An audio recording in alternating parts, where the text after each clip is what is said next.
Ethereum is a great project, but currently transaction fees are very expensive. There are many alternative blockchains with lower transaction fees. One of these blockchains is Polygon. Polygon uses the same development tools as Ethereum like Solidity, Web3, etc. And on top of it, it's connected to the Ethereum network, which means you still benefit from the network effect of Ethereum.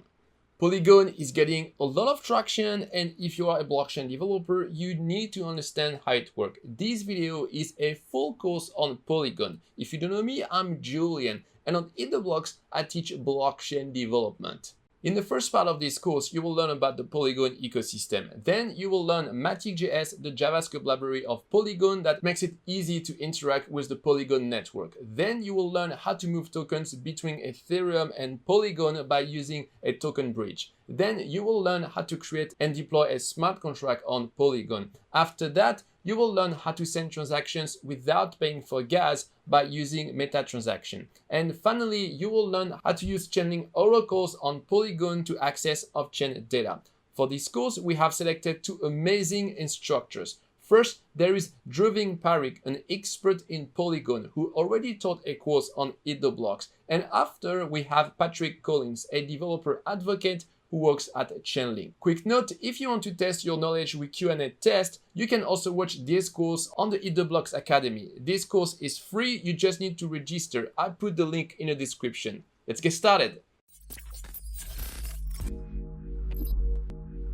Hello and welcome to the Polygon course developed by Eat the Blocks. My name is Druvin Parikh and I'm going to be your instructor for this course. So today we will be covering the most exciting and innovative platform that is used for building the blockchain applications, which is the Polygon blockchain. And you know that blockchain technology is poised to revolutionize the way the digital world handles data and does the business.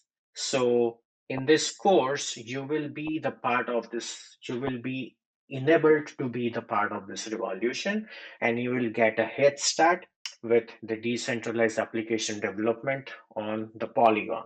So this course is going to act as a guide into the Polygon ecosystem, and you will find lots of useful contents throughout this course. You will find a lot of useful resources in this course, which will be enough to get you started building applications on Polygon and particularly blockchain in general. So the topic for this particular lesson includes the Polygon's hybrid security model, Polygon Blockchain Explorer, and the Polygon gas station. So we will be starting this lesson with the very first topic, which is Polygon's hybrid security model, which is a combination of proof of stake, which is popularly known as PoS, as well as plasma. So we will be looking into the basics of Polygon network, which includes the Polygon architecture and its security models. So Polygon brings you a trustless two-way transaction channel between Polygon and the Ethereum by introducing a cross-chain bridge, right, with Plasma and PoS security. So using this bridge, the user can transfer the tokens across Polygon without incurring third-party risk and market liquidity limitations. And for your information, Plasma and PoS bridge both are available on mainnet as well as testnet of the Polygon. The testnet of the Polygon is popularly known as the Mumbai testnet, and Polygon mainnet is known by its same name as the Polygon mainnet. So why are we meeting today? Why do we need to learn Polygon? The reason is the Polygon bridge provides a scaling solution, which is, nearly instant, low cost, and it's quite flexible, right?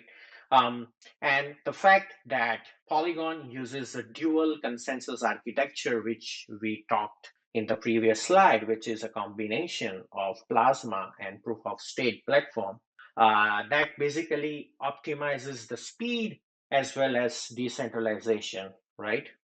So the architecture of the Polygon system is developed to support arbitrary state transitions on the side chain. And the good news are the Polygon ecosystem or the Polygon chain um, is EVM enabled chain, right? Um, Another fact to know is there is not going to be any change to the circulating supply of the token when it is going to cross the bridge, right? Which means that the token that leave the Ethereum network are locked and the same number of tokens will be minted on the Polygon as the pegging of the token is 1:1. So to move the tokens back to the Ethereum network, the tokens will be burned on the Polygon network and unlock on the Ethereum network during the process, right? And we will be talking this process in depth in a bit. So what is the difference between proof of stake and a plasma? So if we talk about proof of stake, um, to describe in short about the proof of stake, a developer who is looking for flexibility and faster withdrawals, um, proof of stake is an option. Um, and a developer who is looking for increased security with the guarantees is going to opt for plasma exit mechanism. So Polygon has basically extracted the salient features of both PoS as well as Plasma to create its whole dual consensus architecture, to create its consensus layer, which they call it as a dual consensus architecture, right? Um, there are some trade-offs when you deposit Ethereum from Ethereum mainnet to Polygon, which is known as Ethereum to Matic.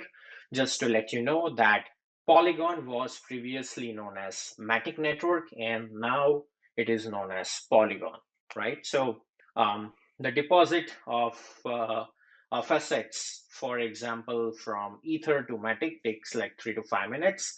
However, if you want to withdraw the assets from Matic back into the Ethereum mainnet, then that is a whole process that involves, checkpoints, and it has got its own procedure, which we will be taking a look in coming slides, right?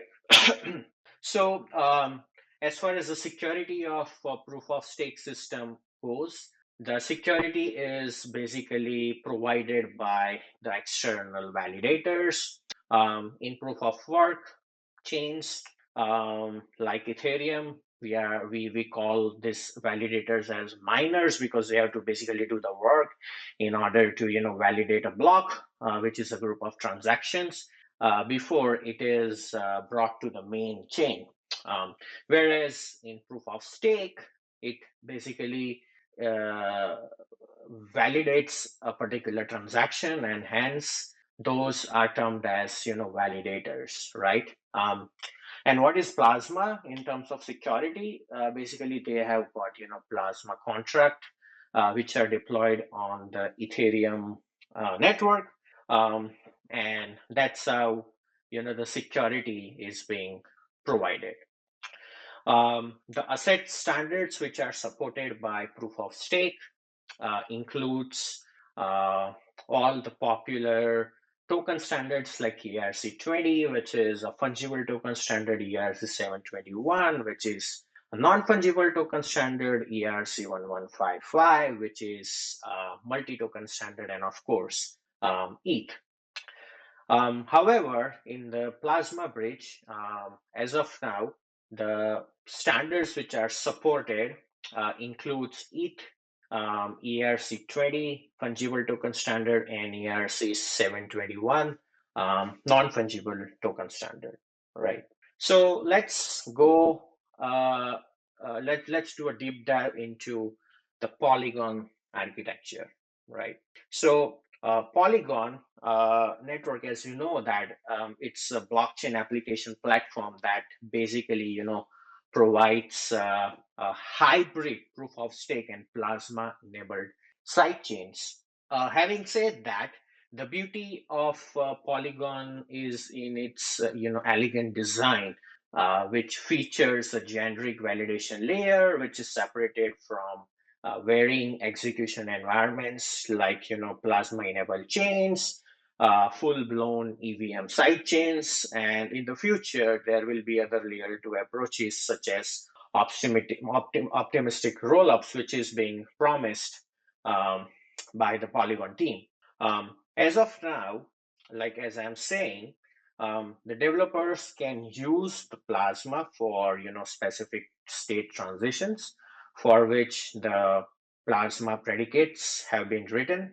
For assets like ERC20, ERC721, there are predicates which are being written for asset swaps, and other custom predicates are there, which are available on the Polygon documentation. So for arbitrary state transitions, they can use proof of stake or both, which has made Polygon's hybrid construction a reality. So in order to enable the proof of stake mechanism on Polygon's platform, there is a set of staking management contracts deployed on Ethereum, as well as there is a set of incentivized validators running Heimdall and Bohr nodes. We will be talking about Heimdall and Bohr nodes in a bit. So we know that Ethereum is going to be the first base chain which is supported by Polygon. But however, Polygon also intends to offer the support for additional base chains, which comes from the community contribution and community suggestions, and of course, according to the consensus of the community. So that Polygon could be a medium for interoperable decentralized layer 2 blockchain platforms. Having said that, the Polygon architecture is a 3-layered architecture, which includes staking and plasma smart contracts on Ethereum. The proof of stake layer is known as Heimdall, and the block producer layer, which is the actual Polygon chain, previously known as Matic chain, is the Bohr, right? And that is what is also known as a side chain, right? So let's talk about all the 3 layers in depth. So as you can see in this architecture, the main net is the Ethereum, where the Polygon smart contracts are deployed, right? Which means that the Polygon is going to maintain a set of smart contracts on Ethereum, and that are going to in turn handle the staking management for this layer, which is the proof of stake layer. Then the delegation management, which includes the validator shares, and the plasma contracts. That includes the checkpoints and the snapshots of the sidechain state, right?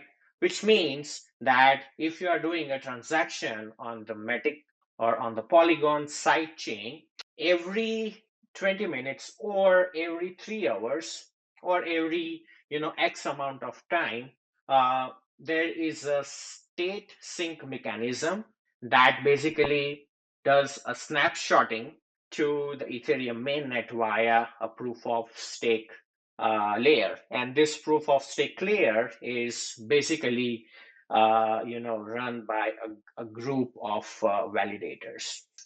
And that proof of stake validation layer is what we call it as Heimdall, which we looked into the previous slide. Okay, so Hamdel is nothing but a proof of stake validation node, which works in consonance with the staking contracts on Ethereum to enable the proof of stake mechanism on Polygon. So Polygon have already implemented this on the top of Tendermint consensus engine, and that changes the signature scheme and various data structures, and that is responsible for the block validation, block producer committee selection, also checkpointing representation of the sidechain.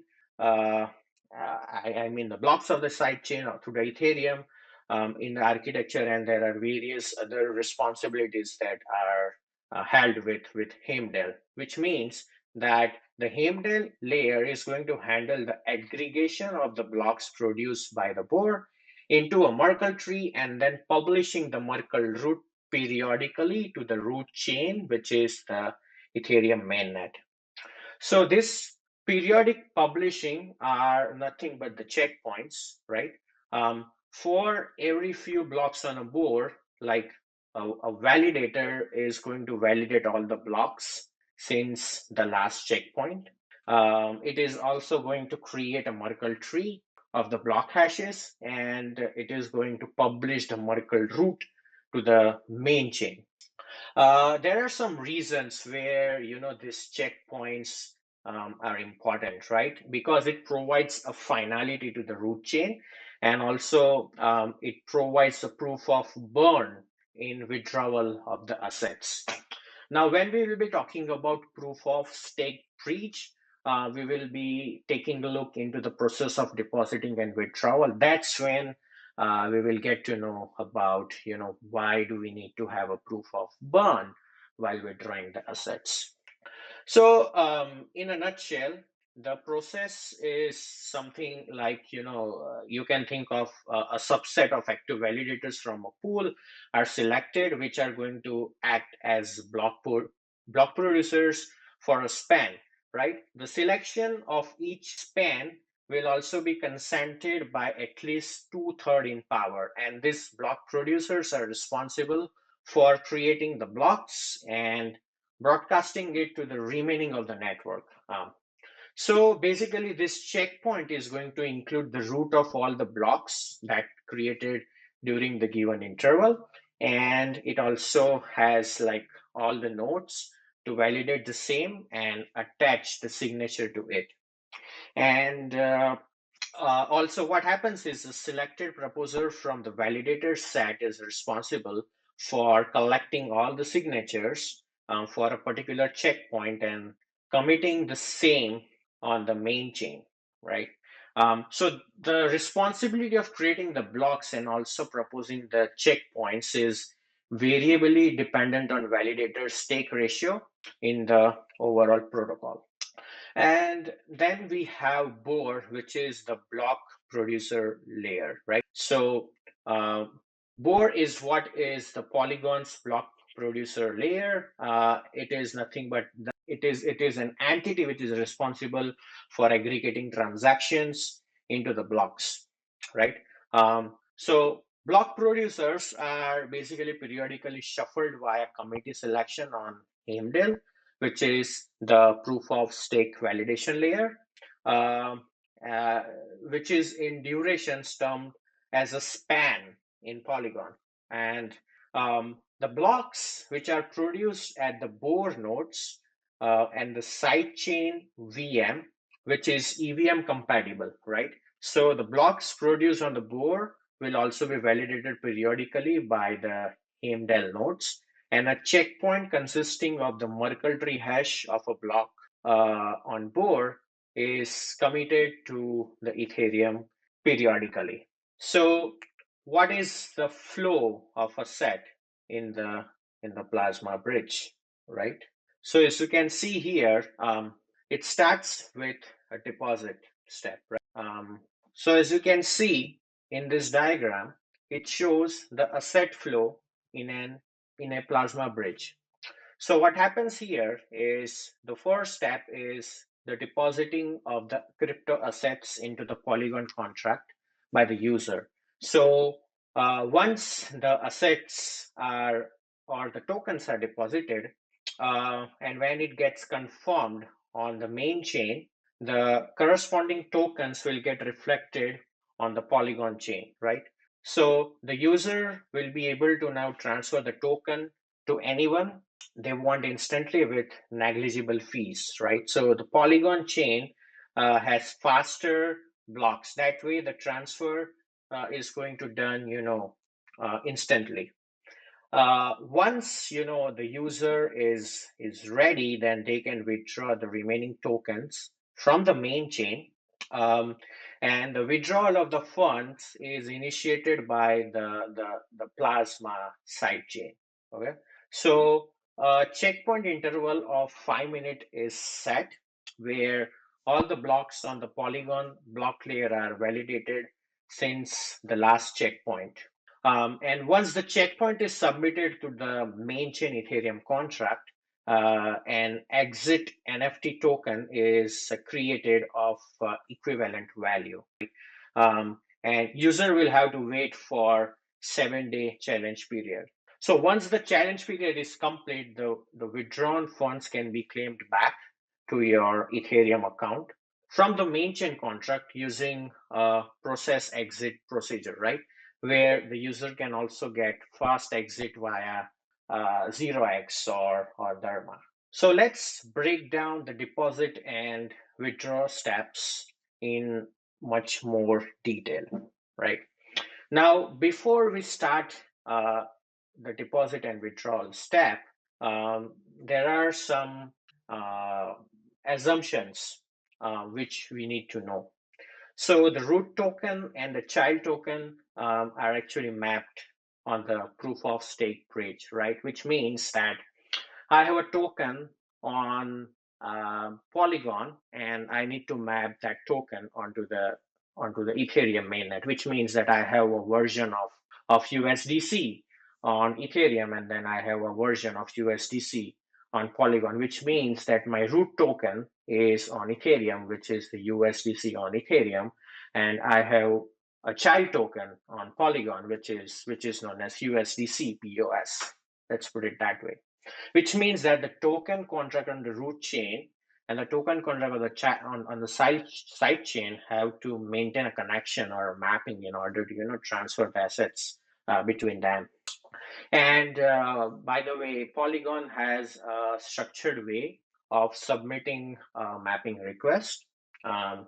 But once the mapping is done, you can use Matic.js SDK, which we will be learning in future classes.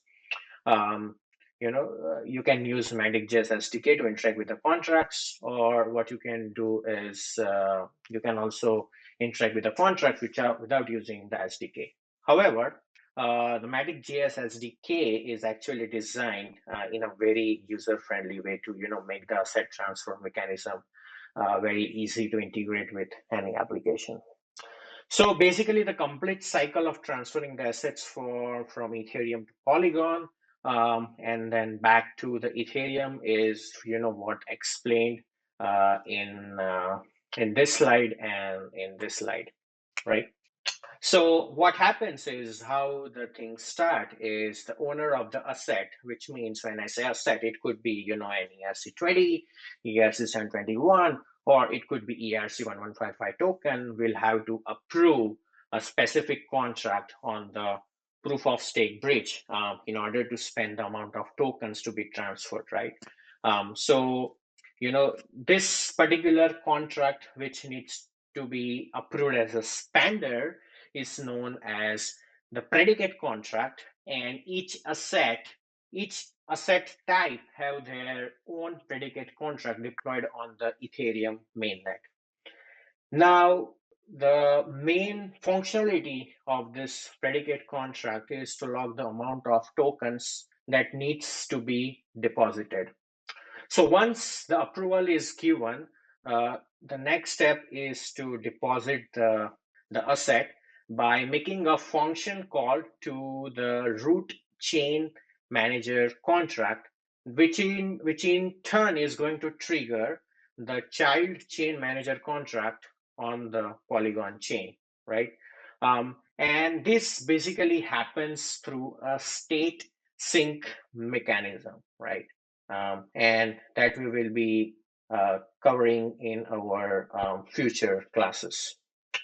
So what happens internally is the child chain manager is going to call the deposit function, right, on the child token. And by the way, this child token's deposit function can only be accessed by the child chain manager contract, where it is going to mint the corresponding amount of asset tokens to the user's account, right?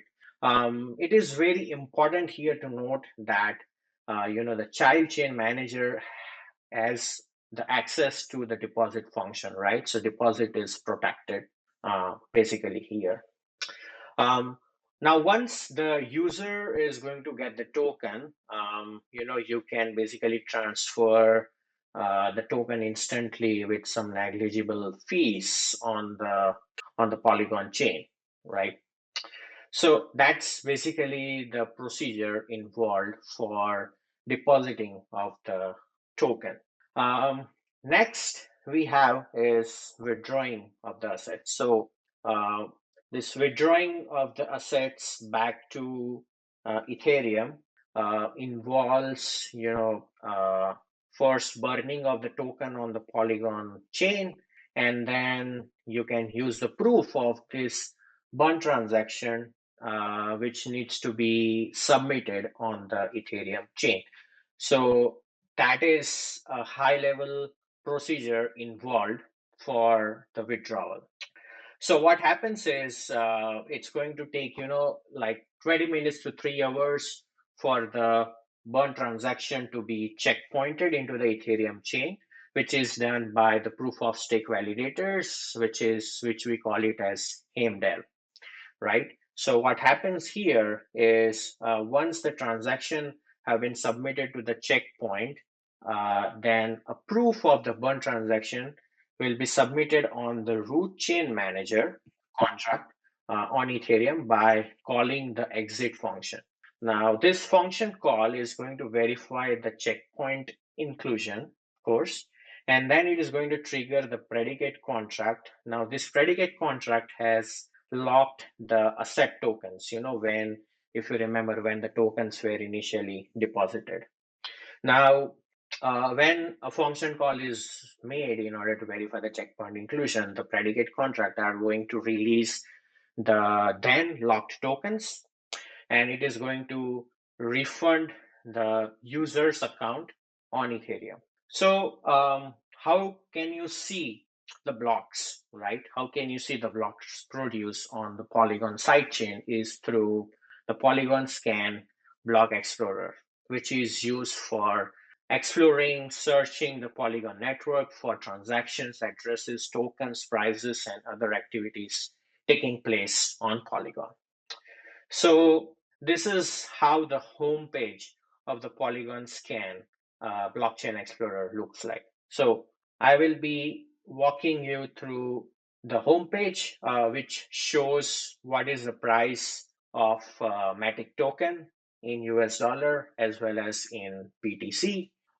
What is the trends?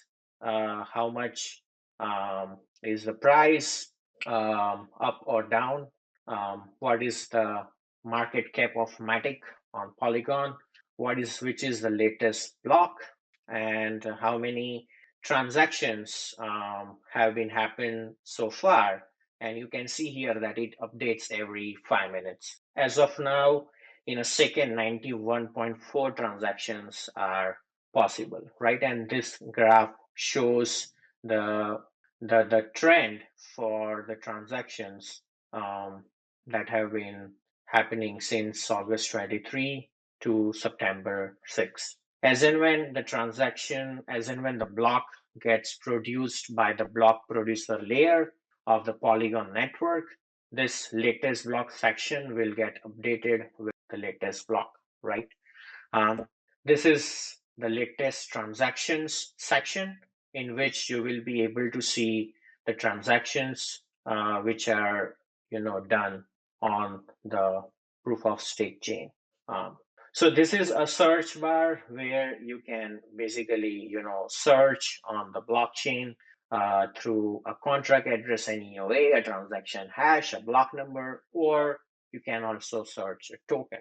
For example, if I would like to search DAI, then I just have to type DAI DAI in the search bar, and you can see a pop-up is going to get appeared, right?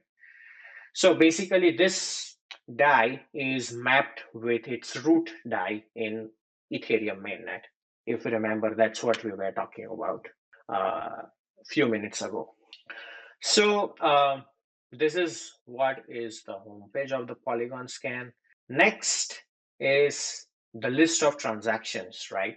So in order to see the list of transactions, you can go to the Polygon scan and you can basically click on the block, right? The block is going to show you the details of a block, which includes the block height, the timestamp at which the block was validated, who validated this. So this is the EOA who validated it 2 seconds ago. How many transactions are packed within this block is here. What was the reward that was there in the block? What is the difficulty? What was the total difficulty so far? What is the size of this block? How much is gas utilized? What is the limit of this block? This is the block hash. What is the parent hash? Which means that what was the previous block's hash? This is SHA-3 uncle's hash, and this is the nonce, right? Now, if you want to see the transactions in a block, you need to click here, where you will be seeing the list of all the transactions. So there are several columns which you see here, followed starting with transaction hash, block number, how old was this transaction being mined, who was the sender, who was the recipient, how much value of Matic was involved in this transaction, and what was the transaction fee. So transaction fee can never be zero because there is going to be some finite value of the gas fee which is going to involve for making this transaction possible. Now here you can see a tag called self, which means that this transaction was taken place within the same account. So if I click here, can see that the from and to address, which is the senders and recipients address, are the same. So this Polygon scan UI basically marks it as it tags it as with a self keyword. So when we talk about transactions, there are three types of transactions, starting with a transaction that is going to transfer the fund from an EOA to another EOA.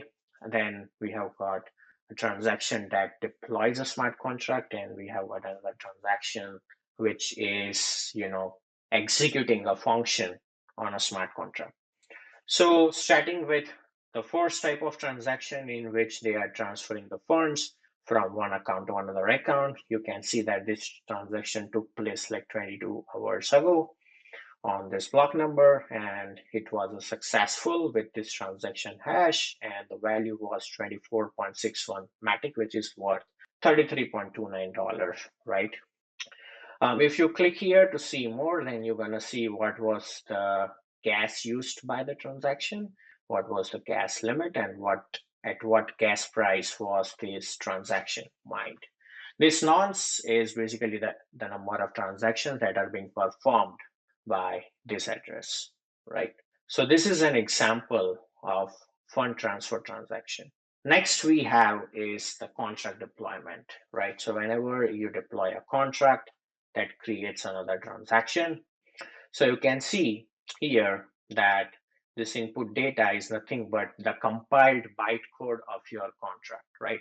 Whether you write your contract in Solidity or Viper, it gets compiled to the bytecode, and you're gonna see the same here as a part of the data. And in 2, you can see that it shows that the contract was deployed and created at this address, right? Okay. Next we have is the contract interaction, right? So in this type of transaction, what happens is it called a confirm function on a contract from this particular account at this block.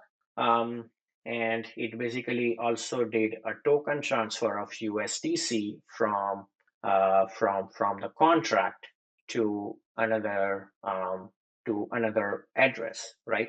So this is a type of transaction where it is calling basically a function on a contract. Now, this UI provides a facility to, decode your input data, or else you will be able to see this kind of raw data, right? But this Polygon scan is having a decoder logic to basically show you what is the ABI of this particular function. You can also see the values for each of the parameter if you click on decode input data button, right? So this is basically the types of transactions and how Polygon Scan UI displays it. Next we have is the contract activity. So what are the transactions that are being going on a particular contract is what you can see here. So all you have to go is to just go to a contract and just go to transactions. So here you will be able to see that what are the activities happening on this contract. So for example, if I click here, you can see that again, a confirm function was called and it, again, did transfer the tokens from this address to this address. So if you go to logs here, you will be able to see what are the events that were emitted, right? So here, one of the event that got emitted is log transfer confirmed, and this is the value for the same. So this is how the transaction details are displayed. And if you click on the transaction, this is how you'll be able to see what are the activities going on with this particular contract. You can also see the contract code if it's verified on Polygon Scan, right? And you will be able to see all the read functions as well as the write functions. Okay. If there are any ERC20 token transaction happening with this contract, you will be also able to see the same. And same goes for ERC 721. So this is what is being provided by the Polygon Scan as far as the contract activity is concerned. The next UI component that we have on the Polygon Scan is the tokens navigation menu, which will help you to navigate through ERC20 tokens as well as ERC 721 tokens based on the market cap and the popularity. So all you have to do is just go to polygonscan.com and just hover your mouse on the tokens and just click on ERC20 tokens by market cap. So you will be able to see the ERC20 tokens by market cap on Polygon Scan organized in an ascending order. Apart from that, you can also view what are the top ERC 721 token, right? So the top token right now is Simba, right? Followed by Terra Virtual NFT and so on and so forth. So we looked into ERC20 token tracker, and the link for that is polygonscan.com/tokens, which we just now took a look. We also took a look into an NFT token tracker, polygonscan.com/tokens-NFT. And you can basically use the API key of Polygon Scan as well to get all the data which we just now manually saw, right? So for that, what you need to do is you will have to go and sign up to the polygonscan.com. Once you sign up here, you can basically go to API keys. So you will have to create your account. You will get a verification link to your email. And once you verify, you will be able to go to API keys where you can basically click on add, which is going to create a new API key token, basically. And using this API key token, you can make a call and use the Polygon Scans API service, right? So we have some code for you to to play around, which uses Polygon as well as Polygon Scans API services. So this is a high-level view of what are the API services that are available on Polygon. That starts with the API for the blocks, transaction API, account API, contract API, and tokens API. So what I'm going to do is I'm going to go and open up my Visual Studio Code, and we're gonna make our hands dirty for accessing this blocks, transaction, account, contract, and tokens API, right? So let's start with the block API. So one of the API for the block is you can submit a timestamp and you're gonna get the block number at that particular timestamp. So this is a timestamp and this is the API link, which you can use in order to grab the block number. Okay. Now, before that, I just wanted to walk you through what is the setup for this project, right? So if we go to the README, you can see here that you need to have Node.js installed. What you could do is you can just download this particular repository and make sure you are having npm package and node installed. I'm using Yarn, so you need to run this command for installing Yarn globally. And as I showed you, you need to get the Polygon Scan API key because we are going to use that in order to get the data from the chain. And in order to install all the dependencies that we are going to use in this particular scripts, you will have to run yarn to install all the dependencies. And we are going to store all the secrets in .env file. And you can basically copy env.example and create .env file to have the Polygon Scan API key, right? And then these are other instructions which you can go through and which we will be going through, of course, in order to run the scripts. And we'll also be going through the scripts individually. So the dependencies that I'm using here is .env. .env helps me to read the secrets from .env file. Axios helps me to make an HTTP post and get calls. BigNumber.js helps me to do big number mathematics.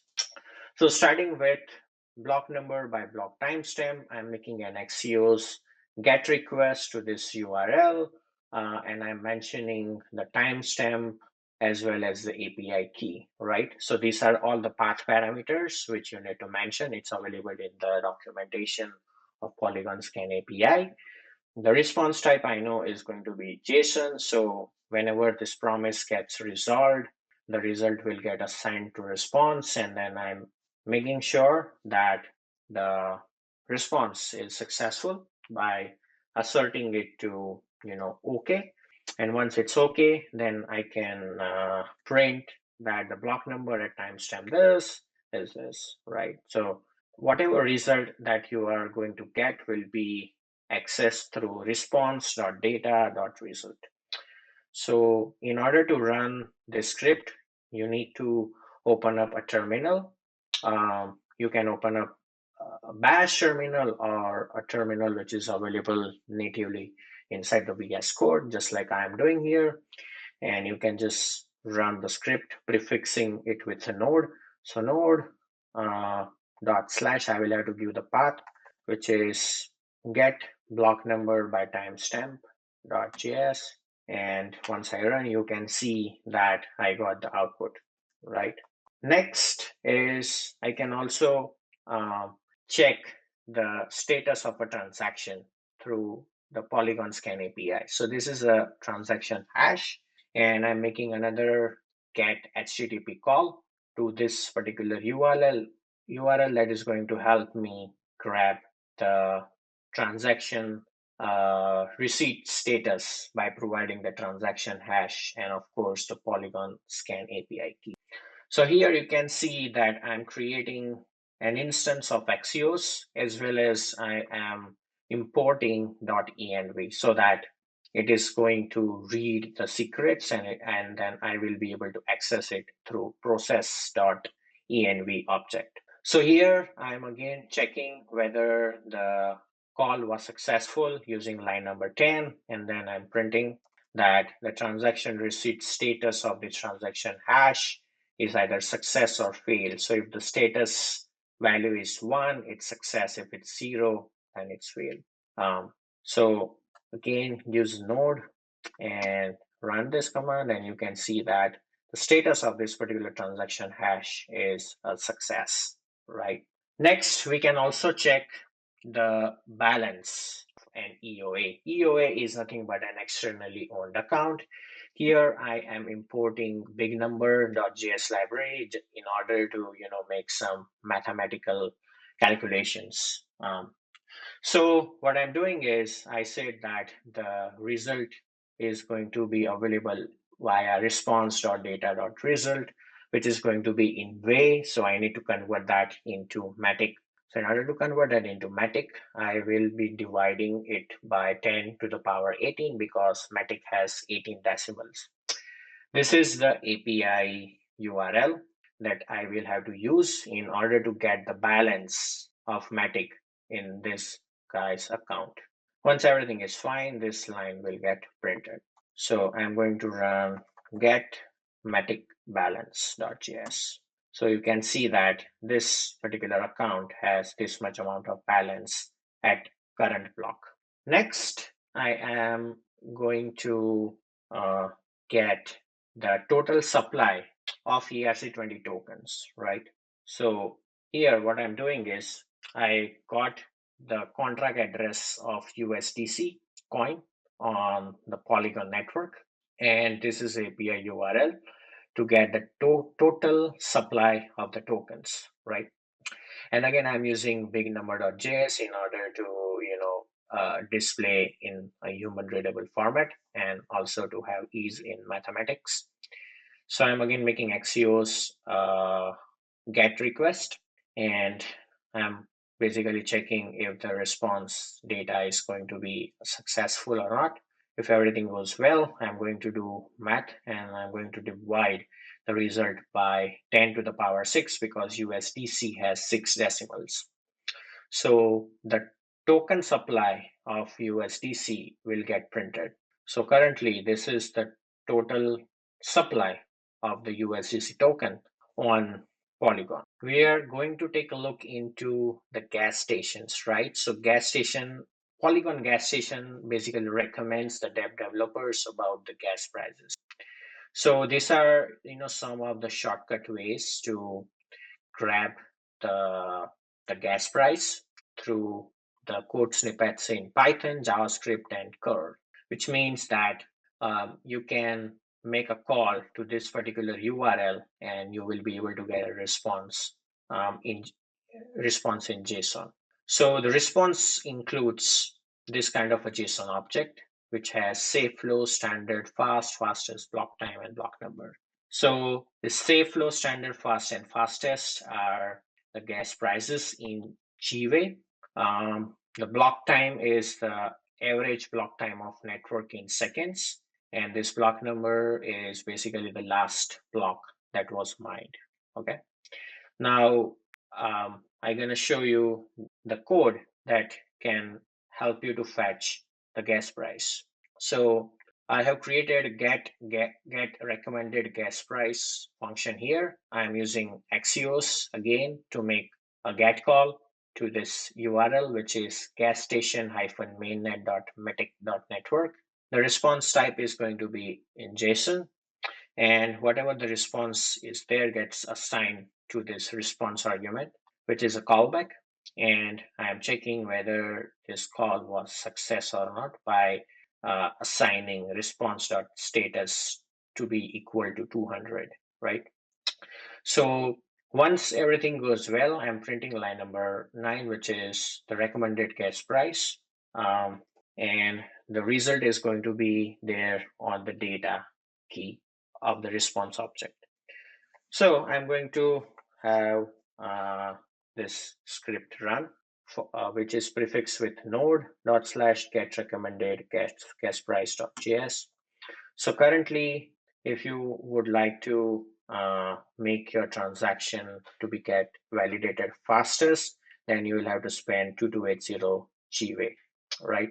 The block time is 4 seconds, and this is the current block number. That's all, folks. Thank you so much for the introduction to Polygon lesson. I'll see you in the next lesson. Hello, everyone. Welcome to the another lesson of this course.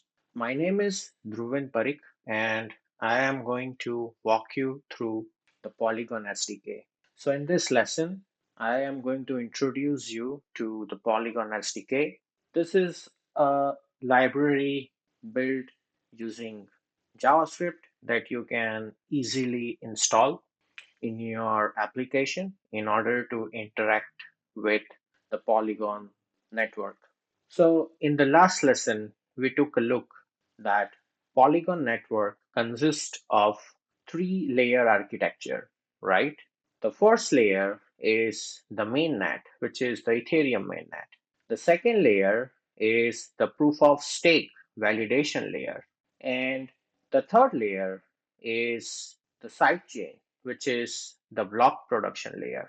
So in order to interact with those layers, we need to make an RPC calls.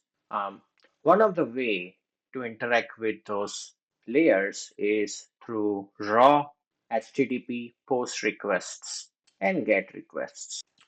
However, that will create a lot of code base in your application.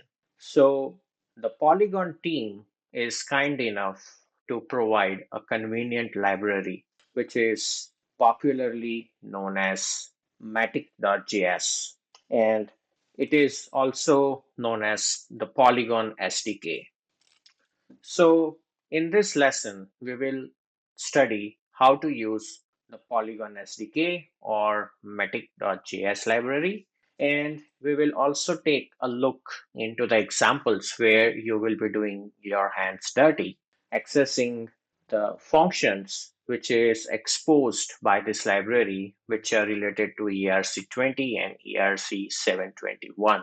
In this lesson, we will be taking a look into some of the functionalities and not all, just to get you acquainted to how to use this SDK and how to access the functions which are exposed by this SDK. All right, so let's take a look into how you can install the Polygon SDK and how you can access the functionality of the SDK by importing it into your application. So if you want to install the Polygon SDK, then you will have to run yarn add @matic network / matic.js. So if you run this command in your node project, then it is going to install this as a dependency, right? Once you install it, there are two clients which are exposed by this SDK.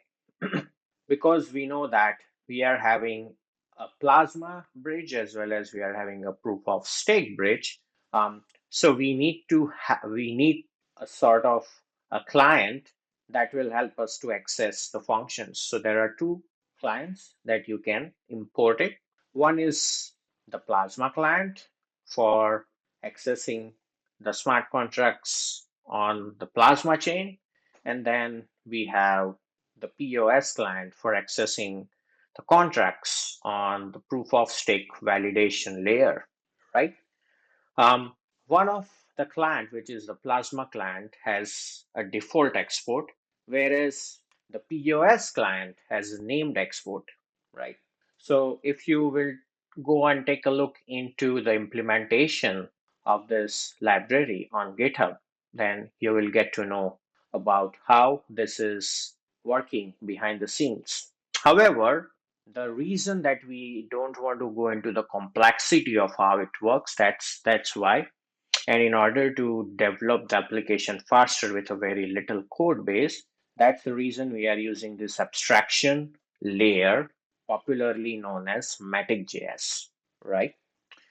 So, um, before we jump into the code, I just want you to walk through the options that you need to pass while creating an object for both the Plasma client as well as the POS client. And using this object, you will be able to access the API functions which are in turn exposed in the class independently. So this is how you can initialize a Plasma client. As it is a class, we need to append the keyword new. And you know that if you append a keyword new to a class, then it constructs an object, and all the public methods which are declared within this class can be accessed using that object. Okay. So we will take a look into some of the methods for the sake of examples in order to understand how this library works. So the Plasma client has a couple of options and they can be passed in the form of a JSON object, right? So starting with network, now you know that blockchain needs development, and in order to have the development environment set up, each blockchain or all of the popular blockchains, they will have that testnet. Similarly, Polygon also has a testnet with the name mobile. So in this network key, we will be declaring the name or the type of the network.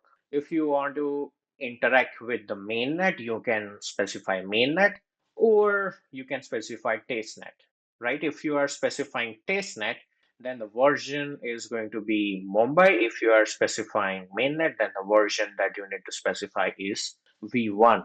Then we need a provider, which is a provider object that will basically allow you to access that chain. So we know that Polygon network has a parent chain and a child chain. So we need a parent provider and a child provider, right? So parent provider will be an EVM based chain, or any of the Ethereum testnet. So in our example, we will be taking Goerli as the parent provider just because the Mumbai testnet by Polygon syncs the state with Goerli. And our Matic provider is the child provider, which is the Mumbai testnet. Then we need to specify the default options for the parent as well as the Matic. For example, who is going to sign the transaction? So we will be passing the address in the from key as shown here. Then we need to specify the root chain address, the registrar address, deposit manager, withdraw manager, child chain contract addresses here, right? So this is how you can initialize a Plasma client. And of course, don't forget to execute initialize function on this object. Okay. So just assume that this Matic object is what you get when you assign this expression, right? So this is how you can initialize a Plasma client. Now the addresses is something that you can get from the documentation website of Matic. So just head over to docs.matic.network. You can click on this develop tag and just expand this network details, right? So the network details, you will be able to see all the information that is required to access the Polygon network, right? So the parent chain to Polygon is Ethereum, and same way they have set up for the testnet as well, where the parent chain is Coverly and their network is known as the Mumbai testnet, right? And these are the RPC providers which you can use. In our case, I will be using Infura. If you like Alchemy, you can go and grab the node provider from there. Um, and same goes for Morales, Chain Stack, and stuff like that. By the way, Chain Stack is a paid service. You need Chain Stack if you have an application to query the historical data. But again, that's not something which we're going to do. And then we have the mapped tokens, right? So that this is how the mapping of the token is done on the main net. And then we have the same thing on the testnet, right? So all of this contract addresses are available. So you can just consult this documentation website in order to get all the contract addresses deployed, right? So this is the list on the mainnet, and similarly, you will be able to get the same thing on the testnet as well. Okay. So that's about initializing a Plasma client. Similarly, you can initialize proof of stake client as well, providing with network version, parent provider, Matic provider, and it has got its own set of smart contracts that includes the root chain manager, ERC20 predicate, 71 predicate, 1155 predicate. So you can specify the contract addresses, and we will take a look into what is the best way to handle a lot of contract addresses and to make your code look cleaner. So we will be also taking a look into that as well, right? Because blockchain applications are complicated. All right. So I'm gonna go and open my VS Code where I'll be walking you through how this initialization process happens. So I'm using .env dependency, which will help me to read the environment variables from .env file, right? So my .env file looks exactly similar to env.example. So I have added a private key as well as I have added Coverly RPC URL. I grabbed it from Infura. You can grab it from any node provider that you like. Once you are done with that, we are using a couple of dependencies. So you just have to run yarn and then it's going to install all the dependencies. We talked about installing Matic.js. So in order to install Matic.js, all you have to do is just run yarn add Matic network / Matic.js and it is going to install it. We're using Truffle HD provider as a child and parent provider, and we're using big number JS and bn.js for our mathematics and displaying of the correct value and a readable value on the console, right? So that's basically what our packet.json looks like. Then this is our main entry point that gives us the Matic Plasma client as well as the Matic PoS client. Now here you can see it's the same code. However, we are grabbing the network instance by passing the name of the network and the version to this network class so that we can use it in our application wherever we want to use it. And then we are initializing the Plasma client with network, version, parent provider. So here you can see that I'm passing private key as well as the parent RPC to parent provider. For the Matic provider, I'm passing child RPC as well as the same private key. So all this configuration is organized in a file called config.js. And in the documentation, I showed you the list of all the contract addresses. So I just grabbed the contract addresses from there and I segregated in Plasma and PoS, right? So Plasma will have its parent contracts as well as child contracts. So when you see parent, they are the contracts on the parent chain. When you see child, they are the contracts on the child chain, right? Similarly goes for POS, proof of stake on parent chain, and proof of stake contracts on child chain, right?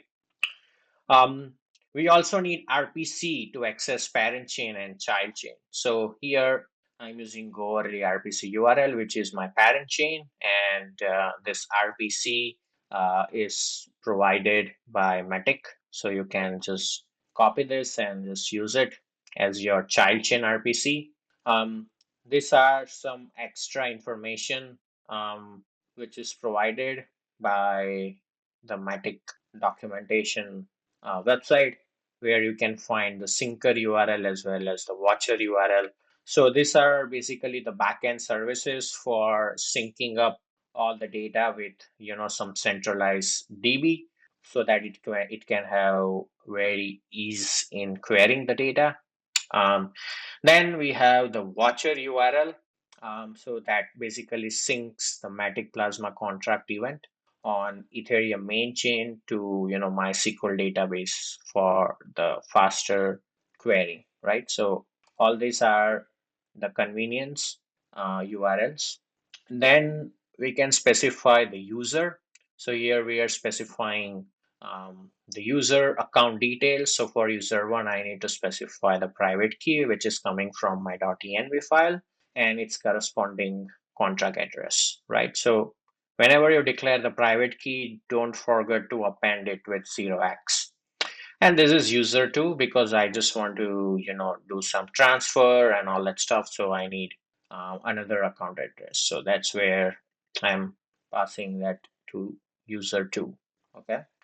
So that's my configuration, and I can, pick as and when required by importing the config on line number 4. I also imported HD wallet provider. Um, I imported Plasma client, POS client, and this is the scaling factor which I'm declaring, just because the tokens that we will be playing around with will has 18 decimals, right? So we are just declaring it in order to scale it and display it in more human readable format. So I'm declaring the private key by grabbing it from the config as well as the user address.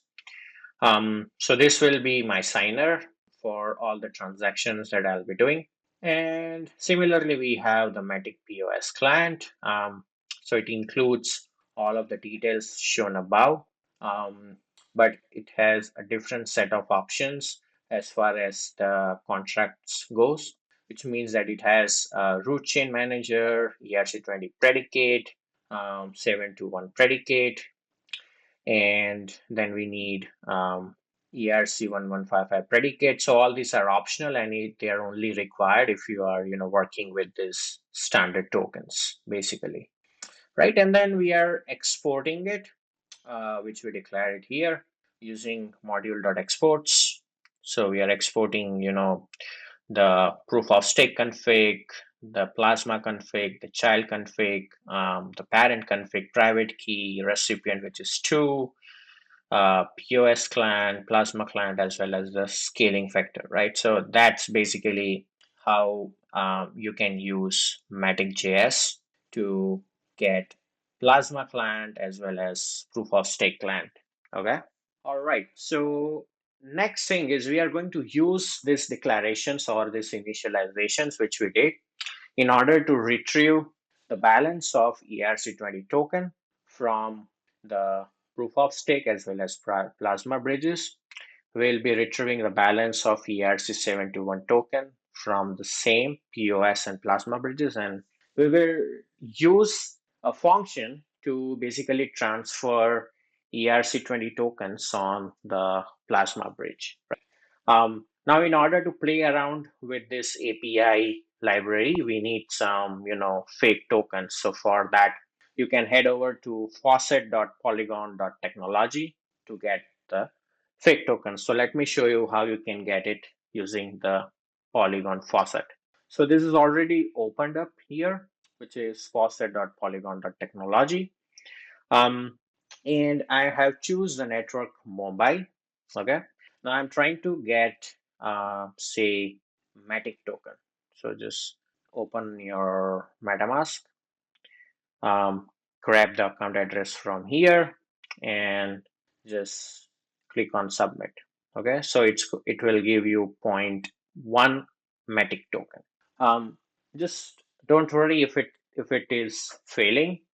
Just try again um, and just wait until the transaction is mined, and then we can see that on the Polygon chain. So this is the block explorer for Mumbai testnet, the same way we looked into the mainnet explorer. This is for the Mumbai testnet, right? So now if I will go and check my wallet, I'll see that my balance is now increased. So I got some Matic in my wallet. I need it in order to do transactions. Okay, next is I would like to grab a test ERC20 token from the Plasma bridge. So I need to get some in my wallet. So I do have 0.99 TST. Let me grab some more. So again, just get your wallet address, click on confirm. Don't worry if it's failing, just try. And then it will take through. Just view on Polygon, so you will see the transaction details. Just wait until it gets mined and you can see that it is mined. So now just go and check the balance, and you can see that from 0.99 it increased to 0.99 TST. Right? Now I will show you how you can add token to your wallet. Okay. All right. So what you have to do is just copy this contract address and go to add token and paste the contract address here. Next, and this is how you can add the token, right? Okay. Next, I am going to grab test ERC20 proof of stake token. So just click on submit. This time I will be getting 2 tokens. So just click on confirm. Okay, so the transfer is in progress. Just wait until the transaction gets mined, and there you go, the transaction is mined. I'm going to copy this contract address because this is an ERC20 token. So I'm gonna go here and next, and you can see that now I have 4 ERC20 token because I did use the faucet before, so I'm having 2 more tokens basically. So that's how you can get the tokens from the faucet. So this is required in order to play around with Polygon. So all right, so once you are done, we can go and play around with the code here. So in order to get the balance on the Plasma bridge, you will have to get the Matic Plasma client. And then we have a method called balance of ERC20, okay, where you can specify the from address. From is the address in which we basically got the token, and it is a child contract on Plasma. So I can access the address using plasma.child.erc20. It's a promise. Once it's get resolved, then we will be able to see the balance. So let us run ERC20 Plasma balance. Okay. So you can see that it shows that it is having 1.999 TST, right? Okay. Next is, let us check the balance of PoS ERC20 token. So it's the same thing, but here you will have to use PoS client, and then you can access balance of ERC20 by passing the from address and the ERC20 token address of the PoS child. Do the math by dividing it with the scaling factor, and then once your promise is resolved on line number 7, line number 13 will be executed, and you will be able to see the balance of ERC20 token, which is on proof of stake bridge. Okay, let's wait for some time until it is able to resolve the promise. If it takes like some time, just stop using Control-C and run this script again. Okay, if this happens, don't worry, just rerun the script. And now you can see that this is the same address where I opted for the faucet, and then I have I have the token which is equal to 4. Okay. All right. Now, similarly, you can also check the balance of ERC71 on the Plasma bridge as well as ERC721 on the proof of stake bridge. So similarly, here you will have to access a function called balance of ERC721 using the Plasma client, and similarly, you can access balance of ERC721 using the proof of stake client, right? So ERC721 proof of stake. Let me run one more time. As such, I don't have any balance of ERC721 right now, so it should just print 0. This is basically the error coming from the server side, so it has nothing to do with the code. So just try a couple of times, and it should work. Sometimes the server is having some issues and it is not able to respond on time.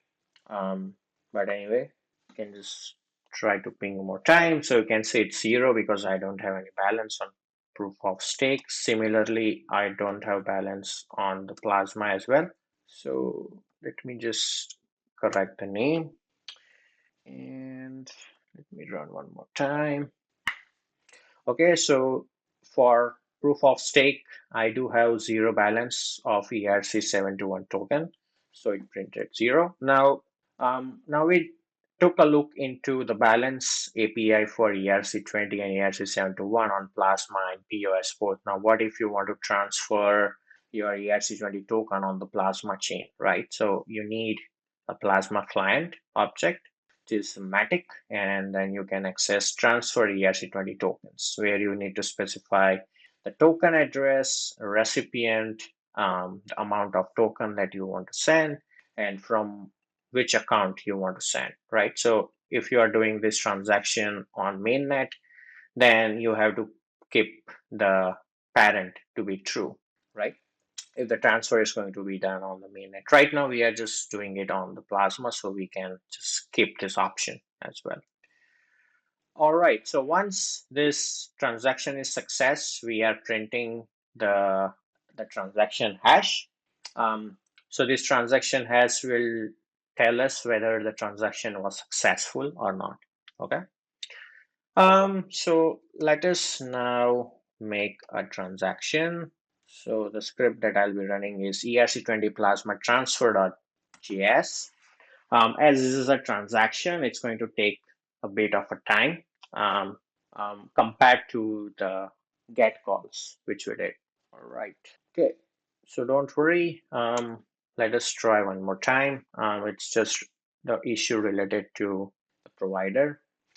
Okay. So once the transaction is successful, you will be able to see the transaction receipt, and all you have to check is what was the status of the transaction. So the status is true, which means that this transaction was successful, right? So if I will go and check the balance of the recipient, which is my 2, then I should be able to see, this amount of TST tokens there.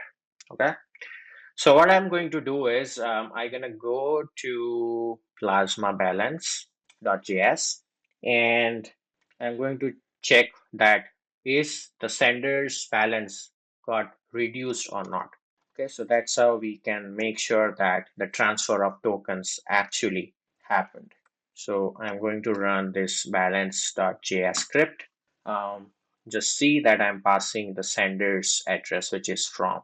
So let's wait until the promise gets resolved and it will print the balance. Okay, let us try one more time. Okay, so now you can see that we made a transfer of 0.001 TST and it shows 0.001 TST less, which is fine and which is correct, which shows that we were able to make a transfer. Okay, now if we go and check the recipient's balance, it should be increased, right? So we are just replacing the from with to. Okay, because that was the recipient in our transfer script. So now I'm again going to run the script in order to check the balance of the recipient. So Yeah, you can see here that earlier the balance was 0.001. Now it increased to 0.002. So 0.001 TST got transferred on the plasma bridge to this guy, right? So that's basically the usage of the Matic.js library. Um, there are other usages as well where it helps you to transfer the token from Ether to Matic and back, but that is being taken care in the next lesson. So see you all in the next lesson. Thank you so much for listening to this lesson. Hello, folks. Welcome back to another lesson for Polygon Assets Bridge. In the last lesson, we did an introduction to Matic.js library.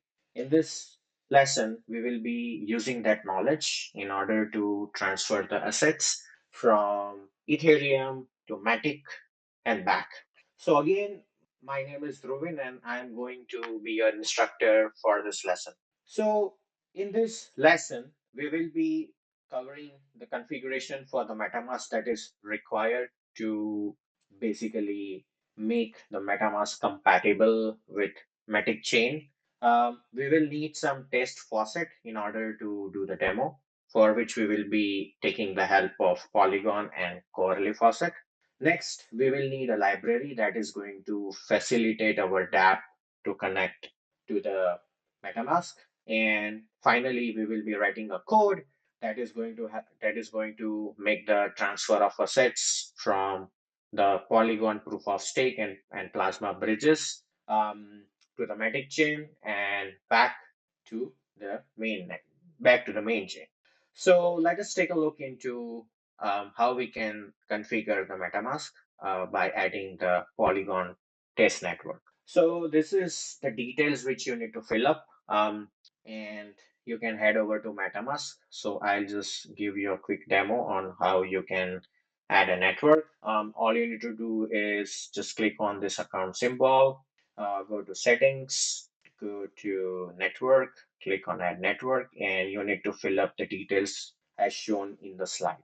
So once you fill up the detail, you will be able to see something like the one which you can see here, right? So right now I have already saved, but however, whenever you will be filling up the form, this button will get enabled and you'll be able to actually save the network to MetaMask. Once you are done filling that up and saving the MetaMask, you will be able to see the the network in the list as I can see here. So you can select it, and in your case, you will be able to see zero Matic.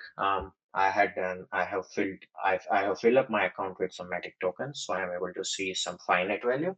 However, in the next slide, we will be taking a look into how we can fill up our MetaMask wallet with some fake Ethers, fake Matic, and fake ERC20 and other assets. You will have to head over to faucet.polygon.technology, and there you will be able to get some test tokens from their faucet. So head over to faucet.polygon.technology. Whichever account that you will be using for transaction, just copy that address. And for example, if I want to fill my account with Matic token, I'm gonna paste the address here, submit, I will be getting zero point 0.1 Matic token. So confirm. And once the transaction is confirmed, should be able to see increase in my balance, right? So you can see from zero point 0.1, now it's 0.2, okay? Um, if you have not yet added the token, you can just click on add token to MetaMask, and that is going to basically add the token, right? So you can do like this. Now for our demo, you will be requiring other test tokens as well. So what you can do is you can also grab test ERC20 plasma token, right? Um, Now that token will be available in your Matic network. So let's do this. Let's click on submit, confirm, and let's wait until the faucet is filled, right? Um, so this test ERC20 token will be reflected in your account in the Matic when you are selecting the Matic Mumbai testnet, right? You can also add the token to MetaMask if you haven't added yet. So the token name is TST, so I can just add it here. Now, if you open up again, you will be able to see that I have 2.998 TST token.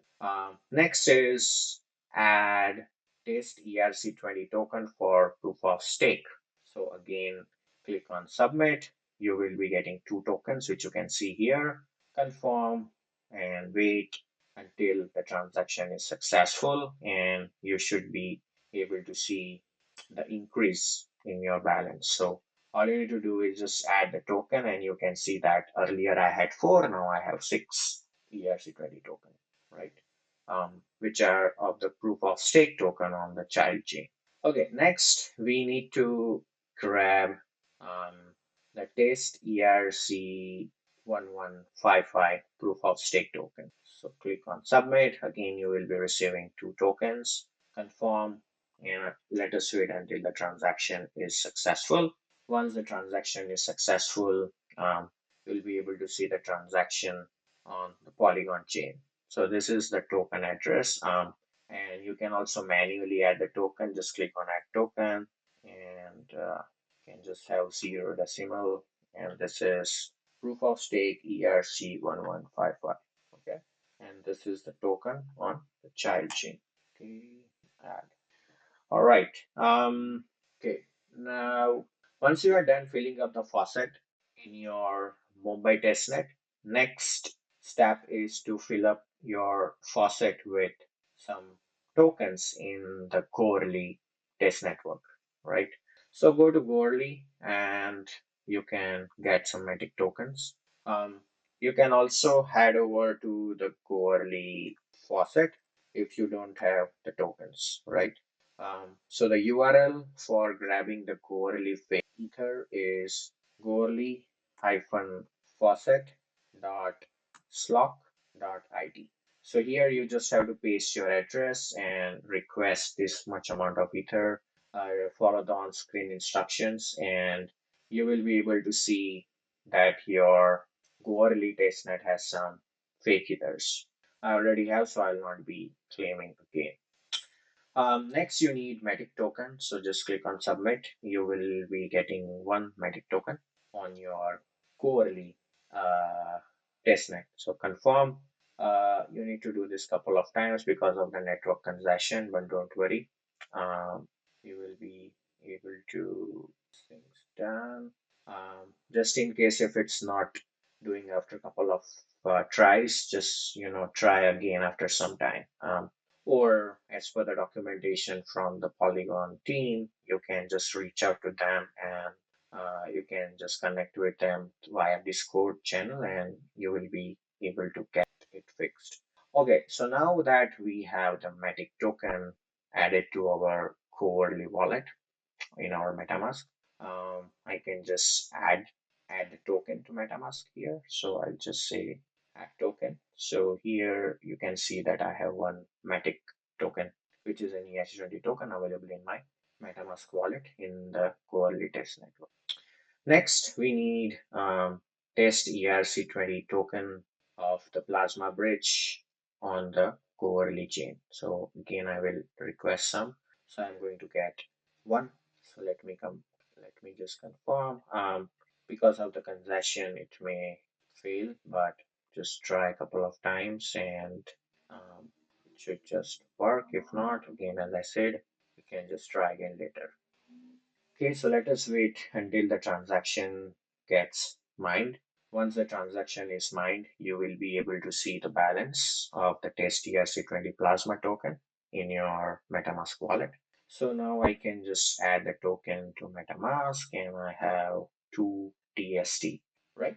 Okay, then we need uh, a proof of stake version of ERC20 token on the main chain, which is our Corely. So I'm again going to do the claim and just wait until the transaction gets mined. So comparatively, the transaction mining on Coverly takes more time than its counterpart, which is the Mumbai testnet. That's the reason. That's the difference between a proof of work and a proof of stake consensus technology. So I'm again going to add the token to MetaMask, which is named with DERC20. So you can say that it's a dummy ERC20 token. So I can just add the token, and I have some balance available in my wallet. Next is I need some ERC721 proof of stake. So again, I'm going to submit.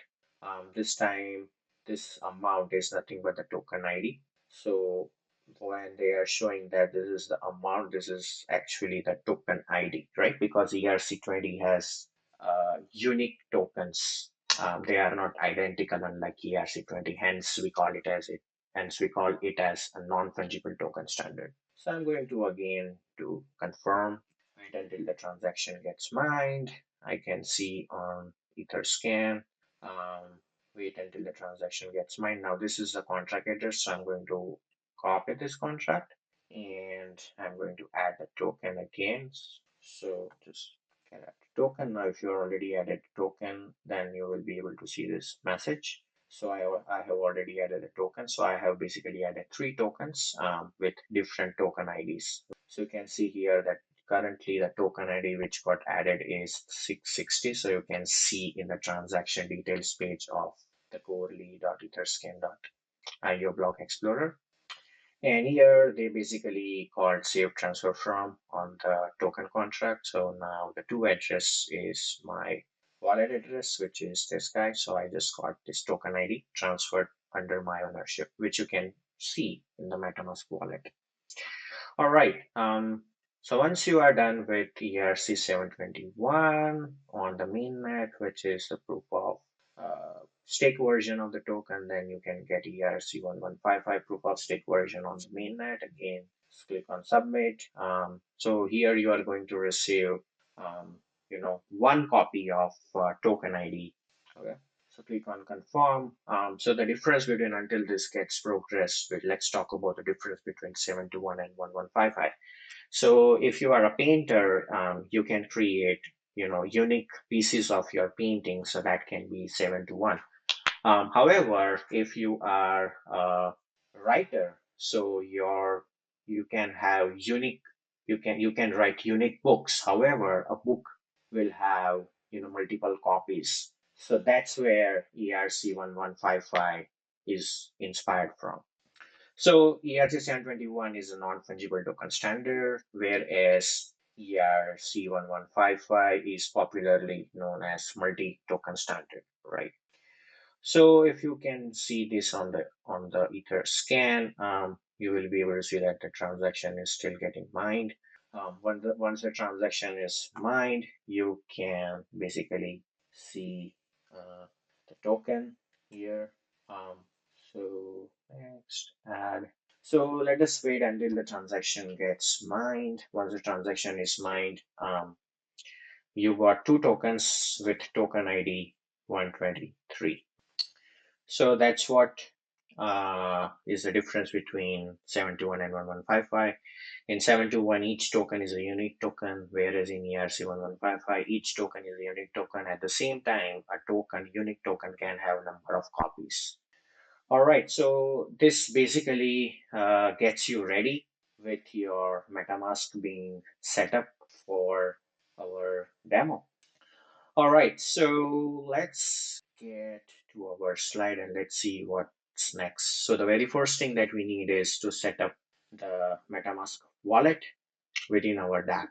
So for that, we will be using Matic Network / Wallet Connect Provider library, and we will be using Web3.js library. So you just need to, spin up create a React app using, npx create React app, the name that you want to, and add this to dependencies, and the rest is what we will be doing in our demo. If you take a look into the project structure, this is a simple React application, and it comes up with some inbuilt code, and you can start working, you can start editing the code. So this is app.js. As I said, I'm using React. I have added Web3. I have also added Wallet Connect Provider.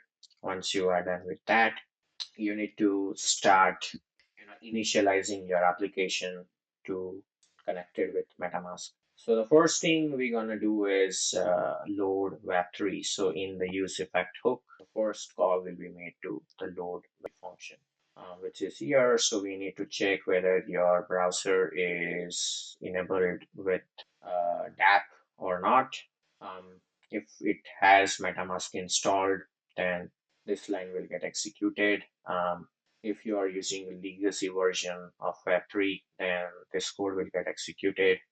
If your browser is not dApp enabled, then you will be getting this alert message. So once you are done with the with the checking whether your browser has Web3 or not, we are initializing the Web3 object here using Web3.js library and passing the Ethereum object of MetaMask. After that, we are loading the blockchain data. So that this load blockchain data function is basically going to initialize the Matic provider and Ethereum provider using the wallet connect provider library. So for that, we need Matic RPC and we need Ethereum RPC. So all you need to do is you have to just create .env file as per .env.example file and grab overlay RPC URL from any node providers that you like. I have got this provider from Infura. If you like any other provider like Alchemy, you can just go and get from there. So once that is done, it will be available here, and that will basically help you to initialize your provider for both Matic and Ethereum network, right?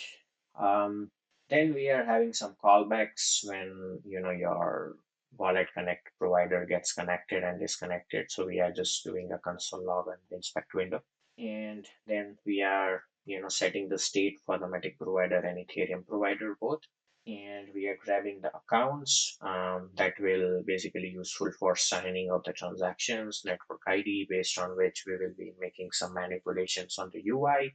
And once we are able to grab the chain ID for both Matic or Ethereum, then we will no more be requiring to be in the loading state. And that basically, this state basically, draws the UI controls, which we'll be taking a look in a bit. This is what we need as an initial setup.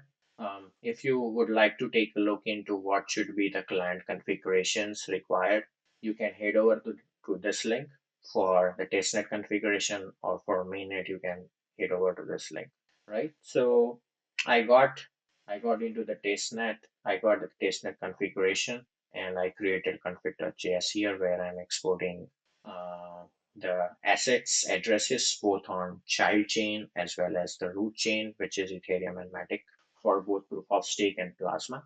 And this is my Matic RPC URL. It's available, so you can use it. And for Go early RPC URL, you can grab it from any of the node providers. I'm using Infura. This is the version, so I'm doing the demo on the Mumbai testnet, so you can just use this configuration. The chain ID of Matic is 8001, and the Ethereum chain ID, which is the poorly, has chain ID 5. So you can just skip the configuration which is selected in blue as shown.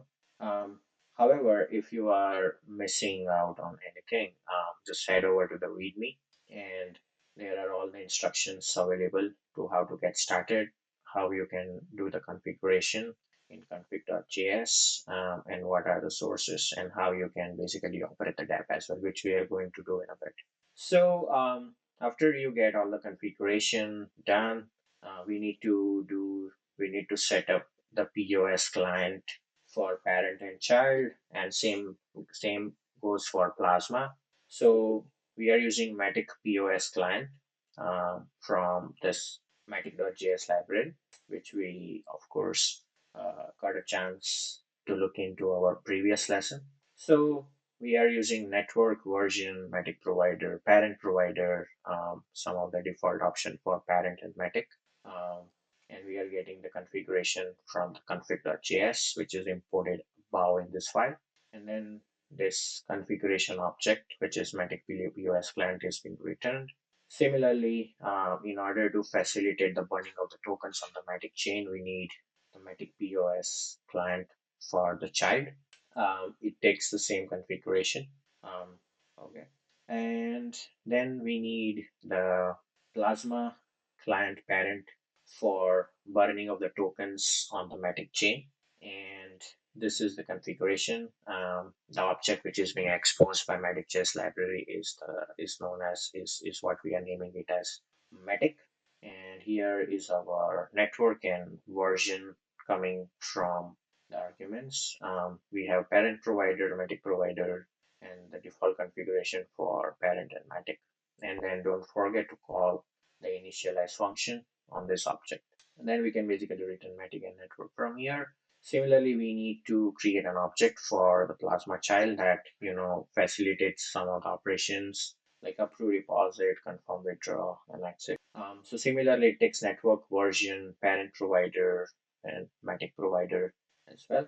And we need the parent default options and Matic default options, where we are just using the current account of the MetaMask. And of course, don't forget to call Matic.initialize. That basically sets up your dApp with all the configuration required. Now, let us take a look into how the bridge works for proof of stake. So we already covered this in the first lesson, but however, we can just revise the concept again in this lesson before we jump into the hands-on. So a bridge is, basically a set of the contracts that help moving the assets from root chain to the child chain. And there are, two bridges to move the assets between Ethereum and Polygon. First one is the Plasma bridge, and the second one is called Proof of Stake bridge. So first here in this slide, we will be talking about the steps for deposit used in the Proof of Stake bridge. So what happens is there is a root token and there is a child token, and that needs to be mapped on the proof of stake bridge. In the next lesson, we will be learning about how the mapping of tokens can happen using the Polygon UI, which means that the token contract on the root chain and the token contract on the child chain have to maintain a connection or a mapping in order to transfer assets between them. So once you have done the mapping, you can use the Matic.js SDK to interact with the contracts, or you can do the same without the SDK as well. However, the Matic.js SDK is designed in a very user-friendly way to make the asset transfer mechanism, easy to integrate with any application. So basically, the complete cycle of transferring the assets from Ethereum to Polygon and then back to Ethereum can be explained as two separate steps for deposit as well as withdraw. So what happens is the owner of the asset, and when I say the owner of the asset, it could be ERC20, 721 on ERC1155. They basically have to approve a specific contract on proof of stake bridge to spend the tokens of the tokens to spend the amount of the tokens to be transferred. And this particular contract is known as the predicate contract, which is deployed on the Ethereum mainnet, right? And that contract is going to lock the tokens. That contract is going to lock the amount of tokens which needs to be deposited, right? But before that, you need to give uh, the approval. And then the next step is to deposit the asset, basically. So a function call will have to be made on the root chain manager contract, which in turn triggers the child chain manager contract on the Polygon chain. And the triggering on the child chain manager contract on the Polygon chain is basically happening through a state sync mechanism. Now, what happens is this child chain manager now will call the deposit function of the child token contract, and the corresponding amount of the asset tokens will be minted to the user's account. However, it is important to note that only the child chain manager will be able to access the deposit function on the child token contract. So once the user gets this token, they can be almost instantly transferred with negligible fees on the Polygon chain. Now let's take a look into how the withdrawal of the assets happen. So withdrawing of the asset can basically happen by just making like two calls, right? So the first, the token has to be burned on the Polygon chain, and then this proof of burnt token has to be submitted on the Ethereum main chain. However, it takes 20 minutes to 3 hours for the burn transactions to be checkpointed on the Ethereum chain. And this is basically done by the proof of stake validators. So once the transaction has been added to the checkpoint, a proof of the burn transaction can be submitted to, the root chain manager contract on Ethereum chain by calling the exit function. Now, this function call is going to, verify the checkpoint inclusion, and then it will trigger the predicate contract, which has logged the asset tokens. And when the assets were deposited initially. And finally, the predicate contract is going to release the lock tokens and refund it to the user's account on the Ethereum network, which means that if you want to transfer Ethereum to the Matic chain, then using the Matic.js library, you can just call deposit ether for user, and you will need to specify the signer's account address and the amount of ether that you would like to spend. You have to basically specify the recipient's account address and the amount of ether that you would like to send to the same counterpart on the Matic chain. And this extra options you need to specify where from is the signer's address and the gas price that you are willing to pay, right? So this is exactly is what we're doing here, where in order to deposit the ether, we are grabbing the client proof of stake client parent object, and then we are calling deposit ether for user with to the recipient address and the amount, right? So the amount will be entered in ethers. However, we need to convert that into ways. So we are just multiplying this with the 18 decimals. So let us run this app using Yarn start, and let us wait until this app is opened. If you are getting a MetaMask pop-up, please allow MetaMask to access this tab. Um, for more clarification, let us open console as well, because there are some things which we are printing on the console and you will be able to understand it better. Make sure you are selected quarterly test network. Now all I'm going to do is let me deposit some ether here. So I can just say I want to deposit 1 ether, right? And I can say okay, deposit, and it will be deposited to um, the the proof of stake contract on the Goerli test network. And let us wait until the transaction is mined, right? Okay, so once this transaction will get mined, you can change your MetaMask to the Matic Mumbai network, and you will be able to see that you got some WAT tokens in your wallet in the Matic Mumbai testnet, when your network is Matic Mumbai testnet, right? Um, so when you transfer the ether, they are basically going to get reflected as WAT tokens, which is an ERC20 token.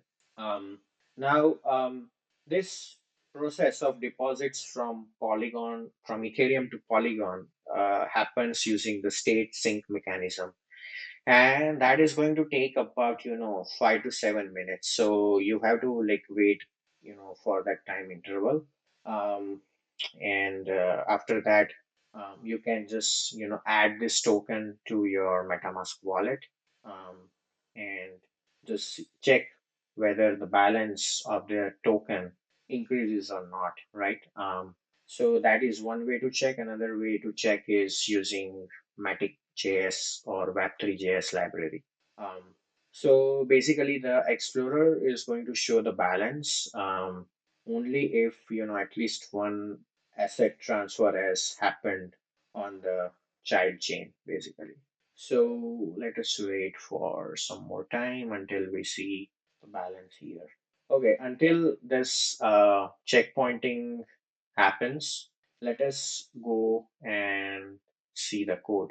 Okay, so this is the deposit ether function. Now that was called from that was called when I clicked on the deposit button, right? So this is basically, I'm just handling what are the controls which needs to be hidden and what are the controls that needs to be disabled based on the network ID uh, and the chain ID, right? So when we added some value to this input control, we added 1 ether. So 1 ether was basically assigned to input value state variable. And when we clicked on deposit, it called the deposit ether function and it got multiplied with 18. So it is going to create, 1 into 10 raised to 18 way. So that was, assigned to this function, which is deposit ether for user. And that's actually the function which we are calling for transferring ETH to Matic. So once this is mined, we need to give some time um, until the state syncing happens. So once the state syncing happens, we should be able to see that our Matic wallet gets some WAT tokens here. So the token that we will be getting is available in config.js, and that is nothing but POS child WAT. So I can copy this and I'll just add it here. So this is how you can add it. So just go to add token here. So I have already, added the token. So what I can do is I can just remove this now. Um, I, I, okay, now I can just add the token here. Now you can see that earlier I had 0.7002 watt. Now I have 1.7002 watt because I deposited 1 ether, right? Now, which means that my ether balance in the Coverly test network gone down to 97 from 98, right? Now, how do I get back this? So in order to get back this, we need to withdraw the ETH from Matic back into the Ethereum testnet, which is our core league. So it requires two steps. First is we have to burn the token on our Matic chain, and then whatever transaction we get, we have to present that as a proof to the Ethereum main chain, which is the core test network, right? So all you need to do here is go to your DApp, select your network to Matic Mumbai testnet, refresh the page, and now I would like to burn 1 ether, right? So I'm going to enter 1 ether here. Make sure you select proof of stake and ether.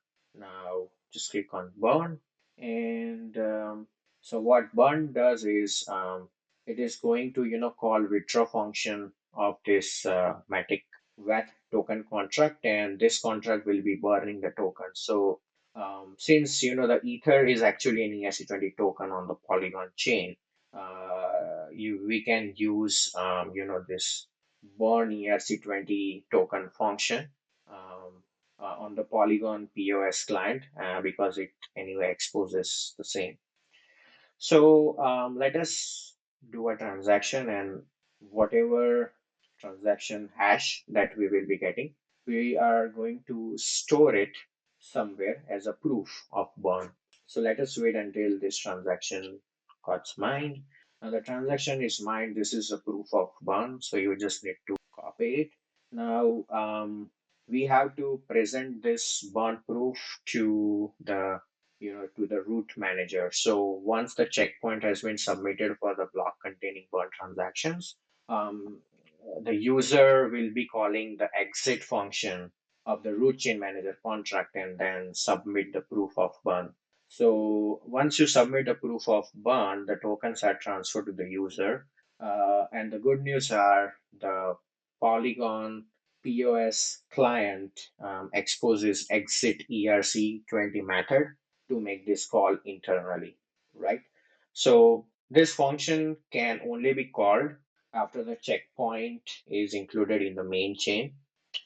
All right, so I'm going to copy this transaction hash. Now I need to present this proof into the Gorley test network, right?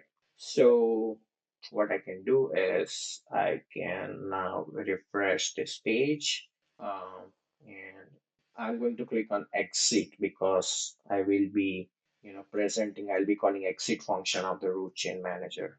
So once click on exit, now, unless and until the burn transaction hasn't been checkpointed, you basically will not be able to make a transaction, which is, which is basically a feature of Matic.js. So not only Matic.js calls exit function on the root chain manager, however, it will also check whether this bond transaction hash has been checkpointed or not. So again, this checkpointing is going to take, some 5 to 7 minutes. So let us go through the code base in the meantime for rest of the assets. So similarly, if you want to deposit ERC20 token from Ethereum to Matic, then you need to call, first of all, approve ERC20 for deposit, which is going to approve the ERC20 predicate contract to spend the tokens that you have deposited. And then you can deposit the ERC20 token for the user, and that will be, reflected in your Matic chain. Um, so as far as the UI goes, you can just select ERC20 from here, and you can fill up the tokens that you would like to send to the Matic chain. So instead of the the burn hash, you can basically specify the token. Now we need to, let us check again whether the one transaction has been checkpointed or not. So it's still not checkpointed. So anyway, let us store this token somewhere here, and we'll get back to it soon. All right, now similarly for ethers, it is similar to ERC20 where you can specify the tokens here, but these are the calls that you need to make. Now, if you would like to bring your tokens back from Matic to main chain, then you have to do two steps. First is call burn ERC20 token on the Polygon chain, and that burning is going to happen on the child PoS ERC20 token contract. You can pass the amount and the signer's address, and once you have the bond transaction hash, you can pass this to exit ERC20 token, which is going to call the exit function on the root chain manager, which submits the proof of the bond transaction. So that is what we're doing in our code here. So deposit ERC20 first of all approves the predicate contract to spend the ERC20 token. So again, it's an 18 decimals of the token has 18 decimals. So we are multiplying it by 10 to the power of 18. So you basically, whenever you click on deposit when ERC20 is selected, you will see two pop-ups. One is approving predicate contract, and second is actually depositing the ERC20 token to the Matic chain. Now, similarly, when you do the deposit flow, it is going to take like 5 to 7 minutes because of the state syncing mechanism that is in place. And once you would like to burn your token on the Matic chain, then you can basically call burn ERC20 token function by passing the POS child ERC20 token and the amount of token that you would like to burn. So once you burn this token, you have to present the proof to the main chain by passing the transaction hash. So you can input that, and that will basically bring back the tokens into your Ethereum main chain. So let us circle back to our DApp and just check if our transaction has been checkpointed or not. Okay, it's not yet. Okay, no worries. However, the functionality for ERC721 is also very similar to ERC20. So let's take a look here. So for ERC721 flow of deposit, you first have to deposit ERC7. You first have to approve your token to be operated by ERC721 predicate contract by calling approve ERC721 for deposit. And then you can deposit the ERC721 for user, which is going to transfer it to the Matic chain. Again, this involves state syncing mechanism as well. So that's going to take like 5 to 7 minutes. So once you are done depositing, the next step is how you can bring back assets from your Matic to the Ethereum. So for that, you will have to do two steps. First is burn, get the burn transaction hash, and then pass this burn transaction hash to exit ERC721. So that is going to be calling exit function on the root chain manager. But between these two, you have to make sure that the checkpointing has happened. Otherwise, you will be receiving this error. So I'm just going to clear the console and give it a shot one more time.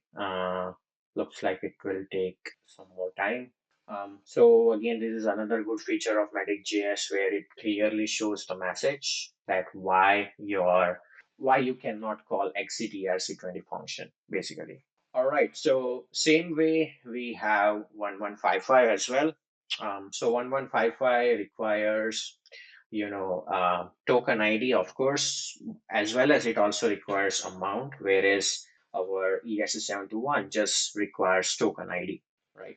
Um, so 1155 has another feature where you can basically, deposit single or you can deposit in batch based on a requirement. However, they are going to make a call of deposit for on the root chain manager. But again, when it comes to ERC1155, again, you will have to, approve that your token to be operated by ERC1155 predicate contract. So once you follow these two steps, this will make your ERC1155 token reflected in the Matic network. And if you would like to, bring back your token on Matic network to the Ethereum chain, then you have to call burn single ERC1155, or you can call burn batch if it's more than one, tokens with its amount. So when you supply the array of token IDs and amount, the length needs to be same and they has to be, corresponding to each other. So here we need to specify the root token ID, root token contract address, token ID, and the number of copies, which is an amount. So we do have that thing in place when you just select to ERC1155. So here, if you are depositing, then you need to specify the token ID here in this box, and then the amount, which is the value of tokens that you are going to mint or you're going to deposit. Right? So this is the first step of burning, and then you have to again supply the burn transaction hash to this function, which is exit single ERC1155. Or if you burned a batch of ERC115 tokens, then you have to call exit batch ERC1155. Okay. In the meantime, before we start the plasma bridge, let us go and again check whether our transaction hash is checkpointed or not. It's again not. Sometimes it can take like half an hour or it can take like 5 to 7 minutes as well, based on the network transaction. All right, so let's start with the plasma bridge. So basically, this plasma bridge also has, a set of contracts which help you to move the assets from the root chain to the child chain, right? Um, there are, however, whenever it comes to the plasma bridge, there are certain restrictions on the child token, and there has to be a 7-day withdrawal period associated with all the exits withdraw from the Polygon to Ethereum on the plasma bridge. However, the proof of stake bridge is, more flexible and that features faster withdrawal. So here, in this slide, it is going to, act as a step-by-step process in order to understand how the Plasma Bridge uses Matic.js library, which is the easiest way to interact with Plasma Bridge on the Polygon network. So the first thing is the user will deposit the crypto assets in the Polygon smart contract, which are there on the main chain, in our case, Coverly. So once the deposited tokens are confirmed on the main chain, the corresponding tokens are going to get reflected onto the Polygon chain, where, on the Polygon chain, the user can transfer the tokens to anyone they want to instantly with negligible fees, and Polygon chain has, faster blocks, approximately like 1 second, and that way the transfer will done almost instantly. So once a user is ready, then they can withdraw the remaining tokens from the main chain. Withdrawal of the funds is initiated from the Plasma sidechain. Um, and there is again a checkpoint interval of 5 minutes, which is set where all the blocks on the Polygon block layer are validated since the last checkpoint. So once the checkpoint is submitted to the main Ethereum contract and exit NFT token contract is created of equivalent value, and then user has to wait for a period of 7 days, which is a challenge period where anybody can come and challenge the authenticity or the genuineness of the transactions. So once the challenge period is completed, the withdraw funds can be claimed back to your Ethereum account from the main chain contract using a process exit procedure. So um, user can also get a fast exit via 0x or Dharma. So okay, let us go to our DApp and just check whether this is pointed or not. All right, it still says it's still not yet checkpointed. Okay, so what's going to happen if it's checkpointed? So once it is checkpointed, you will be actually able to see that your Ether balance on Goerli testnet increases, right? You already bought a token on the Matic chain. So you go here, you had this WAC token. Which was 1.7. Now it's 0.7, which means the token is spent. And we're waiting for that token to, you know, uh, convert again into the ETH. However, there is a bridge that does the checkpointing stuff, and we need to wait for some time. So let us wait for some more time. Okay, and here. Okay, anyway, let us go to the plasma bridge. So the high level flow for the plasma bridge is the deposit function will be invoked where the tokens get deposited to the Polygon contract and they will be available for the use in Polygon network. So if you want to transfer the ETH on Polygon network, so once you have the fund on Polygon network, you will be able to use those funds to send to others like instantly. So the deposit function will get invoked here using the deposit ether.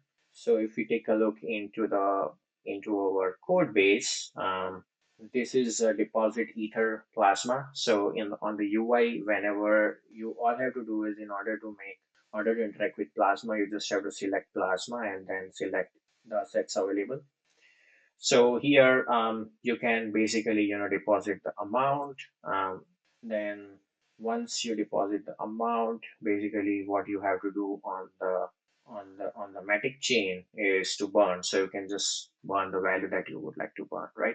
All the instructions to follow for other assets are basically there in the README file. So you can go to the README file and just follow the steps, and you will be able to see the assets literally flowing between the two chains. So here you can see we are calling deposit ether with the amount of ethers that we would like to deposit from our main chain to Matic.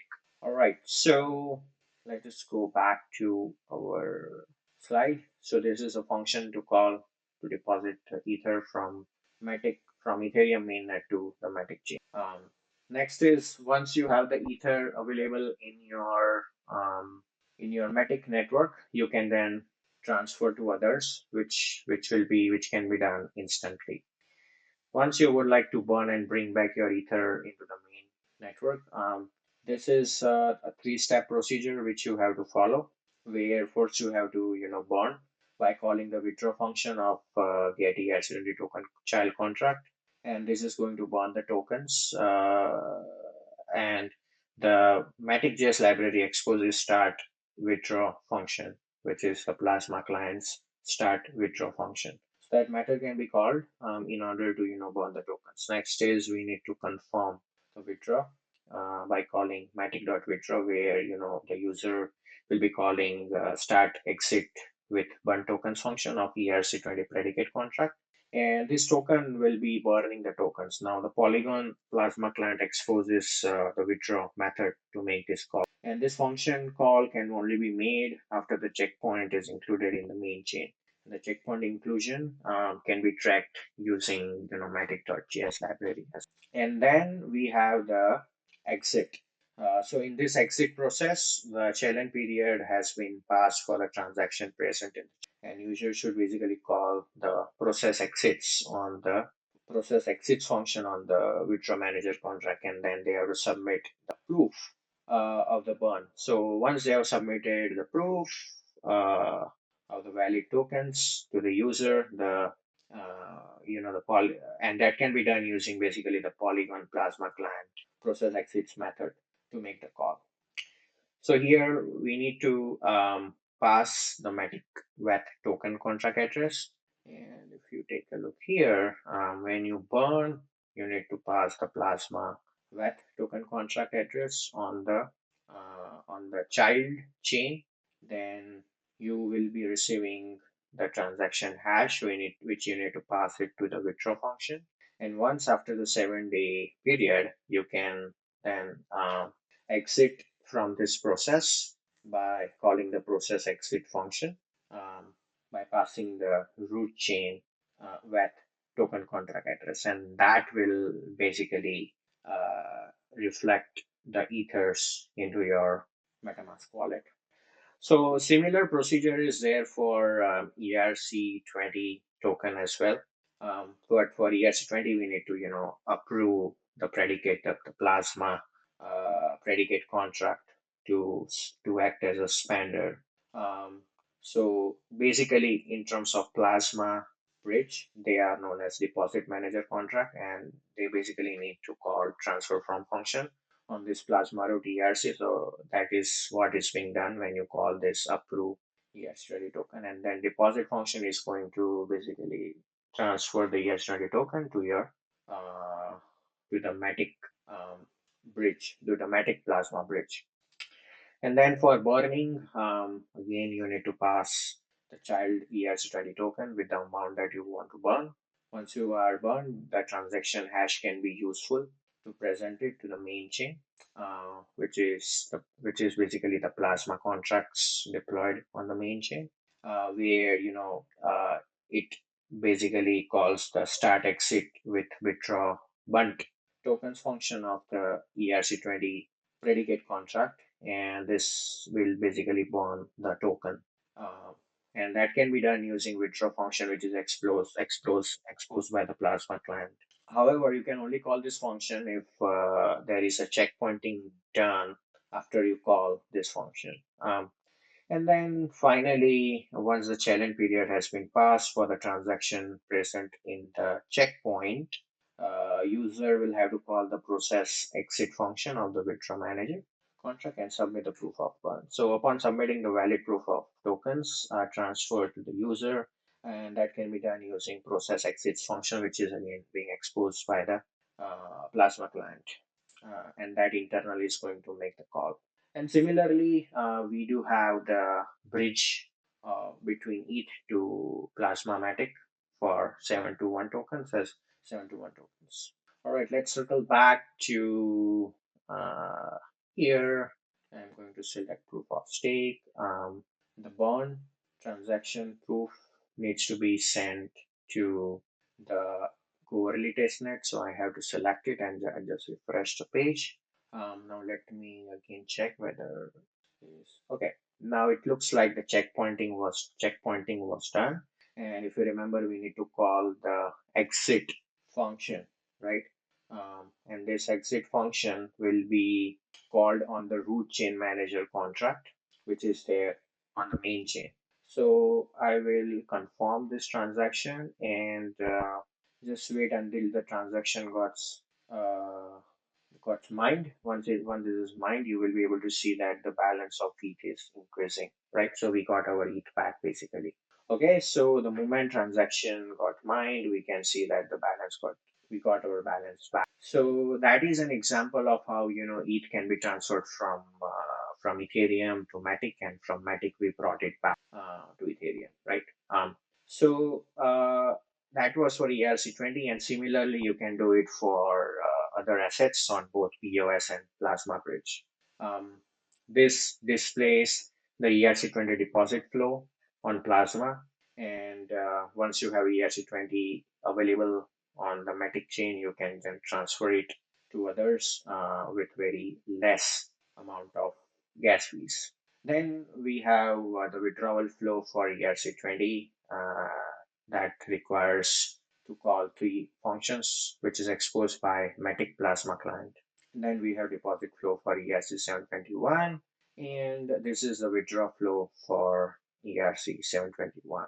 Everything is mentioned in this README, and it has similar steps which we did for ETH. If you want to transfer ERC20 from Ethereum network to Matic PoS, you need to follow the steps. And for withdraw, you can follow the steps. And similarly, we have for 721 and 1155 on PoS, and then we have the same steps available for Plasma Bridge for ETH, ERC20, and ERC720. If you would like to know more about the deposit and checkpointing event tracking, you can just open up this link, and you will be able to see this code here in the documentation. All right, so that's all, folks, for the Asset Bridge lesson. I will see you in the next class. Thank you for listening to me. Hello, folks. Welcome to another lesson of L1 and L2 communication. So in this lesson, we are going to study about how Ethereum and Polygon chain can communicate with itself. I am Dhruvin, and I'm going to be your instructor for this lesson. Now, the topics that we will be covering in this lesson are states transfer, the FX portal, what is the comparison of FX portal with the PoS portal, which is the proof of stake, and we will be taking a look into its use cases.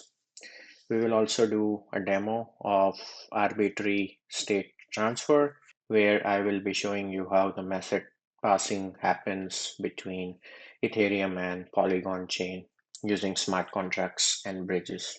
So in the state transfer, we will be taking a look into the state sync mechanism, and we will take a look into how the states transfer happens between Ethereum and Polygon chain by inheriting FX-based root tunnel and FX-based child tunnel contracts. The Polygon validators continuously monitor a contract on the Ethereum chain, which is known as a state sender contract. And each time a registered contract on an Ethereum chain is going to call this contract, then it is going to emit an event called state synced. Now, using this event, the Polygon validator is going to relay the data to another contract on the Polygon chain. So this is a state sync mechanism which is used to send the data from Ethereum to Polygon. Now, the Polygon validators are also periodically submitting a hash of all the transactions on the Polygon chain to the Ethereum chain. And this is kind of a checkpoint that can be used to verify any transaction that is going to happen on the Polygon chain. So once a transaction is verified to have happened on the Polygon chain, the action can be taken accordingly on the Ethereum, right? So there are basically two mechanisms that can be used together to enable, two-way transfer between Ethereum and Polygon. And we will be taking a look into it in our future slides. So basically what happens in the state sync mechanism is it is actually a native mechanism to read the Ethereum data from the Matic EVM chain. Now the validators on the Hamdel layer are going to pick up the state synced event, and they will be passing it into the Bohr layer. And basically this contract inherits an iState receiver contract, and this contract basically has on state receive function which will get called, and basically this flow involves the state sender contract, right, which is deployed on the Ethereum main chain that is going to emit an event called state synced that has counter ID, the receiver contract address, and the data. So all the validators on the Heimdall chain are going to receive this event, and one of them, whoever wishes to get the transaction fees for the state sync, is going to send the transaction to the Heimdall, right? So once the state sync mechanism transaction on the Heimdall has been included in a block, it is added to the pending state sync list. And after like every sprint, the Bohr or the Bohr nodes fetches the pending state sync events from Heimdall via an API call, and the receiver contract on the Bohr is going to inherit iState receiver interface, and the custom logic of decoding the data bytes and performing any action is basically implemented in a function known as onState receive function. So these are all the Genesis contract of the Polygon network.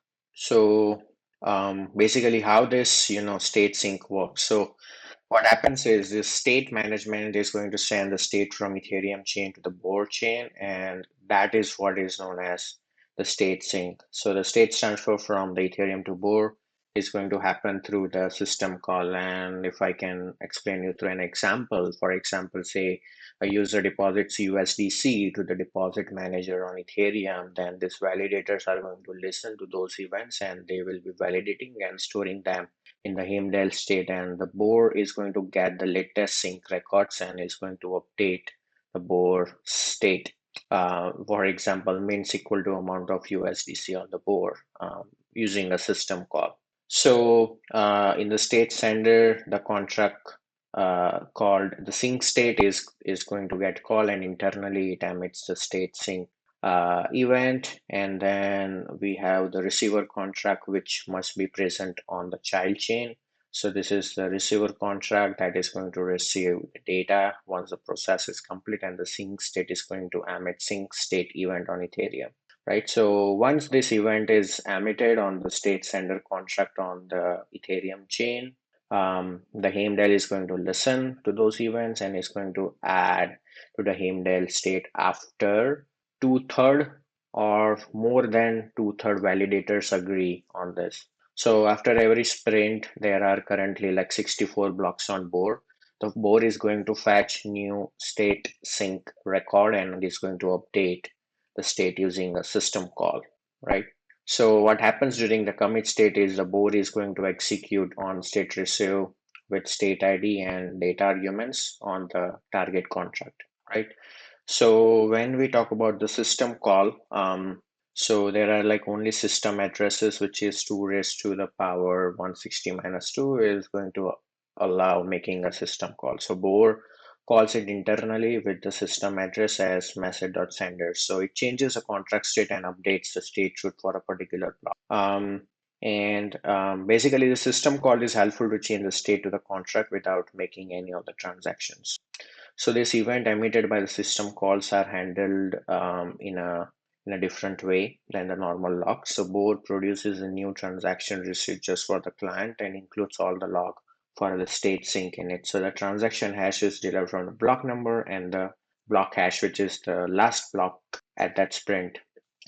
So this is not going to change any consensus logic, only the client changes. So the get block number, get transaction receipt, and get logs RPC call includes all the state sync log with which are derived. Now, the Bloom filter on the block doesn't include the inclusion of this, state sync log, or it also doesn't include derived transaction in the transaction root or the receipt root, basically. So basically, you need to implement FX-based root tunnel contract that has this virtual functions like process message from child, send message to child, and receive message, right? So let us take a look into the implementation of the contract. So this is the implementation for the FX-based root tunnel contract, which is present in the tunnel directory. So it basically is an abstract contract with a setter for child tunnel. Then we have a function which is send message to child, and the function which we need to implement is process message from child, right? And receive message, and send message to child. So here, this is a simple contract for our state, which is basically implementing the FX-based root tunnel contract. And once the root contract receives the data, then we just need to query this variable in order to get it.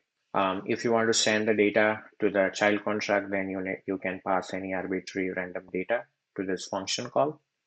And after the state sync mechanism happens, we can basically check the child contract with the message that we passed.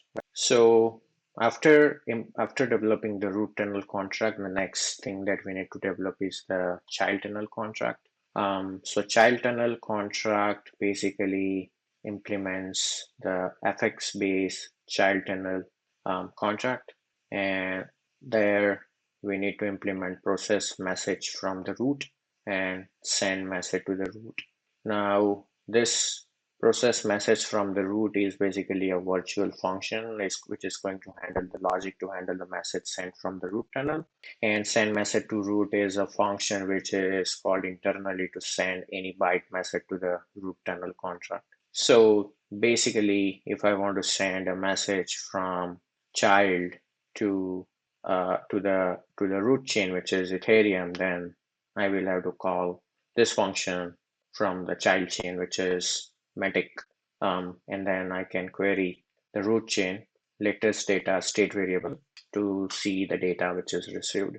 So that's basically the implementation of FX-based child tunnel and FX-based root tunnel contract for transferring the state from one chain to another chain. Now we have FX portal. So the FX portal is basically a meta bridge that allows state syncing without any mapping. What this means is this FX portal or an FX bridge. Basically, FX stands for flexible. The reason that it's a flexible portal is there is no requirement of mapping, and hence it can provide seamless communication with the Ethereum network, right? So it is very powerful but simple implementation of the Polygon state sync mechanism.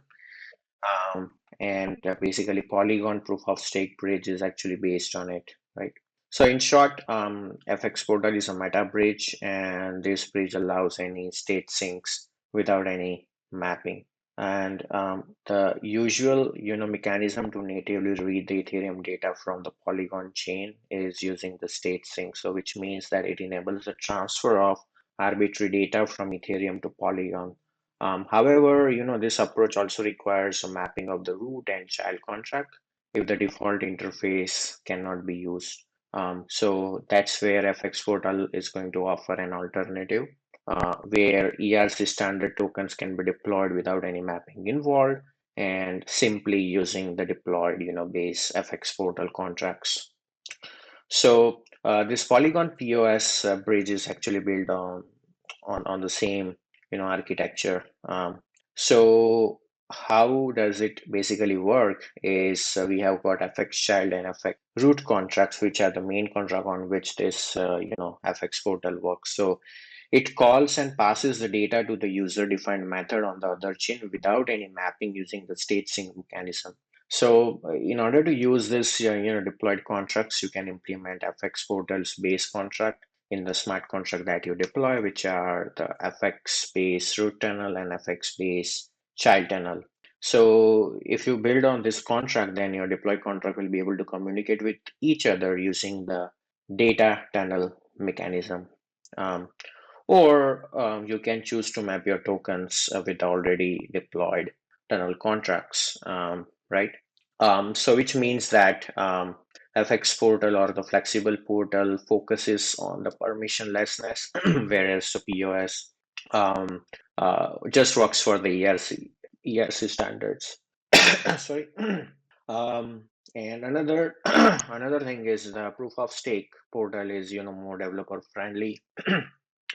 and it allows customization without much of a headache. Whereas on the other side, for the FX portal, a developer will be end up writing a lot of code, but at the same time, it has a benefit of customization. There is a requirement of mapping on the proof of stake portal. However, there is no on the flexible portal. So some of the use cases for the FX bridge is we can create a bridge for arbitrary state transfer. We can create a bridge for ERC20 token standard, ERC20 token generator transfer, then ERC721 and ERC1155 token transfer, right? So in this lesson, we will be doing an arbitrary states transfer, and for that, these are the contracts which are already deployed by the Polygon team on Goerli and Mumbai testnet with these addresses. So that is going to serve us to basically run the developed contracts, which we did implementing the FX root child tunnel and FX base tunnel, and FX base child tunnel and FX base root tunnel contract, right? So in order to get started, you can follow the README file. It's a simple node project that has the dependencies of RemixD, because we will be using Remix IDE for deploying the contract and interacting with it. We are using .env dependency for our secrets. So the secret that we will be using here is private key, the quarterly RPC URL. Now we need this in order to generate the proof, which we'll be talking in a bit. So all I'm going to do is just host this this project on the Remix. So let us do that. Now I'm going to go to the browser here, and I can go to remix alpha.ethereum.org. All right, now I can connect it to the local host. Okay, so this is my root tunnel contract. So what I can do is I can first of all deploy this contract. Now this is a root tunnel contract, so root tunnel contract needs to be deployed on the Goerli testnet. So I'm going to select injected Web3, and I'm going to check in my MetaMask whether it is Goerli or not. So this is already a Goerli testnet, and just make sure your contract is compiled. And then we need to deploy this contract with the checkpoint manager and FX root. So let's go to our slide and check here. So basically, FX-based root tunnel contract is a root tunnel on Ethereum, and this child tunnel contract will be deployed on the Matic network. So when we deploy the root contract, we need to pass the address of root chain proxy as a checkpoint manager and FX root as an underscore FX root. So we will be using this address. So let us copy the FX root here, and you can paste it, and then we can use the root chain proxy as a checkpoint manager, right? So after that, you can transact and deploy the contract. So let us perform it. So on Goerli, the contract deployment takes more time, and we have our contract deployed here. Now the next step we need to do is we just have to query whether the checkpoint manager and FX root is the same as we said. All right, next step is we will have to basically call the set FX child channel on deployed root tunnel and set FX root tunnel on deployed child tunnel contract, right? So now we will be deploying the child tunnel contract on the Matic network. So I'm going to open up this file and let us compile, go to deploy, and I'm going to select this guy. We need to make sure that our MetaMask is connected to Mumbai, and I'm going to pass fx child contract address. So which we can get it from here. All right. Okay, let us deploy this. So make sure this is on Matic Mumbai testnet. And now what we are going to do here is we will be setting the fx root tunnel contract. So I'm going to copy the contract address from here. Make sure you see this pop up, and I'm going to paste it. Let us make a transaction on the Mumbai testnet. Okay, so once again, once you receive the confirmation, just hit this guy and just check whether you are able to receive the address that you set here. So it will take some time. Okay, so now it's now you can read it. Now similarly, you have to copy this address and set the child tunnel, and just call set fx child tunnel in the root tunnel. Now, whenever you are interacting with the root tunnel contract, you have to basically change the network to the Goerli testnet, and then you can call set fx child tunnel contract. So make sure it's on Goerli, and in the data you can see set fx child tunnel, and this basically contract address should match the fx state child tunnel contract address. It starts with D89 and we have the same. So let's transact it, and then we will query fx child tunnel state variable, and we will make sure that we are able to get the same address. Okay, so this is like initial setup for our contracts of child and on child chain and on the root chain, and that is where our message passing will be happening. All right, next we need to do is now we need to pass the message from Ethereum to Polygon chain. So on the Ethereum, we will be calling set message to child. And then we're going to wait until the state sync mechanism happens. And then in our child contract, we are already implementing the process message from root function. And this basically will make sure that the data that we pass from Ethereum to Polygon chain is actually available in the Polygon chain. So this is a simple message that we can pass, right? It can be any message. So right now I am going to select Goerli, and I'm going to pass a message to the child chain. So I'm going to paste that random data here and hit on transact. All right, so just click on confirm and wait until the transaction is mined. So this transaction is mined, and we can go ahead and see in the Goerli block explorer. So we need to wait for a couple of minutes until we see the data here. So that basically happens through a state sync mechanism, which we discussed few minutes ago. So you can see that we called send message to child function, and this was our message. So that transaction is a success now. We will keep on querying the latest data on our fx state child tunnel, but make sure before you query, you are on the right chain. So our chain is going to be the Matic Mumbai testnet, and this is the child contract that we initialized during the deployment, and this is the root tunnel contract, which is the address on the Ethereum main chain.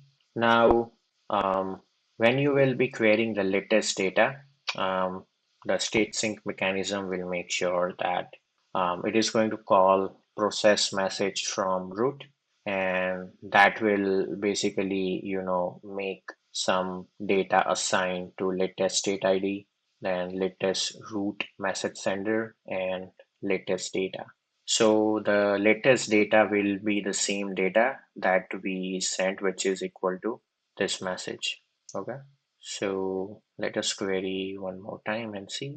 So when you are passing the message from the root tunnel to the child tunnel contract, then it will basically received by calling process message from root, which is being called internally from the fx base child tunnel contract. So it happens automatically through the state sync mechanism. So as I said, it takes like 5 to 7 minutes, or it's like 64 blocks.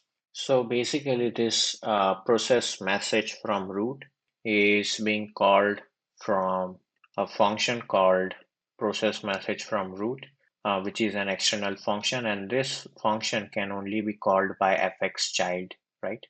And if you remember, this was the address that we set when we deployed the fx state child tunnel contract. Okay, and it internally calls process message from root, which we are implementing in our fx state child tunnel contract, right? And it just validates the sender, and it assigns state ID, latest root message sender, and latest data.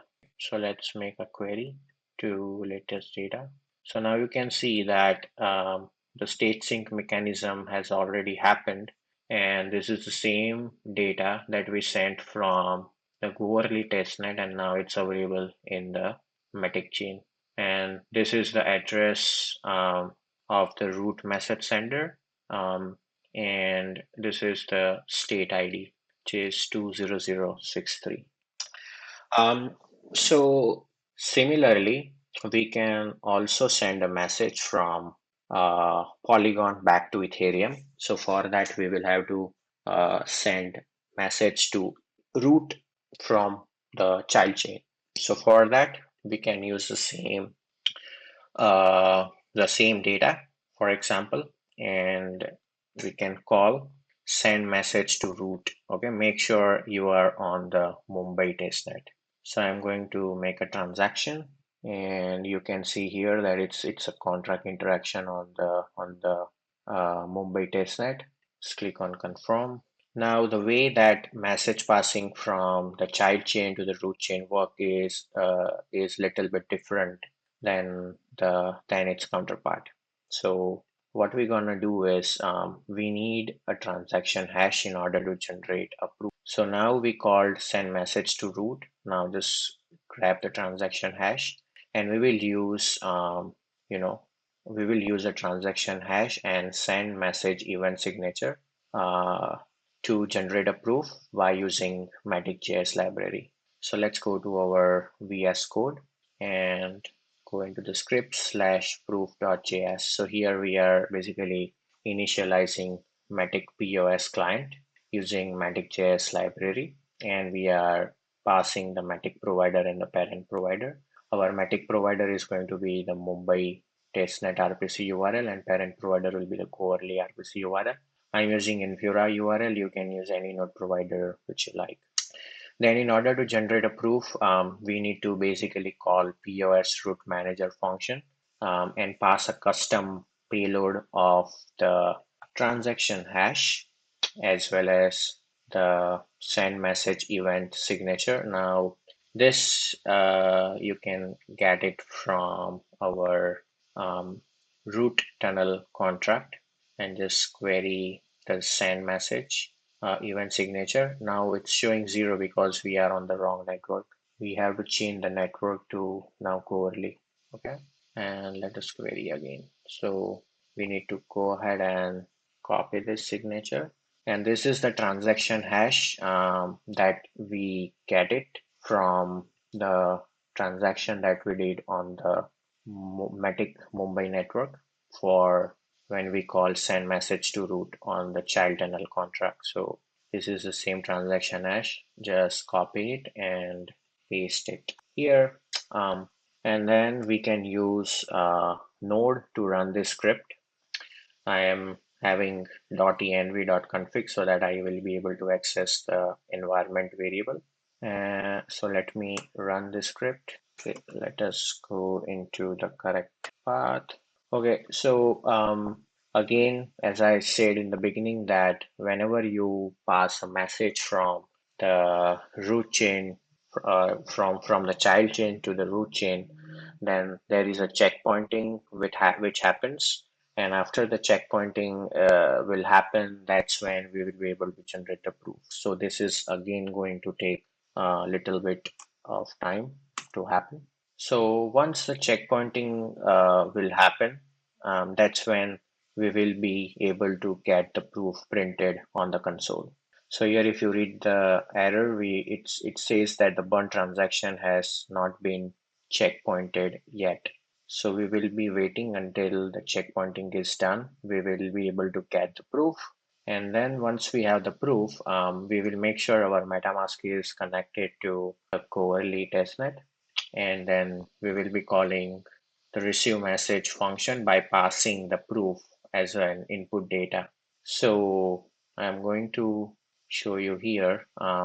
So it's inheriting FX based root tunnel contract. Now, if we go and check the FX based root tunnel contract, it has a receive message function, which is here. And that is going to process the message which we got from the child contract using this function here. So process message from child is already implemented here, and then what we're gonna get is the data. So from the FX based root tunnel contract, internally this will be called, and the data will be assigned to the latest data. So similarly, whenever we'll be get the proof, we will make this transaction, and then we will query this latest data state variable. And again, make sure that your network is Corely now, because we are receiving the message from the child chain. All right, let us try to generate again. So it's still not checkpointed. It's gonna take a while, so let's wait. Okay, so this basically generated the proof. So we can copy this proof now. And all we need to do is just go and paste this proof in the receive message function and make sure you are selected to the Corelay network. And you can just do receive message, send the transaction, and make sure it's actually calling the receive message function in the data tab of your MetaMask. Again, check here if it's Corelay and then hit confirm. So once your transaction is mined, you will be able to, whenever you will be querying the latest data, you will be able to see that message here. All right. So that is basically passing the message from Polygon to the main chain, which is Corelate testnet, from Mumbai to the Corelate testnet. And yeah, that's everything for this lesson. See you in the next lesson. Hello guys, welcome back to another lesson of the Polygon course. In this lesson, we are going to learn about how we can deploy the smart contracts to the Polygon chain. So in order to deploy the contracts, we need some sort of an IDE. IDE is an integration development environment. So mainly in this lesson, we will be using three IDEs for deploying and interacting with the smart contracts on the Polygon chain. So the IDEs that we are going to use will be Remix, Hardhat, and Truffle. So let's get started with the IDE called Remix. So in order to use Remix, you will have to navigate to remixalpha.ethereum.org. In the last lesson, we learnt about setting up MetaMask with the Mumbai testnet. So make sure your MetaMask is selected with the same. Now, what we're going to do is you need to create a repository just like I have created, and I called it as Remix. Now, once you have created the repository, you are requested to add the dependency which is selected in blue. It will be a developer dependency, so you can write a command yarn add -d remix project /remixd, and you can download the latest version of the repository. Now this dependency is required in order to host your local file system to the Remix IDE. So for that, you can use npx remixd. You need an absolute path to your project directory, which is shown here. So there are two options which we'll be using. Dash as is the source. So the source includes absolute path and the IDE URL. My IDE URL is remixalpha.ethereum.org.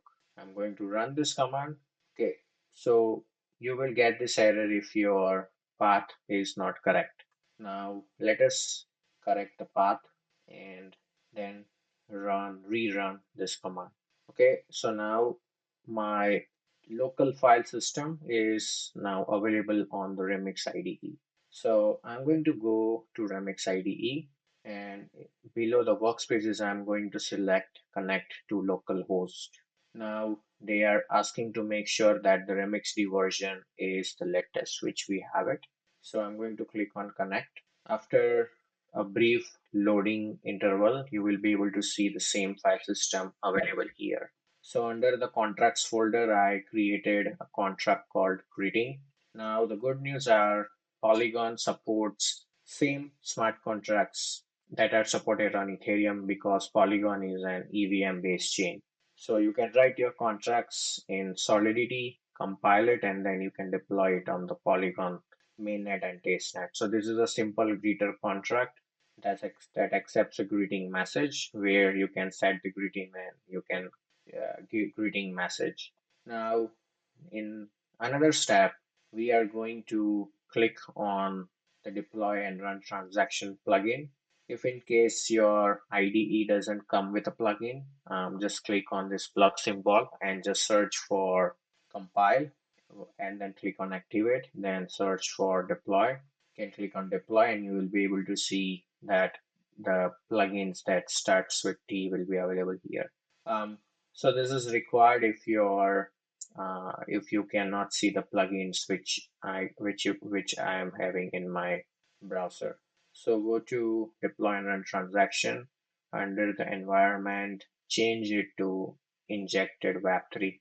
Now, the moment you change to injected Web3, the MetaMask window will pop up and you will have to give the access to your MetaMask wallet. So just click on next, and now Remix has an access to MetaMask wallet, so it will be helpful in deploying and interacting with the smart contracts. Now, what we're going to do is we're going to compile this contract, and now once our contracts are compiled, we are going to deploy the contract. So for that, you can see here we have a message to pass in the constructor. So you can fill up this form and click on deploy. You will be able to see a window popping up. So which means that here new contract means there is a contract deployment transaction happening. So click on confirm and just wait until the transaction got mined, and once it gets mined, you will see the deploy contract section. So just expand this contract and query greet. Now you can see that we initialize the greeting state variable using hello world, right? So let us give a brief moment until the transaction uh, is mined on the Polygon chain, or I can say the transaction is validated on the Polygon chain, and then you can see that hello world is what we can read when we click on the greet. Similarly, if you want to change the greeting hello ETB, I can execute set greeting function. Now that will open up a pop-up of MetaMask. This is a transaction because it is going to change the state of the contract. So I can just click on confirm and just wait for a brief period of time, and you can see that the transaction is mined. And once you query greet, you can see that you can see here it's hello ETB. So that's how you can basically deploy and interact with your smart contracts using Remix. Now, in the next part, we are going to interact, we are going to deploy and interact with the smart contracts using Hardhat IDE. So I'm going to stop this server running and I will navigate to another directory here. Now, as you can see in this directory, um, I am I have initialized this repository with Node.js. So just run npm y-init or yarn y-init, and that will spin up a packet.json. We need these dependencies in order to use Hardhat, and all you can do is run npx hardhat init, and you will be be able to see this kind of a folder structure. So once you are able to see this kind of a folder structure under contracts, you can write a creator contract. It's the same contract that we did in Remix. Now you know that Hardhat provides console logs natively. So you can import this library and you will be able to see console logs happening. However, this console logs can't happen. You won't be able to see the console logs on the Polygon chain. It is only possible to see it within the Hardhat network. So in order to configure the Hardhat with the Polygon chain, under the networks key, we're gonna create a Polygon entry and we will specify URLs and the accounts, right? Which means that you need to follow in without example and you will have to create similar file with the name.env with your own private key. Once you have created that, this is the RPC URL which you need to fix. Then you can basically open up a console. So I'm going to open up a Hardhat console with the network Polygon. And next is I'm going to deploy and interact the creator contract using Hardhat. So all I need to do is I first of all need to get the factory. So for that I will say hre.ethers dot get contract factory and I will specify the name of the contract. Now you can your name should match with whatever is specified in the contract. Now I got the factory. Now another thing that I will have to do is I'll have to deploy this factory variable. For that I'll say await factory dot deploy. Now you can see that you are getting this issue just because it expects some argument to the constructor. So I can again say hello world and let us wait until the transaction gets mined. Now you can see that here there is a transaction receipt and then this is where the contract got deployed. So this is the contract address. Now I need to get the instance of a contract. So I'm going to name the instance of a contract as creator and I'll use hre.ethers.get contract at greeting and here I'm going to specify the address of the contract. So the name of the contract is greeter, so we need to specify the same name. Now once you have the greeter instance, you can basically read the value of the greeting variable through the function greet. So this is a promise, so you will have to append it with await. So you can see that we initialize with hello world and you can see here that it's hello world. Next is we can also set the greeting. So I'm going to say hello ETB. We need to wait until the transaction gets mined. Once the transaction is mined, you will be able to see that hello ETB is displayed. So that is how you can deploy and interact with the contract using Hardhat on Polygon. One thing that you need to make sure is just get the test Matic tokens from the Polygon faucet that is being shown in the last lesson. So tune in into last lesson again if you don't know how to get the test tokens. Right now, I'm going to exit this console. So you need to press Control C, and that is how you can exit from the console. Now, next topic is how you can use Truffle to interact with the Polygon chain. So let's look into its configuration. So for that, again, under the networks, we can create a key called Polygon, where we can provide a provider with using new HD wallet provider, where we can provide mnemonics as well as the RPC endpoint of Polygon.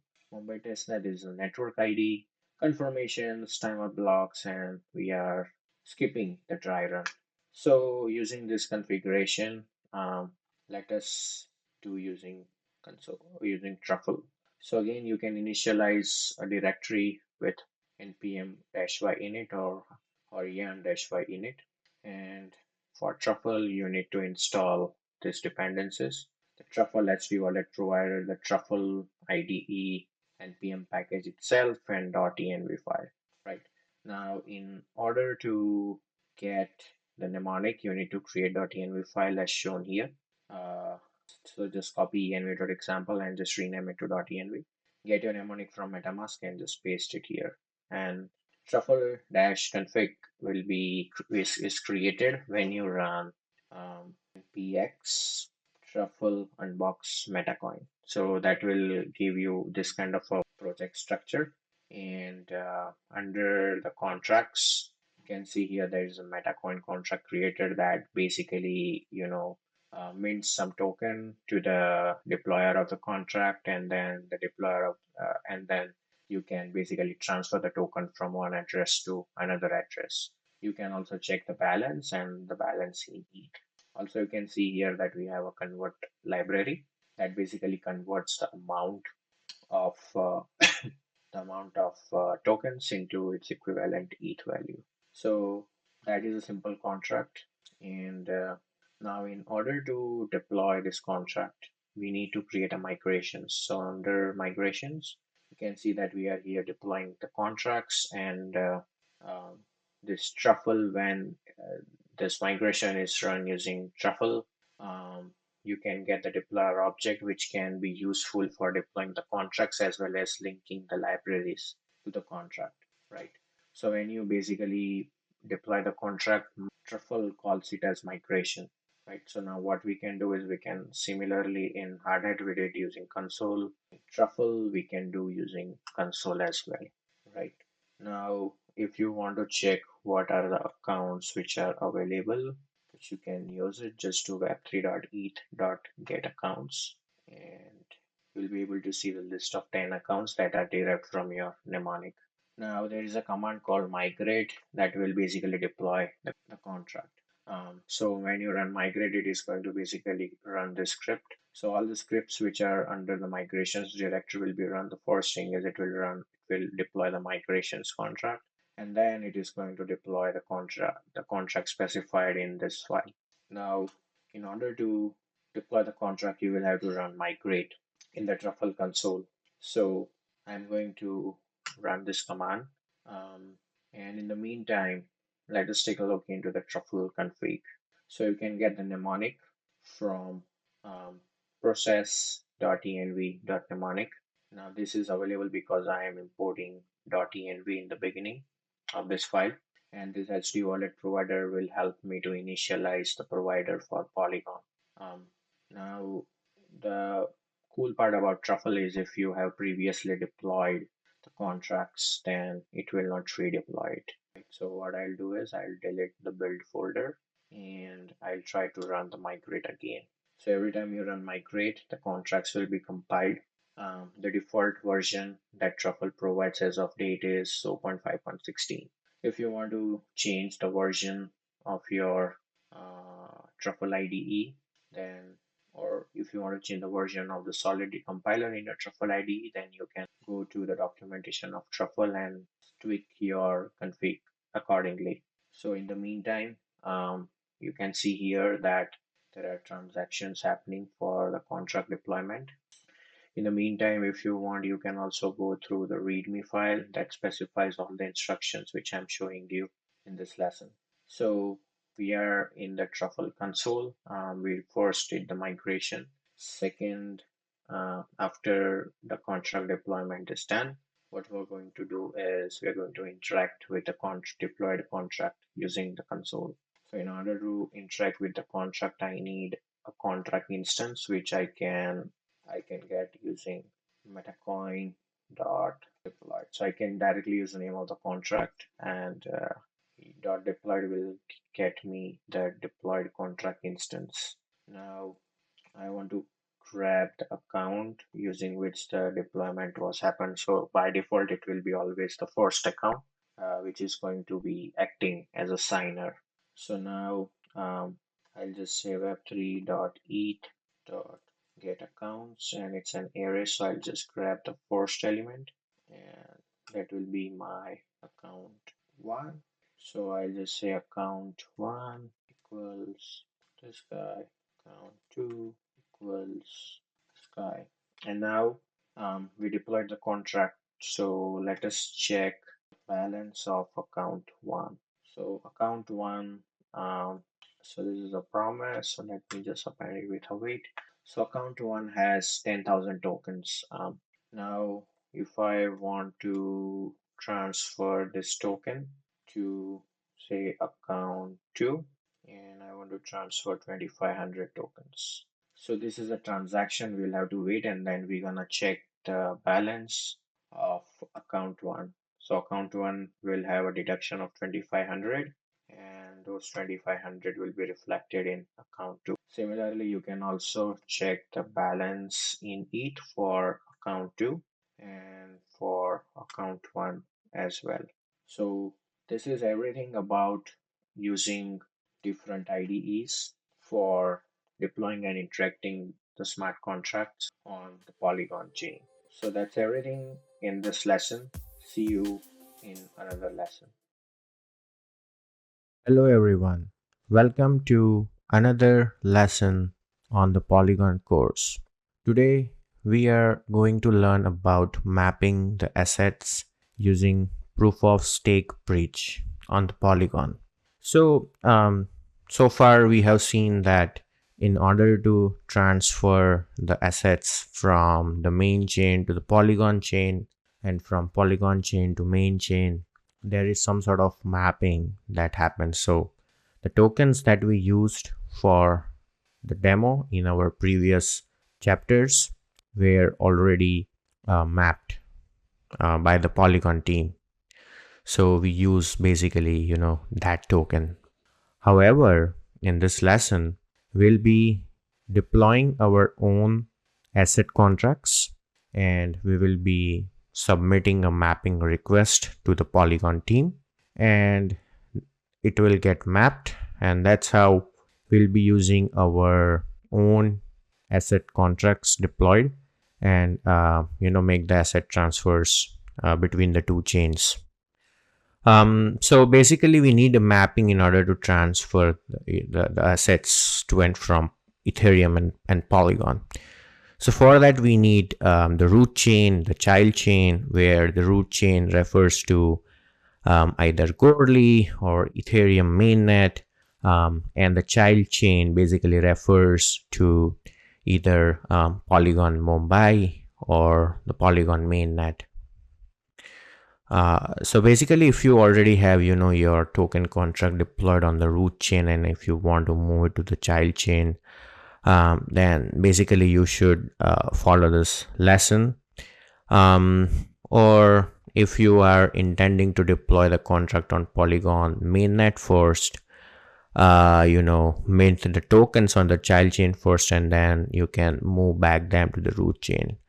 Then you basically need to follow the guide that we'll be talking in while looking into the Polygon asset mapping UI, which means that coming back to the topics that we will be covering in this lesson are we'll be learning how to use the Polygon asset mapping UI, and using that we're gonna map the assets using the proof of stake bridge, and we also are going to use the Polygon mintable asset contracts in order to map the mintable contract tokens.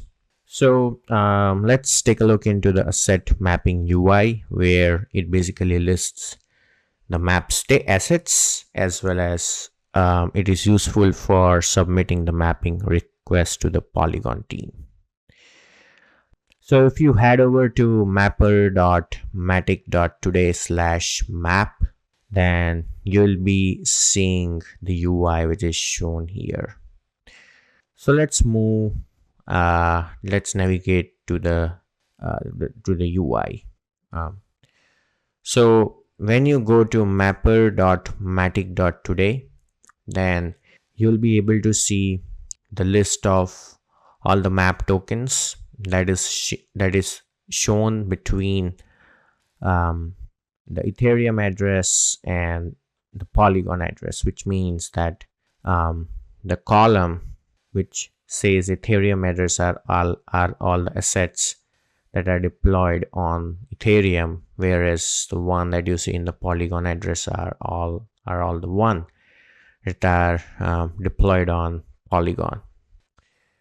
If you want to check the network on which they are deployed, you can switch from this drop down, which is choose network type. So if I want to see the one that are deployed on the Goerli testnet to the Mumbai testnet, then you can select accordingly. So these are the assets which are mapped on proof of stake bridge. Similarly, you can also check the same for our Plasma bridge, right?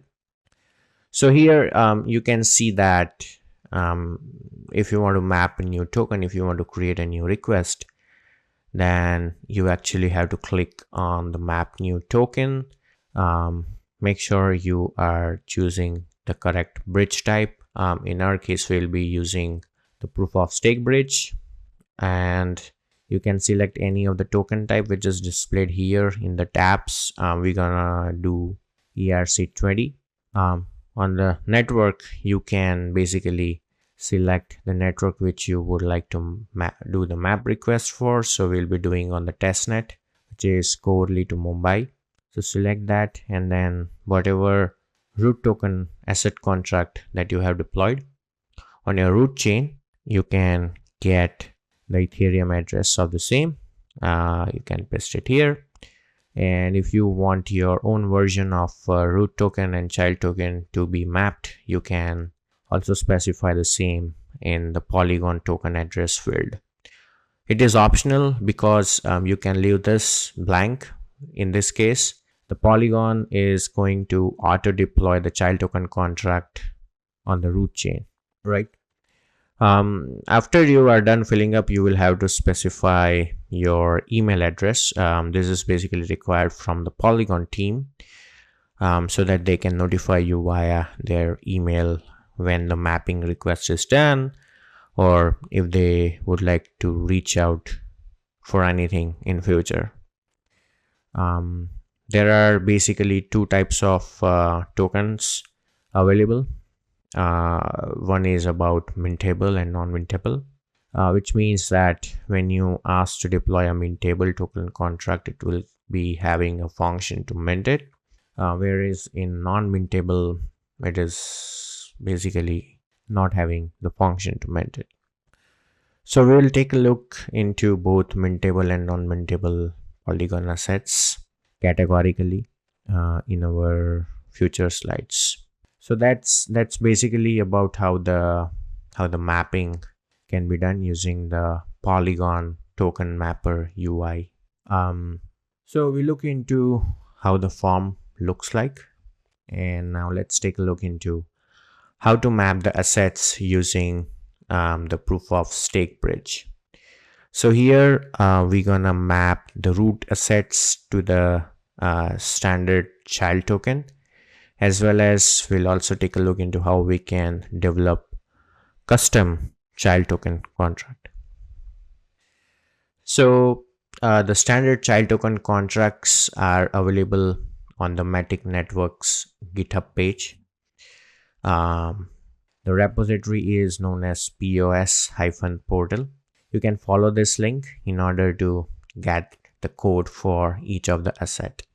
So as far as the demo goes, we will take a look into how to map ERC20 standard child token using the mapper, using the Polygon's token mapper UI. So head over to mapper.matic.today/map, and you'll be seeing this UI. Now, in order to deploy a standard child token, we basically need to have our Ethereum token address. So for that, we need to basically create an ERC20 token, deploy it, verify it, and once the token is successful on the Ethereum chain, then we can come back here and we can submit the request to the Polygon team to map it. So let's do that. So I'm going to head over to VS Code, and I'm going to show you how the code for the root token looks like. So if you can see here, this is a very simple ERC20 token contract, starting with an ERC20 interface. Then we are implementing the ERC20 interface to create a standard token that has all the transfer from and all the mandatory functions that are required in order to make a contract to be ERC20 compliant. After that, we are naming a token as human standard token, that is again implementing the standard token. However, here we need to basically initialize all the parameters, namely we need to mint some tokens in the beginning. We need to assign the total supply, name, decimals, symbol. So once we are done with that, the next step that we're gonna do is we need to basically deploy this contract. Now we can use Remix to deploy the contract. So let's go to the repository. As far as the dependency goes, we're using Remix project / remixd dependencies. So that will be useful for us in order to host the contracts directory to the Remix. So as far as the command goes, you have to type yarn remixd. Please specify the correct path of the repository. So the repository's correct path is the one which is shown here. So once you are done with this, it is going to open up. Let's go to our Google Chrome, and I'm going to open up remix alpha.ethereum.org. So let it open, and I'm going to go and connect it to the local host. So once it's connected to the local host, we'll be able to deploy our root token contract. So once again, it uses 0.8.0 Solidity version, and it's a pretty basic ERC20 token contract. So let's compile it, making sure that it's 0.8.0. Once the compiling is done, we need to go and deploy it. So I'll be selecting injected Web3. We are going to deploy the root token contract into the Coverly testnet. So in your MetaMask, do check that it displays the Coverly testnet. After that, we are going to create an initial supply of 100 tokens. So I'm going to just give 18 decimals. The token name is my proof of stake token, and I'm going to name it my proof of stake token MPT, and just adding 18 zeros. So once you are done with filling up all the initial values that will be supplied to the constructor, let's deploy the contract. Let's make all the on-screen instructions, and let's wait until the contract is deployed. So you go here and just check the Etherscan. It looks like the contract is deployed, as we have the green check mark here. Go to the Polygon token mapper and just paste your contract address here, and you'll be able to see the token symbol, the token name, and you need to specify your email ID here. So I'm giving my email ID, and let's just submit the request. So this will be the confirmation screen that is useful to verify the details. So this is our address of the token deployed on Coverly. Decimals are 18. This is my email ID. Then the network is Coverly. It's not mintable. MPT is the symbol, and my POS token, into the brackets POS, will be the token name on the child chain whenever it will get deployed. So once we're done with that, the request will be submitted. We can close it. So it's gonna take a while until the request is processed by the Polygon team. So basically, once your request is processed, you'll be able to see the token mapped along with the address. So let's go and check our testnet. So once it is done, you should be able to see something like this with your token name, Ethereum address, and the Polygon address. So this Polygon address is basically deployed by the Polygon team. So for example, say we have this as an Ethereum address and this is our Polygon address, right? So now how do we use it, for asset transfers? So in the previous lesson, we took a look into how we can use Matic.js library for transferring the assets. So we're going to use the same library for transferring the assets that we created. So for example, this is an asset that I created previously.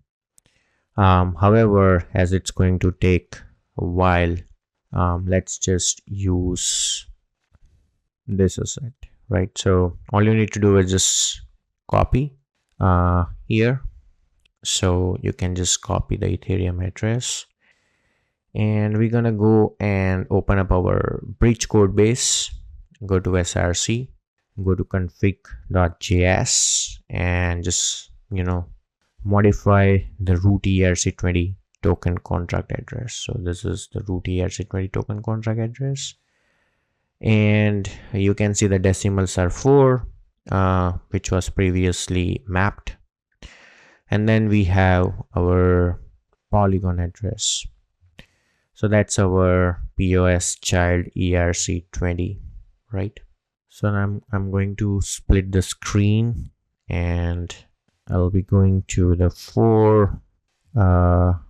it's the third lesson, which is bridge code base.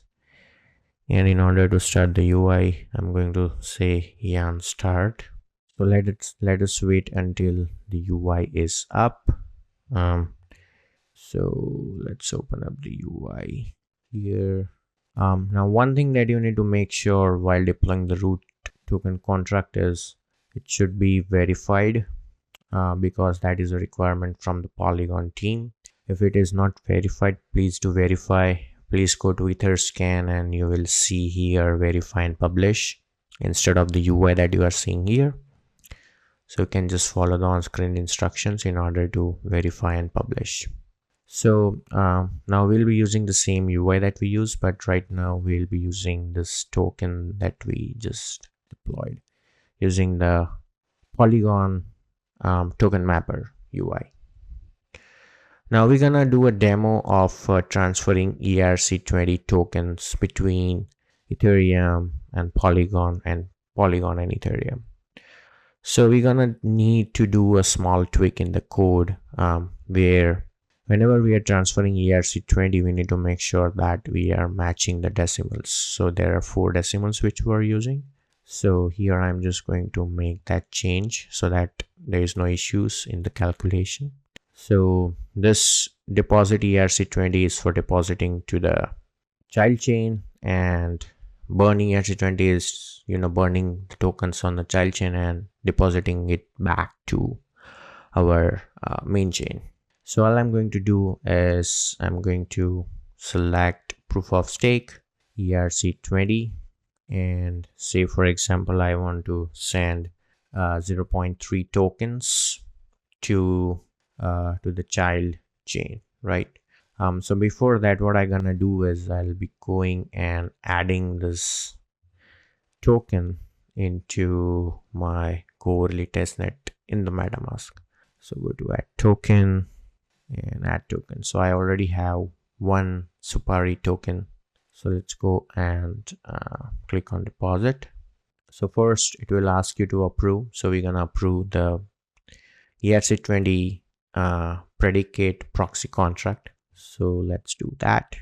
Once that is mined, so once that transaction is mined, another transaction will be to call the deposit for function. So we can just do that and confirm. So let's wait until that transaction is mined, and in the meantime, once it gets mined, we can go to Matic Mumbai testnet, go to assets, and we can add our child token contract. So here, and add. All right. So let's go to the Corley testnet, and it looks like we are having 0.7 Superi tokens. That is a result after depositing 0.3 Superi tokens to the child chain. So we'll be able to see that we have some 0.3 Superi tokens available in our account of the Mumbai net. So let's wait until it appears. Next, what we are going to take a look into is what if you need a custom child token. So this was the token contract that is provided as a standard ERC20 token by the Polygon team. So the next topic that we will be taking a look into creating an custom child token contract, which has some additional functions to the standard functions of ERC20. And then we can deploy the token contract on the child chain and submit a mapping request on the Polygon's token mapper UI. There are some functions that are mandatory to have in your custom child token contract, so we're going to take a look into that. And there are some restrictions that we have while creating custom child token contract, so we'll be taking a look into that as well. So basically, in the meantime, let's take a look and see if we have got some Superi tokens. It looks like still the update has not happened, so let's wait some more time. So in the meantime, let's just circle back to this UI in a bit. So now that we are able to transfer the tokens that we deploy, that are mapped using the token mapper UI, the requirement could be to have a custom child token contract. So let's go to, all right, so now here you can see that we mapped this token and it's now available on our Polygon token mapper UI, right? So we can use this token as well. So instead of using the one that was deployed previously, let's just use this. So I'm going to copy it to the root token, and this is my Polygon address. Okay, and now these are all 18 decimals, so we will have to make a small change here. So looks like this is 18 decimals, and we're gonna update this guy as well. And let's go to the config, copy this, and just add this token to our early testnet. Here. Okay, so this account has 100 MPT tokens. So let's go and select ERC20. Let's do a refresh. ERC20. I want to submit 20 tokens to the child chain. So I'm gonna click on deposit and let us withdraw. Let us approve it to get spent by the predicate proxy contract. Once the approval is done, we'll be able to call deposit for the function. So this is another transaction which we need to basically allow. So I'm going to click on confirm, and all right. So let's check the balance of our asset. So it should be 80 after the transaction is mined. So here, so looks like the transaction is mined, sending 20 my PoS token, and the balance should be 80, right? So next we're gonna do is just copy this and select the Matic Mumbai testnet, and now you can see that we are having 0.3 Superi reflected in the child chain. Similarly, we should also get the 20 MBD tokens here basically. All right, so now that it's going to take a while to reflect, what we could do is we can take a look into the custom child ERC20 token. So far we looked into the standard ERC20 child token. So there are some restrictions and there are some rules that we need to follow. For example, we need to have a deposit method, and we have to make sure the deposit method can only be called by the child chain manager proxy contract whenever a deposit is initiated from the root chain. Then the deposit should have a logic so that it internally mints the token on the child chain. We do not have to mint the token in the constructor. It should have withdraw function which can be called to burn the tokens on the child chain. And burning is the first step of withdrawal process. So withdraw is going to internally burn the token on the child chain. And this is a child chain manager proxy contract deployed on the Mumbai net. So let's take a look into how to implement the custom ERC20 child contract. So if you take a look into the code of the child token contract, we're implementing deposit function and the withdraw function. So deposit function basically comes from an interface called iChildToken, and that has user and the deposit data as arguments. So we need to basically implement that in our token contract. We know that it can only be called by the child chain manager proxy, so we need to make that change accordingly. And here we are minting the tokens as per the rules, so which means that we are increasing the total supply, and we are also adding that amount to the users. And then we are emitting transfer event that shows that it's being minted because the origin address is 0x. Then we are having withdraw function that is used for burning your assets on the child chain, and this is the implementation for the same. Having said that, now we can start deploying the contracts. So the very first thing we need to do is we need to deploy the root asset contract. So what we could do is can get root token contract, compile it, and let's say 100 is the token, and it's gonna have 18 decimals. Token name is my custom PoS, and then we can say MCPS as a token symbol. So let's deploy this contract.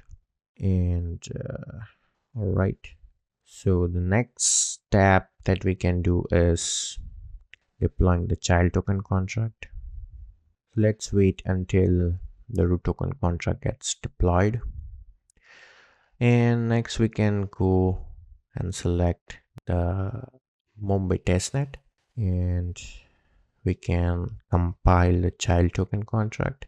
Now, as per the rules, we can't have minting done within the child token contract, so there is no initial supply which is here, right? Because the minting is already done from the main chain. So we can have the token symbol as MCPS, and we can say this is on proof of stake. Decimal units, and this should be actually here, my custom PoS.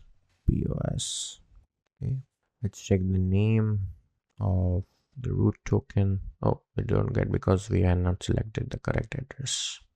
It's Mumbai. We are deployed on Goerli. All right, we can deploy this contract. So this is on Matic Mumbai testnet. Just make sure that that's the same. And let's wait until the contract gets deployed. So it's deployed. and I can go ahead and I can do mapping now. So go to the token mapping UI, map new token, and this is my Ethereum token address. They are saying that the token is not verified, so we need to go and verify the token on the Corely network, right? Let's go to Corely, and or yeah, actually we were getting this issue because we are using the wrong network. Okay, so this looks fine, and then we can get our Polygon address, and so looks like this is not verified. Let's go and check and make sure, and we'll see how it can get verified. So go to the transaction. This is our contract address, and yeah, it's not verified. So our compiler type is single, version is 0.8.0. It's unlicensed. Let's double check from here. We can continue and can grab the code here. Make sure you do all the checks, and let us wait until the contract gets verified on Etherscan. So the contract is verified now. We can copy this and paste it here, and let's give the email ID and submit. So we already verified on the Polygon Mumbai Explorer. We have deposit and withdraw functions on the child token contract. Yes, only the child chain manager proxy has a right to call the deposit function. Now we didn't do that, so what we can do is we can just copy this address. We can go to our remix and make sure your network is the Mumbai testnet, and we can just say that update child chain manager to this address. So we did this check, and once the transaction is mined, let's just check that it's the same address, so which means that we passed this check as well. Mint function is an internal function, so let's check in our contract. So internally we are minting in the deposit function, right? So that is true. So now we can submit the request, and basically once your request is accepted, then you're gonna receive an email from the Polygon team, and you will also be able to see your token mapped. So you can technically test your custom deployments the same way that we are testing the standard deployments minus the custom functions basically. So let's go back to our UI and check whether our Mumbai testnet received some tokens. So now you have 20 MPD tokens. Now all you need to do is let's refresh the page, ERC20. Now I want to burn 10 tokens, so 10 tokens back to the main chain. I'll click on burn and calls withdraw. So let's wait for the burn transaction hash, so that we can use the same hash in order to present the burn proof.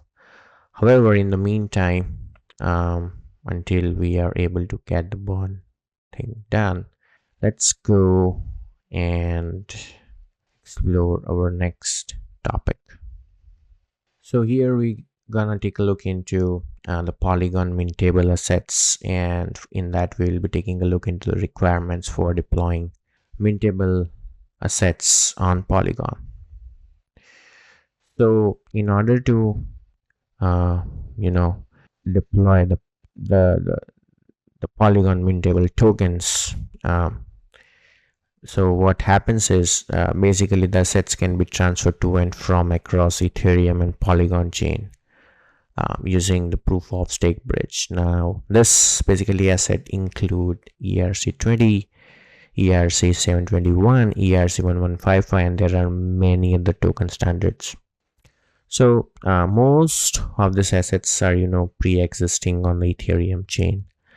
However, you can also create new assets on Polygon chain and you can move it back to Ethereum chain as and when you require. So this can save a lot of gas, a lot of time, which is spent on the token minting on Ethereum. So the creation of the assets on Polygon chain is basically much easier, and that's basically a recommended approach as well. And these assets can be moved to Ethereum chain when required. So such type of assets are the Polygon mintable assets. So in case of Polygon mintable assets, the assets are created on Polygon. When a Polygon minted asset has to be moved to Ethereum, the asset has to be burned first, and then a proof of this burn transaction has to be submitted on the Ethereum chain. And the root chain manager contract is going to call a special predicate contract internally, and this predicate contract directly calls the mint function of the asset contract on Ethereum, and the tokens are minted to the user's address. So this is a special predicate, and it is also known as mintable asset predicate. So you need to satisfy some of the requirements, and the requirements includes contract deployed on the Polygon chain, and then we need to deploy contract on the Ethereum chain. So you can either deploy mintable token contracts on Polygon chain, or you can use the Polygon token mapper UI to request a mintable token contract, which can be auto deployed on the Polygon chain. And you can use the same UI with the same link which we did previously. However,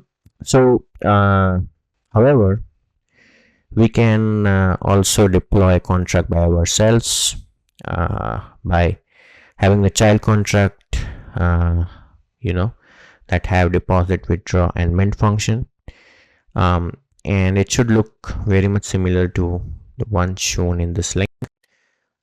As far as the demo goes, we'll take a demo of ERC20 token, and the similar requirement we have for Ethereum chain, right? So a token contract which is deployed on Ethereum chain should also have the contract similar to the one shown in links. The most important part is the mintable asset proxy contract deployed on Ethereum should be given the minter role in the asset contract deployed on Ethereum, and only this predicate proxy address should have the rights to mint the tokens on Ethereum, right? So these are the addresses on the Goerli for the asset predicate proxy contracts, and you can use this to assign a minter rule to the mint function of your root asset contract, basically. So in the meantime, let's go and check the UI, and we have the transaction hash. Hopefully the checkpointing should have been done. So what we could do is we can switch the network to Goerli and just copy the transaction hash, refresh it, and supply our transaction hash here. Click on exit. It looks like the burn transaction has not been checkpointed yet, so let's give it some time until it gets checkpointed. So let's take a look into the contract for the Polygon mintable assets. So here we're gonna go to our token code base, PoS mintable ERC20. So this is our root token contract. It's very similar to the one that we deployed.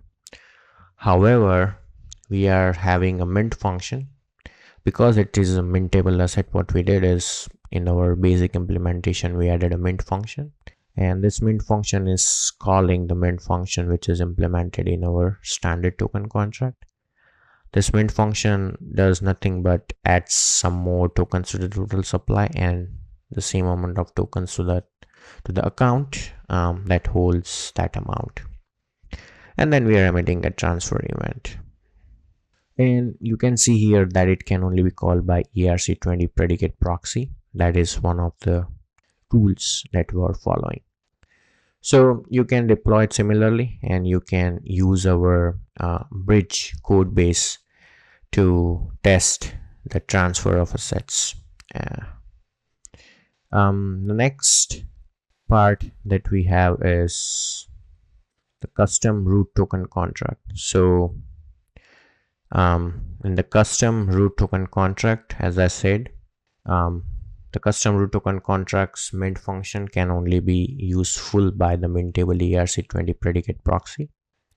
So once you deploy your custom root token contract, you can go ahead and change the mintable ERC20 proxy address, and you can use the UI tool to map it with the same way that we did it in the PoS ERC20 token with the custom child token and root token, as well as just a root token and child token deployed by the Polygon team. And then we have the child token contract that should have mint function, withdraw, and deposit. Withdraw function should basically burn the tokens, and deposit function is the one that should basically mint the tokens, but it can only be called by the child chain manager proxy. So basically we need the deposit function in order to transfer the minted tokens from the child chain to the root chain, right? And it follows the same approach that we are doing in this application. So we need to get the burn proof, and then we can call the exit, and that will be appearing in our Ethereum's mainnet. So I'm trying to call exit again, and this time it looks like the checkpointing is done. So I'm going to click on confirm, and I should see increase in my asset value, in my asset amount after the transaction is mined. So I burned 10 tokens, so I should be able to see 90 tokens here, which I am seeing, which means that the token mapping UI is working. So that's basically the contracts that you need to deploy on the Ethereum chain, and the same contracts and the similar contracts displayed here you need to deploy on the Polygon chain, observing all of these rules. You can refer the contracts in the code base, and make sure that your deposit function is only callable by the mintable asset predicate proxy. The asset means ERC20, 721, and 1155. The contract addresses are available here. If you want to get the list of all the addresses, just head over to, so you can basically head over to you can go to static.matic.network/network/testnet/Mumbai/JSON, and you'll be able to see all the contract addresses here. All right, that's all folks in this lesson. See you in the next lesson. Hello everyone, my name is Dhruvan, and I'm going to be your instructor for this lesson for the Polygon course, which is meta transactions. So meta transactions are also known as gasless transactions, right?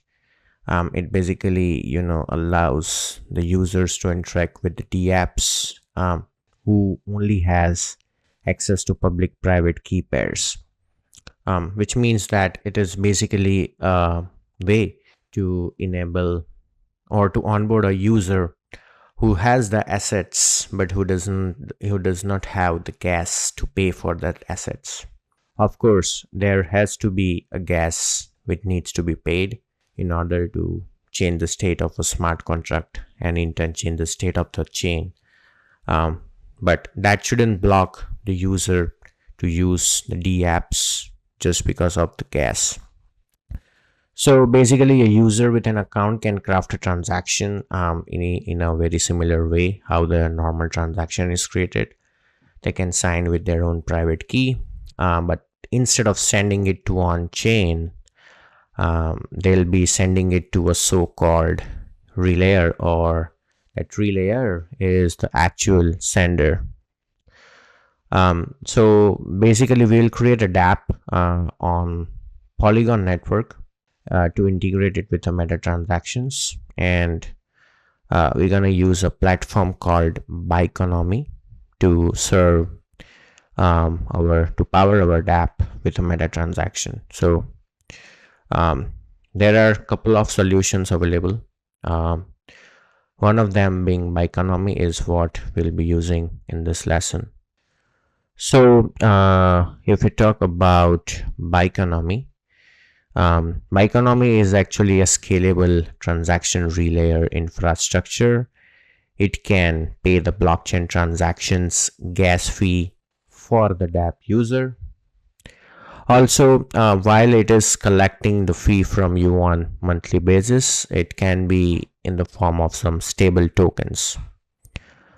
So it seeks to, abstract way in which the complexity of the blockchain for customers are handled by enabling gasless transactions. So basically, if you have some 20-30 DAIs, and if you want to pay to somebody, then you don't really need to have ETH for that, because of course if you want to call a transfer function on ERC20 token, you need to pay it for the gas. So basically you can pay in your favorite ERC20 token irrespective of the native coin to be paid, and in the gas price optimizations as well. So let's take a look into the introduction to meta transactions.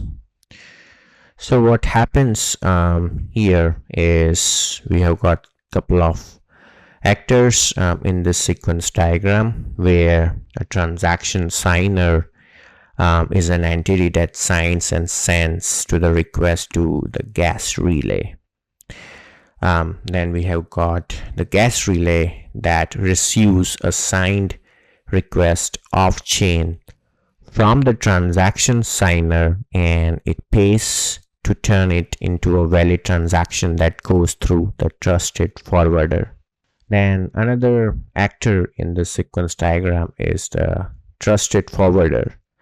That's a contract that is trusted by the recipient to correctly verify signature and nonce before forwarding the request from the transaction signer. Then we have got the recipient contract, which can securely accept the meta transaction through a trusted forwarder by being compliant with this standard, right? So the trusted forwarder is responsible for calling the recipient contract, and it must append the address of the transaction signer, which is 20 bytes of the data. That should be appended to the end of the call data.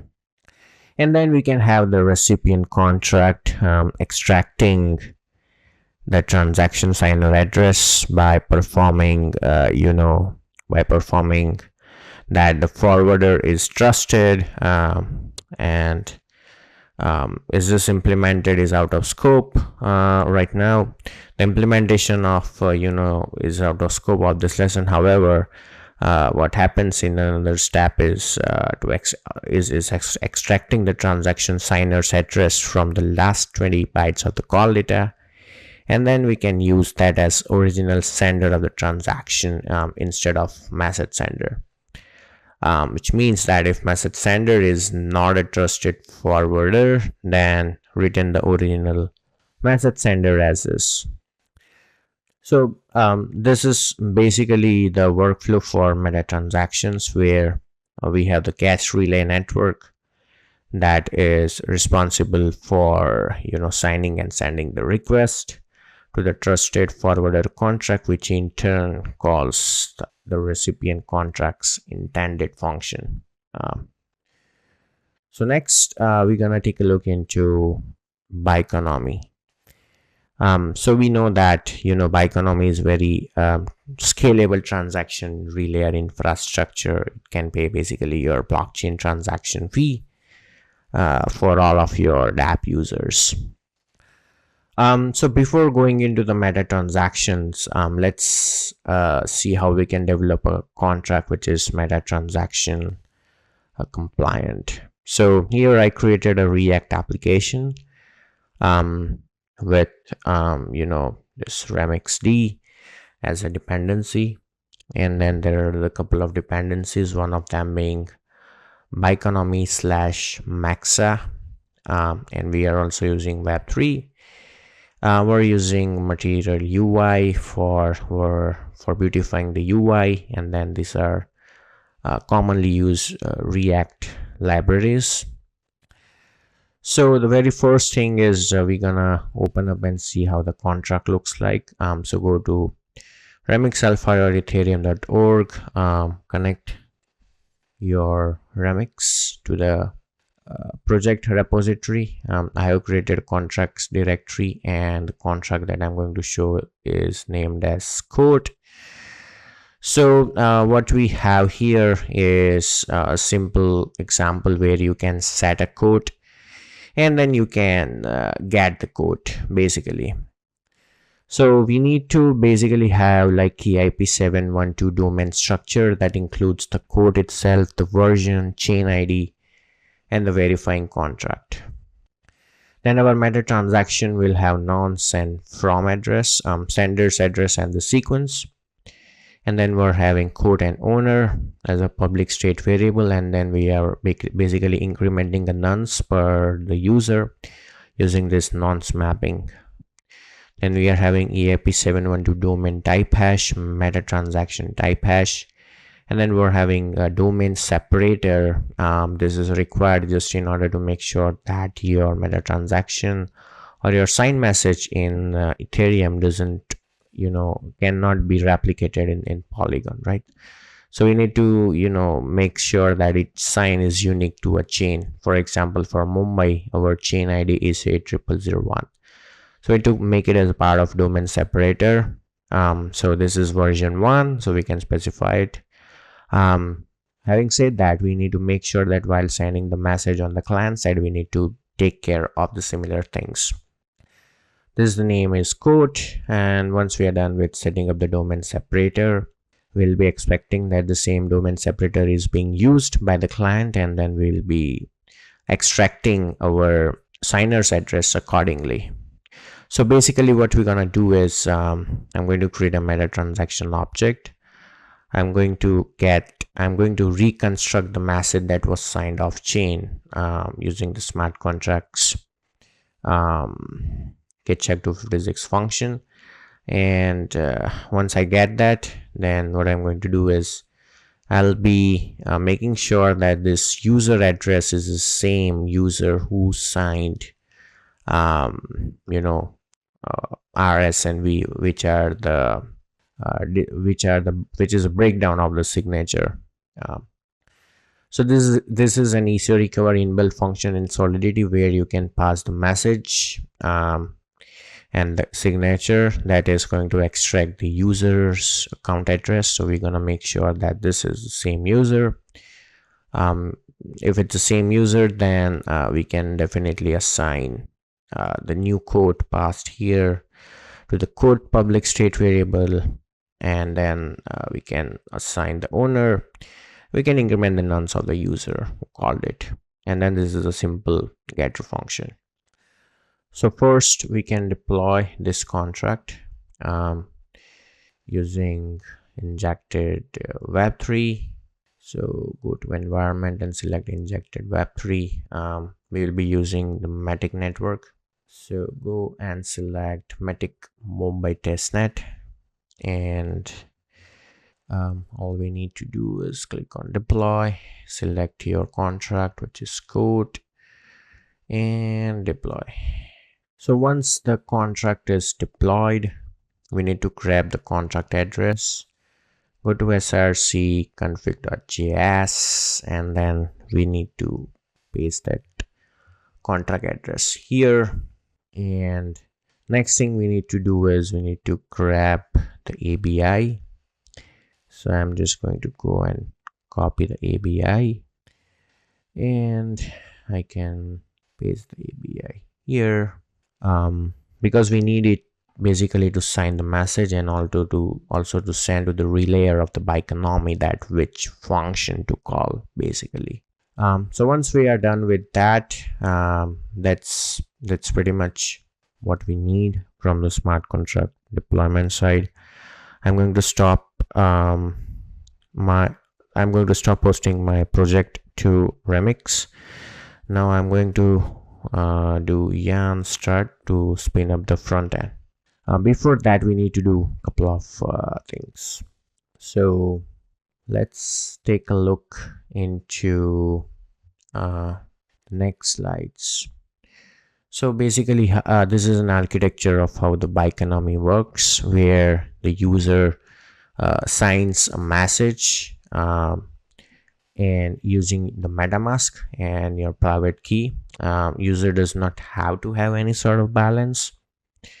Then what happens is once you sign the message using MetaMask, is then makes a post call to the relayer of Bionomy, and those are the relayers that receive the signature messages, and accordingly they're gonna go and call the Bionomy Relay Hub smart contract, that basically makes a call to the user contract wallet, and that user contract wallet has some gas that will execute your smart contract deployed on the Matic chain.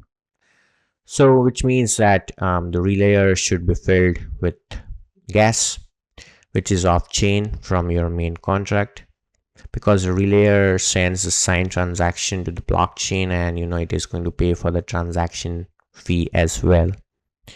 And then it's going to figure out from your user wallet whether user wallet has some balance and it can basically pay. So before relayer spending for the gas, it is going to make sure that the user contract wallet has enough gas to pay.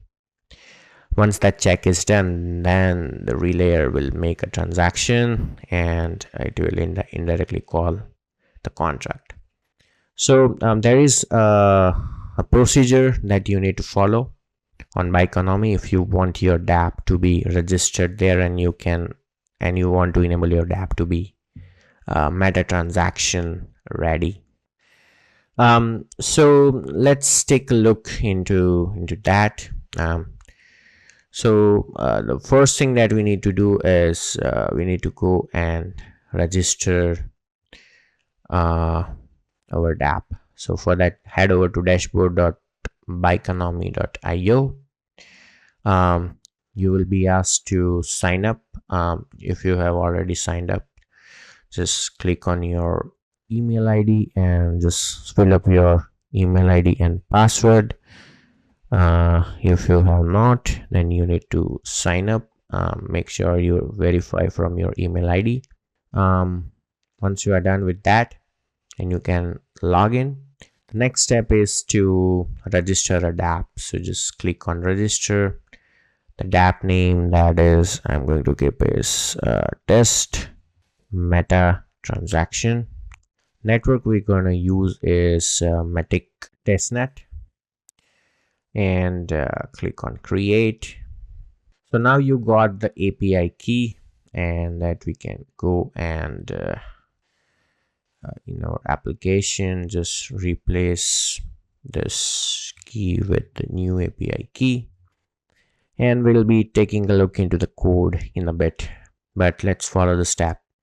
Now all we need to do is we need to add a contract, right?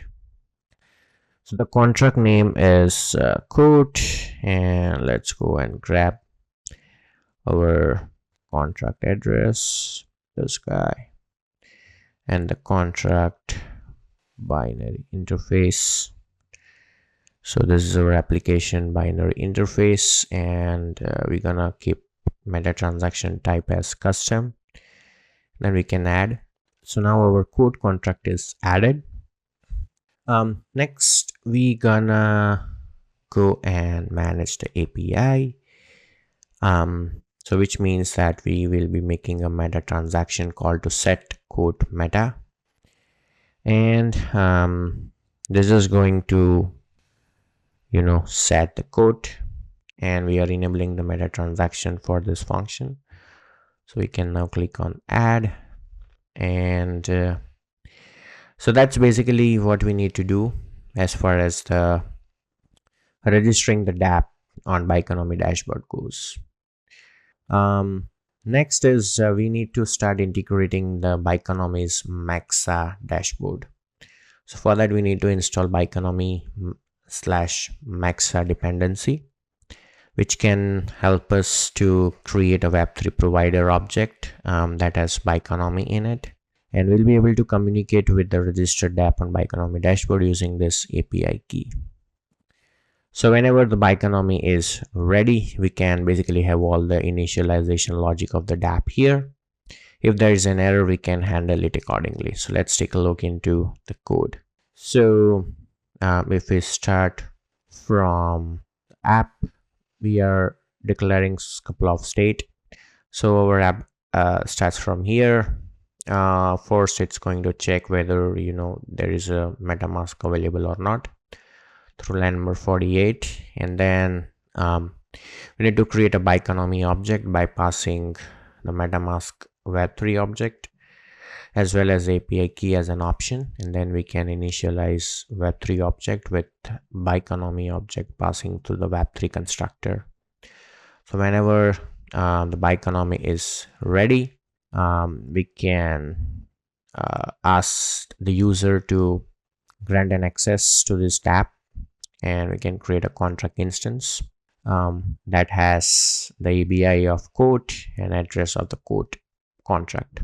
Then we can start the application by calling the get quote, and also by setting the current quote and current owner, which we are going to display it in the front end. So if we take a look into how the front end looks like, this is how our front end looks like. There is no default quote set, there is no default owner because we haven't made any interaction with the deployed contract yet. And we have the nonce, which can get us the nonce of the user. So we'll be passing the selected MetaMask address. We need this in order to sign the data. So we need the domain type, the meta transaction type, domain data, and we need the message, right? So the message includes from and nonce basically. So we are signing the message, and then once the signature is available, we are destructuring into R, S, and V. Once we have that, we are making a call to set meta quota, but that is making an HTTP post request to Bikeonomy. And Bikeonomy's relayer and relay hub contract, smart contract wallet all together makes a call to set quota meta, set quote meta, and that makes a transaction there. We're waiting for transaction hash and confirmations. Once this promise is resolved, we are printing accordingly on our console logs. If there is an error, we are showing error message as well. In order to show the pop-ups on our website, we are using React notification library that manages our notifications. And then we are having some handler functions for error message, success message, and info message. So here we are displaying the quote. Then we are displaying the new quote. This is a submit button. So that's what our UI looks like. Now let's go and give it a shot. So I'm going to open up the console just to make sure that everything is working fine. There are no issues. Also, I'm going to make sure that Matic Mumbai testnet is selected. And okay, let's try to get things ready. And let me set my first quote. I'll say life is a sport. So I'll be asked to sign a message, and nonce is 0, of course, because it's my very first transaction that I'm making from this account. So I'm going to sign it. Okay, and then they are basically asking me to do a transaction. This is the first time that is required, not always. And once the transaction is successful, you should be able to see the code here. So we are able to read the code, and this is the owner's account address. Now let me change to another account which has 0 Matic, and it should be able to make a transaction without paying any gas. So let me disconnect this account, and I'm going to select this account. Okay, so let me say hello world, submit. So I'll be signing a message. Now this is another user, so that user's nonce is 1. So it's that this user is doing the first time the transaction with this contract. So I'm going to sign it, and you can see here that it shows that it has got insufficient funds basically. Now in order to make sure that it's able to communicate, we need to add this URL to the Bioeconomy dashboard, so which we didn't do it. So let's go to view DApp, and let's go to configuration. We need to add the URL. Okay, so it's registered. Let's refresh it, and okay, so here, and so currently the owner is this address, and this is a current code. Now let me run this hello world. Okay, so which means that we need to edit the limit, which we didn't do it. So go to dapps, view dapp, and let us edit the limit here. So I want number of meta transactions to be like 100 per dapp, and or we can have it per user per dapp, and save it and close. Okay, let's try to do the transaction again. I'm going to refresh the page, and let's give it a shot. So that's how we can sign the message. Okay, so let's change the account, connected, hello world. So now we can see that the nonce is 1 because this address already made a transaction before. So let's sign the message, and so if you're able to see the transaction here, which means that you haven't yet registered your DApp properly, right? So in order to make sure that you can do a meta transaction, you need to register your DApp properly. So let us check. So this is the API key, which is fine. The configuration is also fine, and we just have an issue with the limit. So let me increase my Matic to 100. Can save it, and number of I can also change number of meta transaction today to say 10,000, and I can save it. Okay, let's try one more time. Okay, it shouldn't show us this message again. Okay, so make sure account 1 is selected, and let's get the old API. It's the same API. There is only some more details added, like whether the function is payable or not. That's basically is required in order to create proper Bioeconomy contract instance.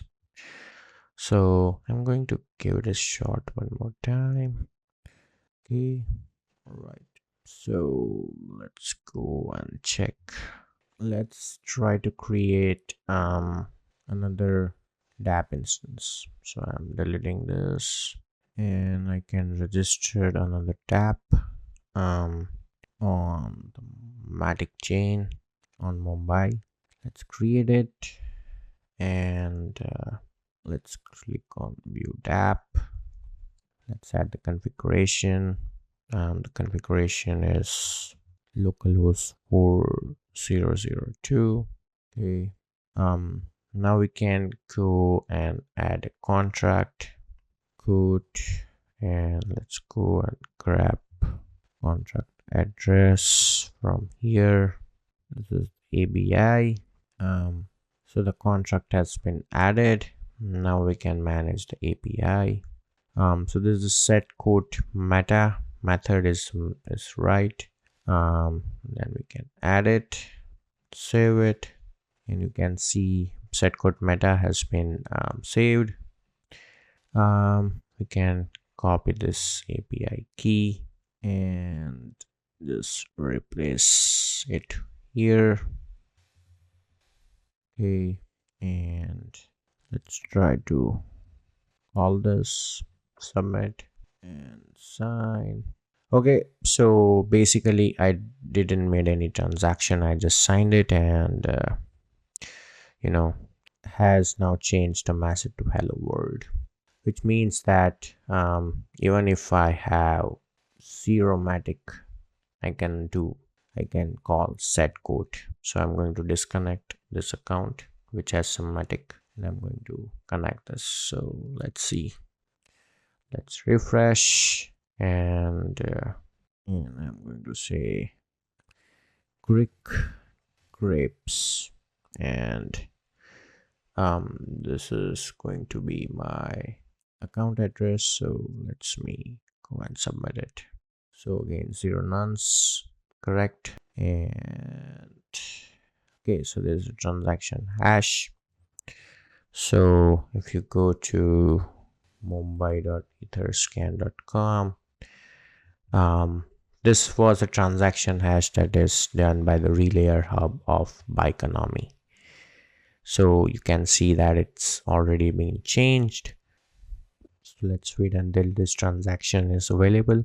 So if you see here, set code meta wasn't the transaction that was directly called by the user account. However, it was called by this account, which is the Bikeonomy's relay hub account. So that's basically what a meta transaction is. Thank you in this lesson, and see you in the next lesson. Hello everyone, welcome to another lesson of the Polygon course. My name is Dhruvin Parikh, and I am going to be your instructor for this lesson for the Polygon validator node. In this lesson, we'll be studying about what is a validator. That will include the responsibilities of a validator. We'll be looking into the machine requirements for setting up a validator node, followed by what are the files to download and how to configure it. Then we'll be starting a node, and then we'll be following with checking off the logs. So what is a validator? So validator is a participant in the network that locks up the tokens in the network and run the validator nodes that basically helped to run the network. So network has a validator which has got some responsibilities, and it basically works on the principle of mechanism design, which means that the bad actors are going to get punished and the good actors will get rewarded. Similar principles are applied here. If you want to know more about that principles, you can look into mechanism design and game theory. So the staked network tokens run the validator nodes, and they're gonna join the system as a validator. Once they are staking the tokens, they will be earning the staking rewards when they validate that state transitions happening on the blockchain. If they are not behaving fine, they will be facing penalties or they may undergo slashing from the network. Slashing is a action where a validator is kicked out of the network. And the reason could be double signing, validator downtime, etc. So let's take a look into setting up a node. So in order to set up a node, there are some minimum technical requirements set by the Polygon team that requires you to have 8 GB of RAM, 100 GB of SSD, and 2 virtual CPUs, each of 2.0 GHz CPU clock cycle. So to start with, we will be downloading this repository and we'll be making some configurations to the network in order to run the validator node systems. So let's open up a terminal. So in this terminal, we'll be doing a clone of the node Ansible repository. So let's clone it. Second, we will be going inside the node Ansible repository, right? And next step that we gonna do is open up inventory.yml and we'll be adding the host here. Make sure this host is a separate instance of Linux than the instance in which we are operating.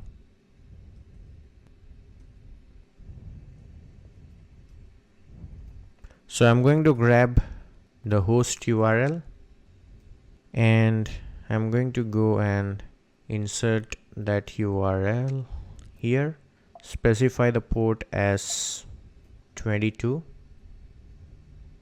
So we are configuring the Sentry host and a validator host. Okay. Next step is to check whether we are able to communicate with the instance given the host IP address that we just now configured in the inventory.yml. So for that, you need to run ansible sentry-m ping. So this is a success message. Now if you are getting an error, then just make sure that you are adding your secret key. You're running this command ssh add, and then after that you can run ssh agent. So if you are spinning up an Linux instance in the cloud, mostly it will be spinned up with a secret key. So just grab that secret key, grab the path of secret key here and just paste it after ssh add command, run ssh agent, and then when you will be checking ansible sentry-m ping, you'll be able to get a success message. Next step is installing the dependencies. So all the dependencies are there inside the playbook. So we can install all those dependencies. The command for which is available here. So let's just paste this command. So this is a command and can run it. So it's going to take a while until the dependencies gets installed in your remote instance. If you have installed Go, then just take care of that part before you run this command. So all you have to do is uninstall Go and then run this command. Otherwise you will be running into the issues as per the recommendation from the Polygon team. Let us go inside the Sentry node and run sudo service himld start. After that, we will be running sudo service himld rest server start. Alright, after that, if we want to check the logs, then we'll have to run journal ctl -u himld dot service -f.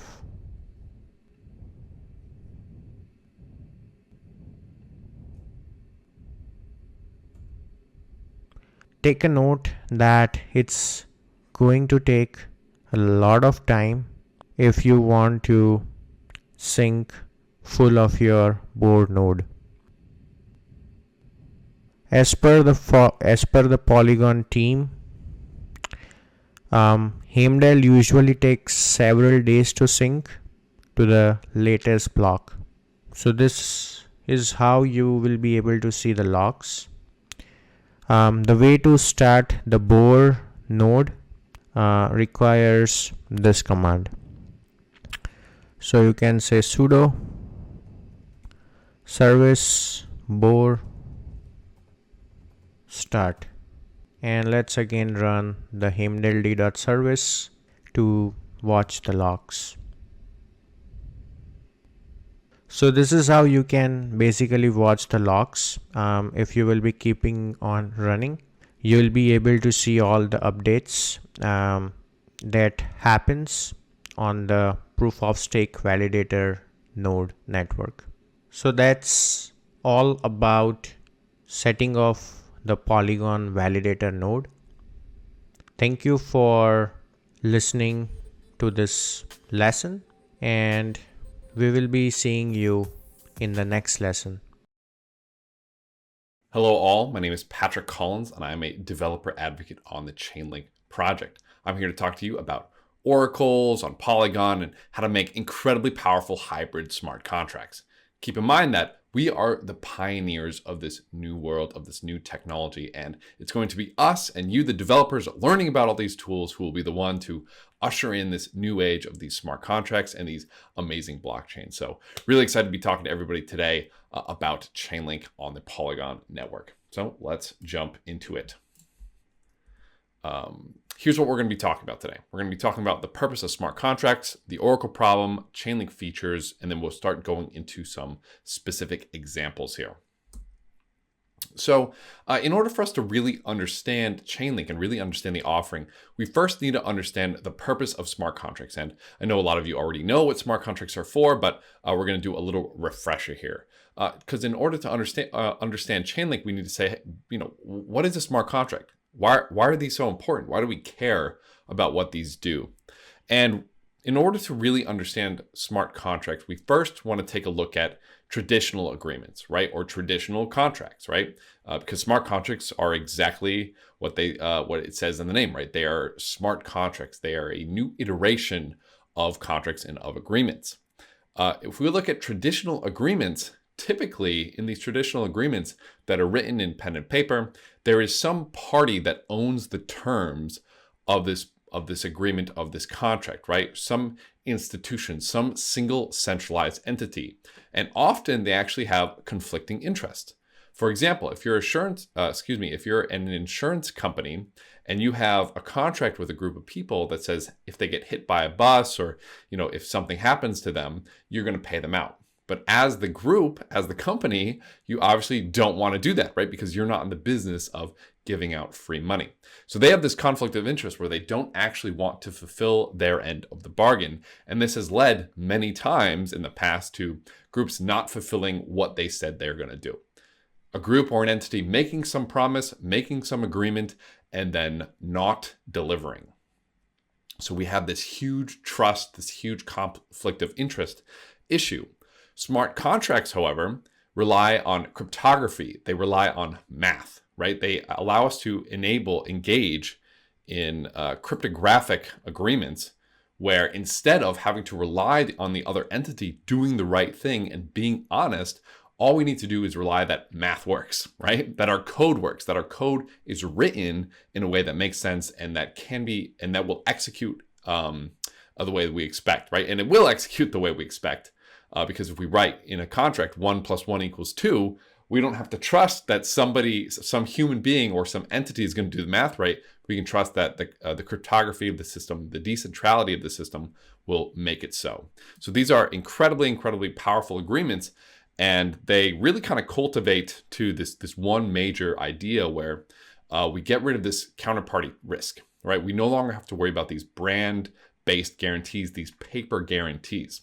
If you rely or work with some service and they make you all these promises and say, hey, we're going to do this, we're going to do that, and they end up not doing those services, in the traditional agreement world, all we can really do is waltz down the street to the next service or the next entity who's going to make the exact same promises, and we have to trust that, okay, well, hopefully these people will actually fulfill the promises. Versus with smart contracts, we engage in a world of cryptographic guarantees, of math-based agreements. We no longer have to trust someone's going to behave honestly. We just know that, okay, 1 + 1 = 2. The code is written to say, if this, then that. We can trust that the cryptography works and that the math works. And that is much, much easier to rely on than centralized human beings and centralized entities.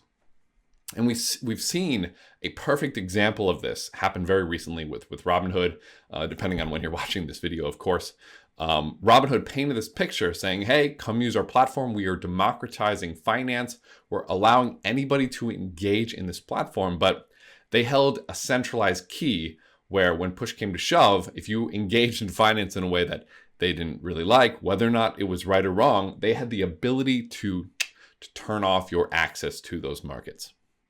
So they painted this huge picture. They made all these promises. They made all these agreements. And when push came to shove, they could not deliver.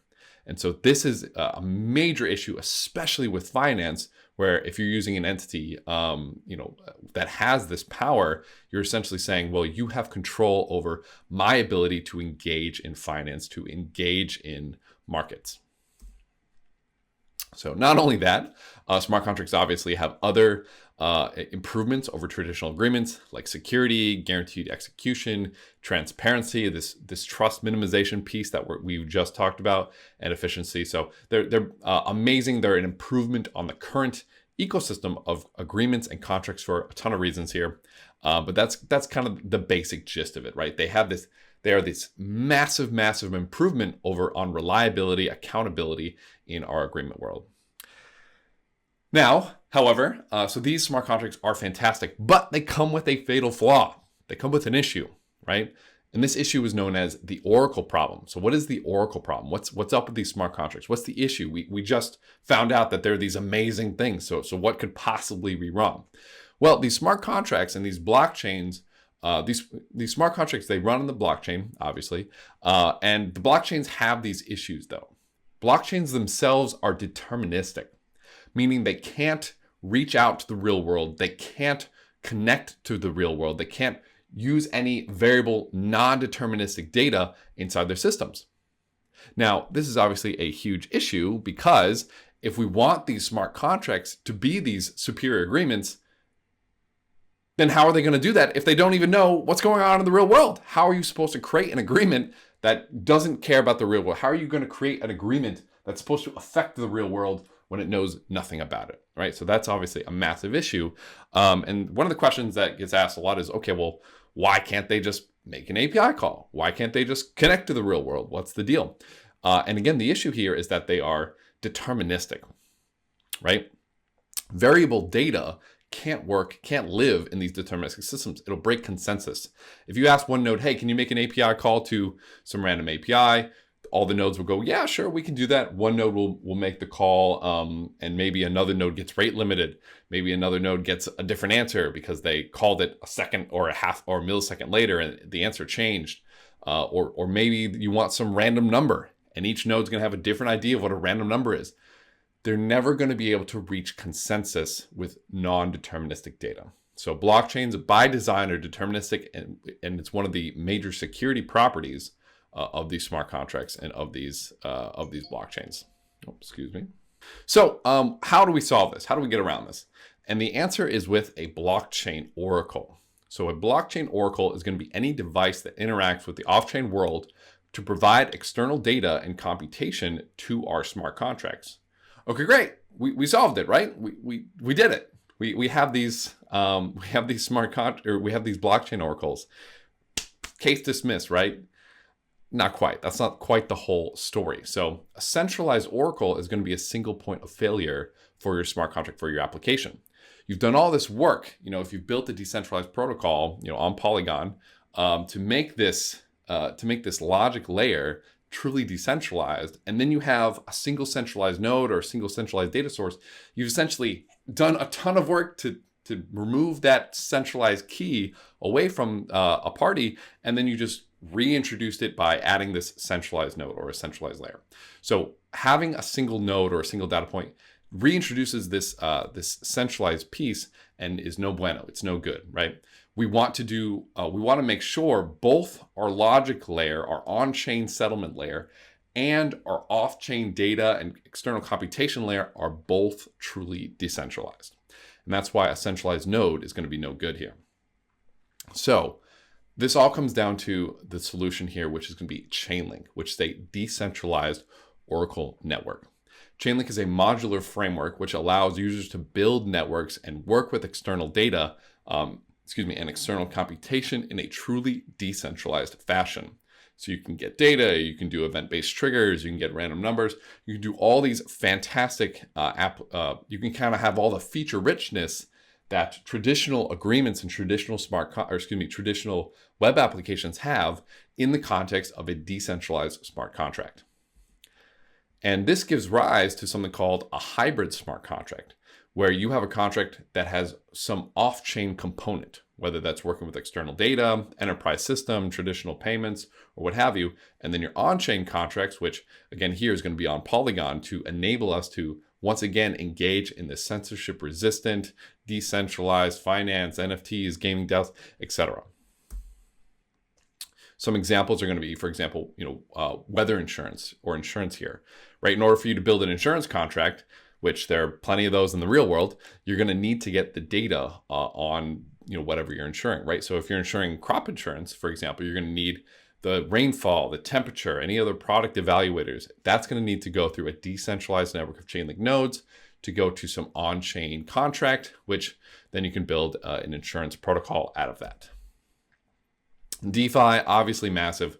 A vast majority of these protocols you see here are using Chainlink in some capacity to price underlying collateral or do some type of computation or get some type of data.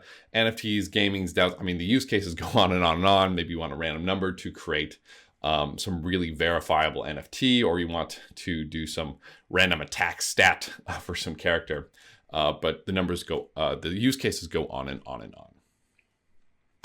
So with that being said, let's talk about some of these out-of-the-box solutions, right? So Chainlink is a technology that is completely customizable, right? And we can take it and we can do whatever we want with it. But there are some features that are pretty much ready to go out of the box where it takes almost no configuration from our end. We can hit a button that says go, and we can get our smart contract set up with some of these incredibly powerful features that we just talked about. One of the main ones, one of the biggest ones, one of the most powerful ones is going to be the Chainlink data feeds or the Chainlink price feeds. And these are currently powering over $50 billion in the decentralized world. They're currently helping secure more than $50 billion, which is absolutely insane. So what are these? So these price feeds, these data feeds, are using off-chain data in a decentralized context from many different exchanges, many different data providers, sending them through a network of Chainlink nodes, each also, again, decentralized, putting them onto some price reference contract or some reference feed that allows these protocols to read this data, to read this pricing information for their protocols. Here's a visualization of what the current most up-to-date version of these data feeds look like, which is called off-chain reporting, where, as you can see here, all the different nodes are they're making these API calls, they're reaching out to these data providers, these high-quality exchanges, and et cetera, getting the price of some asset like maybe ETHUSD or Matic.USD, for example, and they're reaching a consensus off-chain, and then they send in a transaction with all the nodes having signed their data to a smart contract for other smart contracts to read and to pull from. And here's a visualization here. We can even go to data.chain.link here. And we can see, if we click on one of these, this is on Ethereum, but let's go to Polygon actually. So let's do Matic.USD.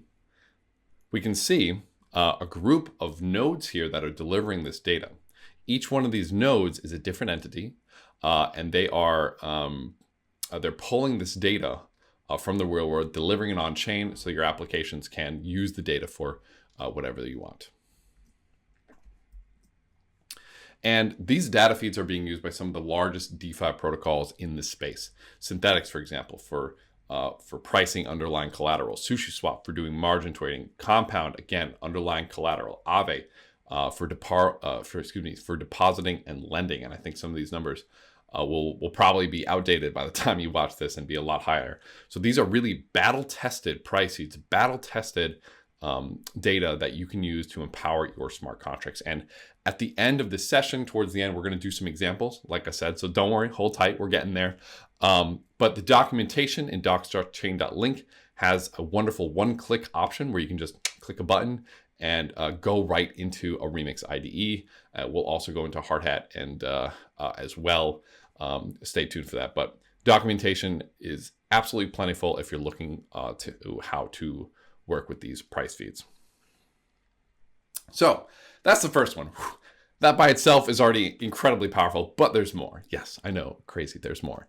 Chainlink VRF, or Chainlink Verifiable Randomness Function, is absolutely massive. Chainlink VRF enables provably fair selection processes, provably fair random numbers. As you know, as we've talked about, these blockchains are deterministic.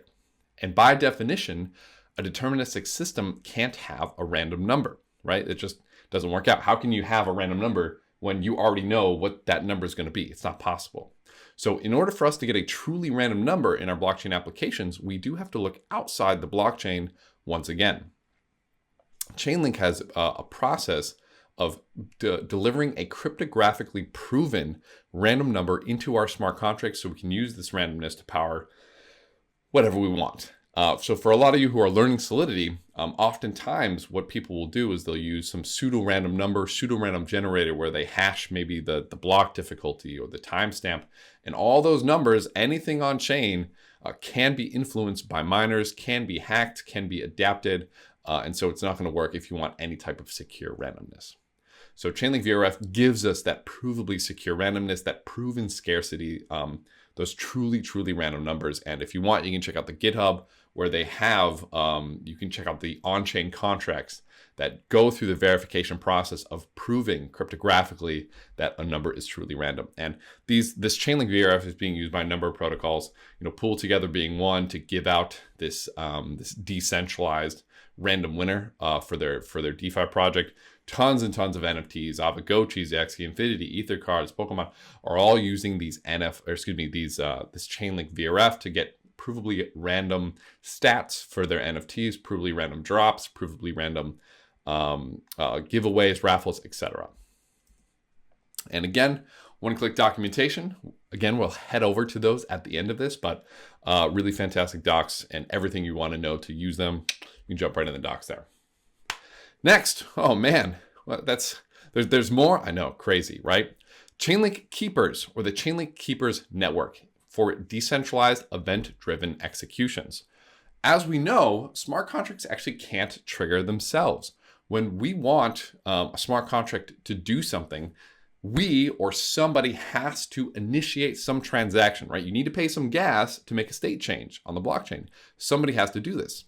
Now, we could, of course, have some cron job or some server off-chain doing this. But again, guess what you're introducing when you do that? A single centralized point of failure. If your server goes down, if their server goes down, you've now ruined the decentrality of the application. Or maybe somebody's malicious and doesn't want to trigger your server. You've ruined the decentrality of your system. So smart contracts can't trigger themselves in a decentralized context until now. So Chainlink Keepers allows us to have smart contract applications that trigger, that do some type of decentralized event-based computation. So on any trigger you can think of, maybe it's a timestamp, every 10 minutes, run this function. Maybe it's changing liquidity. Once a price of an asset reaches a certain price, maybe you sell it for a short sell or a stop loss, or to rebalance a portfolio. Whatever you want to do, Chainlink Keepers can trigger that event in a decentralized context, which is absolutely insane.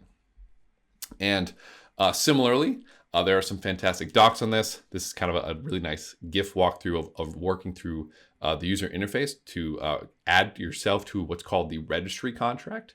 This is the contract that all the Chainlink nodes are listening to off-chain. They're listening for any new upkeeps to happen, right? They're waiting for those events to trigger. Once the smart contract is registered with this registry, all the keeper nodes will be watching this keeper registry, and this is how you.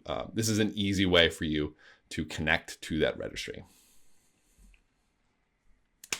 And then last but not least, Chainlink API calls for unlimited customization.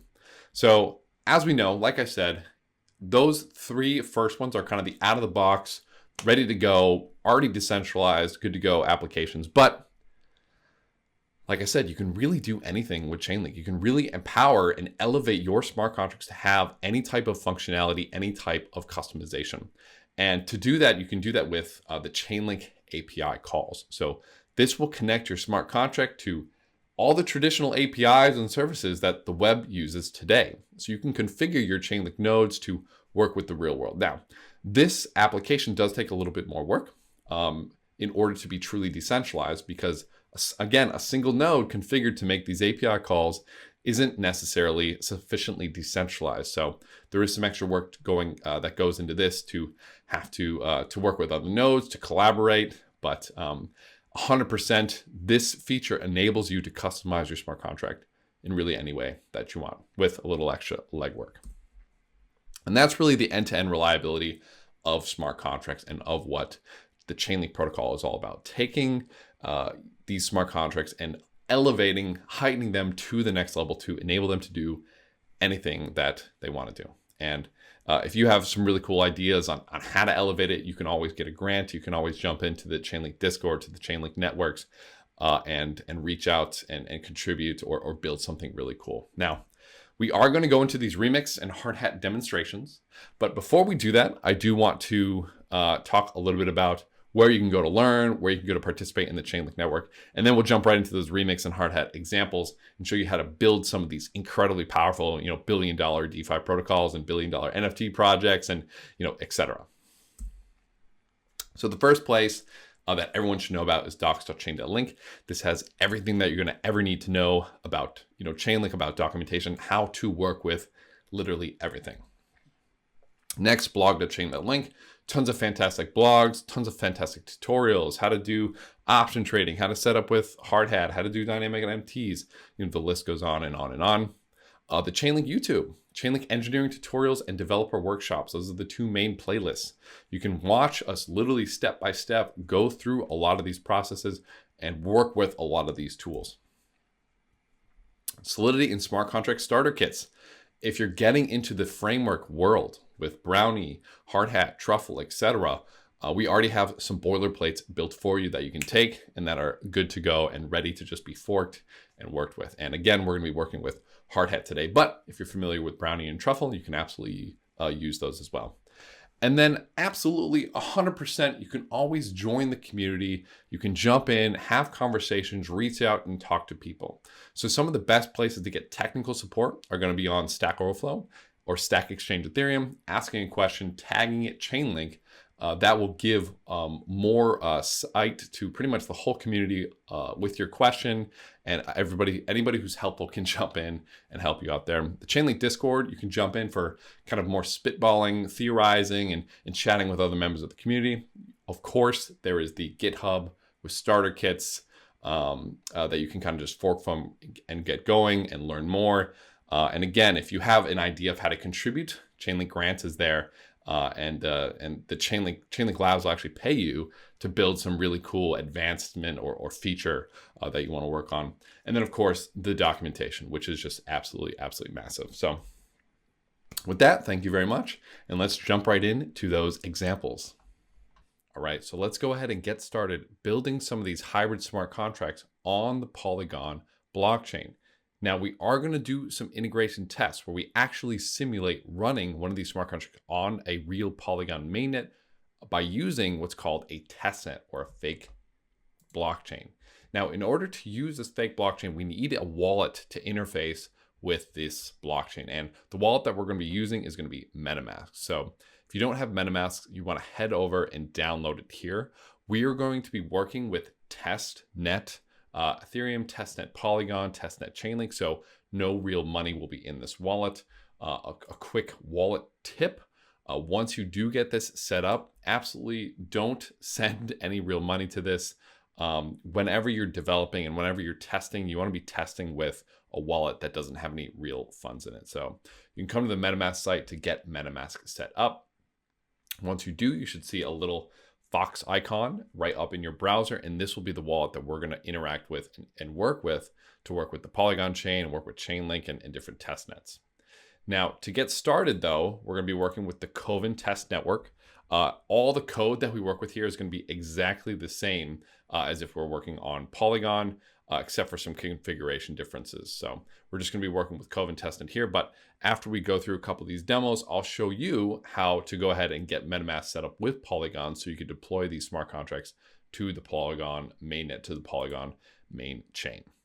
So with that being said, let's jump into some of these out-of-the-box applications here with Chainlink. Again, everything that you need to know about working with these contracts and about getting started is going to be at docs.chain.link. This is your starting ground. This is ground zero here.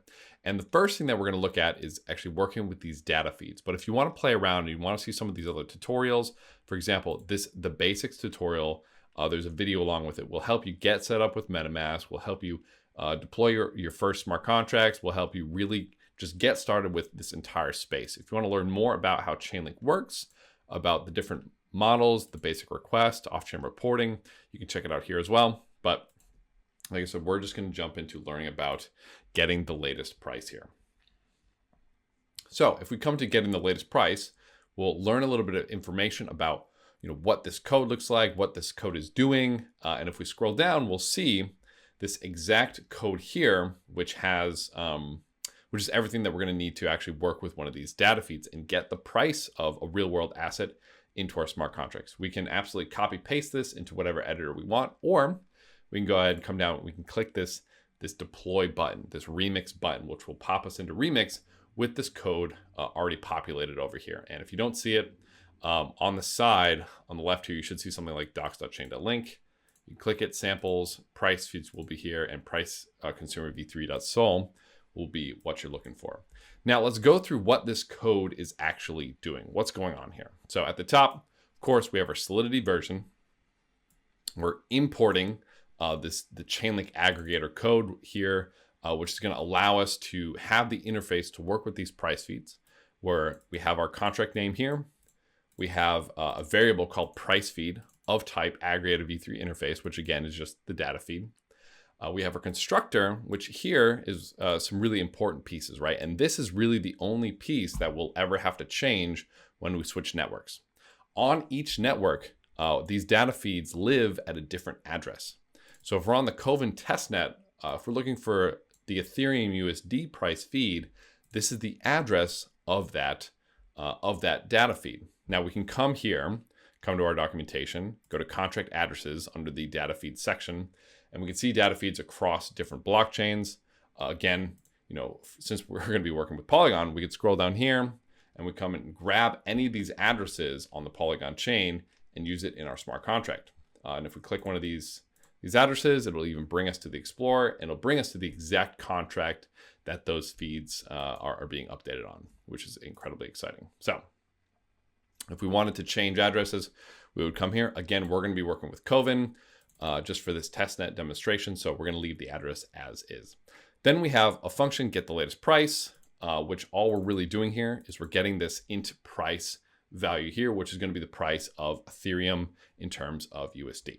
So all we have to do is compile or hit Command S, Control S, or whatever save is. We can come down to deploy. We'll switch to injected Web3, and this will inject our MetaMask as our wallet provider. Now, to work with this, again, you do have to be on the Coven chain, and you do need some testnet Ethereum here.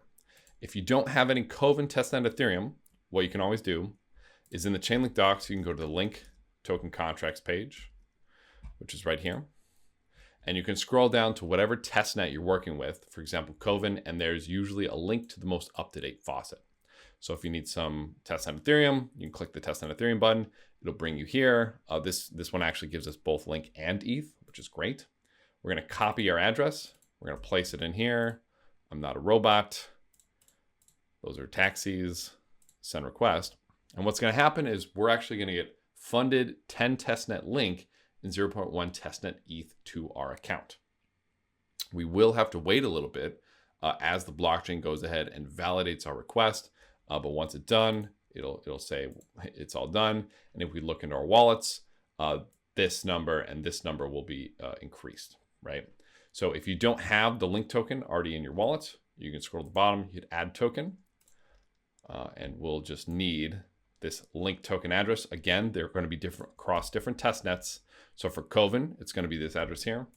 So we'll go into MetaMask, we'll hit add token, paste that address in. I've already added it, but if you haven't, you hit next, and then it'll show up right here in your MetaMask. So you should have some testnet ETH. You don't need testnet Link for this specific demo, but in the next ones, you absolutely will. So now that we have some testnet ETH, we have the gas we need to pay to deploy this contract. What we can do then, scroll down, change to the price consumer, and go ahead and deploy this contract. So this is going to deploy it to a real Coven testnet, right? We're simulating as if we're deploying to a real mainnet, right? The difference here is that this is fake ETH, this is fake money. There's no actual value here. But then we can go ahead and hit get latest price, and we get a response. Now you might be saying, oh, why is that such a weird number? Why is it so weird? And this is because, as you know, Solidity doesn't work with decimals so well. So this number actually gets multiplied by a large number. And we know that this one actually has 8 decimal places. And you can see both in the documentation, and there's a function called decimals that you can call to get the number of decimals each one of these feeds has. So for example, if we go to Ethereum data feeds, we look for ETH/USD. Oops, we can see that it has 8 decimal places. So we know that, so that we know that this number is actually 3,597 here. And perfect, that's exactly how you do this. Now, if you wanted to deploy this to the Polygon mainnet, you absolutely could. This code will work on the Polygon mainnet the exact same way. I'm not going to actually do that here because, again, I don't want anybody who's watching this to use real funds with a wallet that they're just testing with, just in case you accidentally do something silly with the wallet here. But what you would do is you'd come to your MetaMask. Let's go ahead and we'll do expand view so we can see everything a little bit nicer. We'll go ahead and leave leave remix here. And what we would do is we'd come to our networks and we'd hit custom RPC. This is how you add a new network to your MetaMask. So we'll add Polygon in here. For a Polygon URL, we can actually find that in the Polygon documentation. Whoops.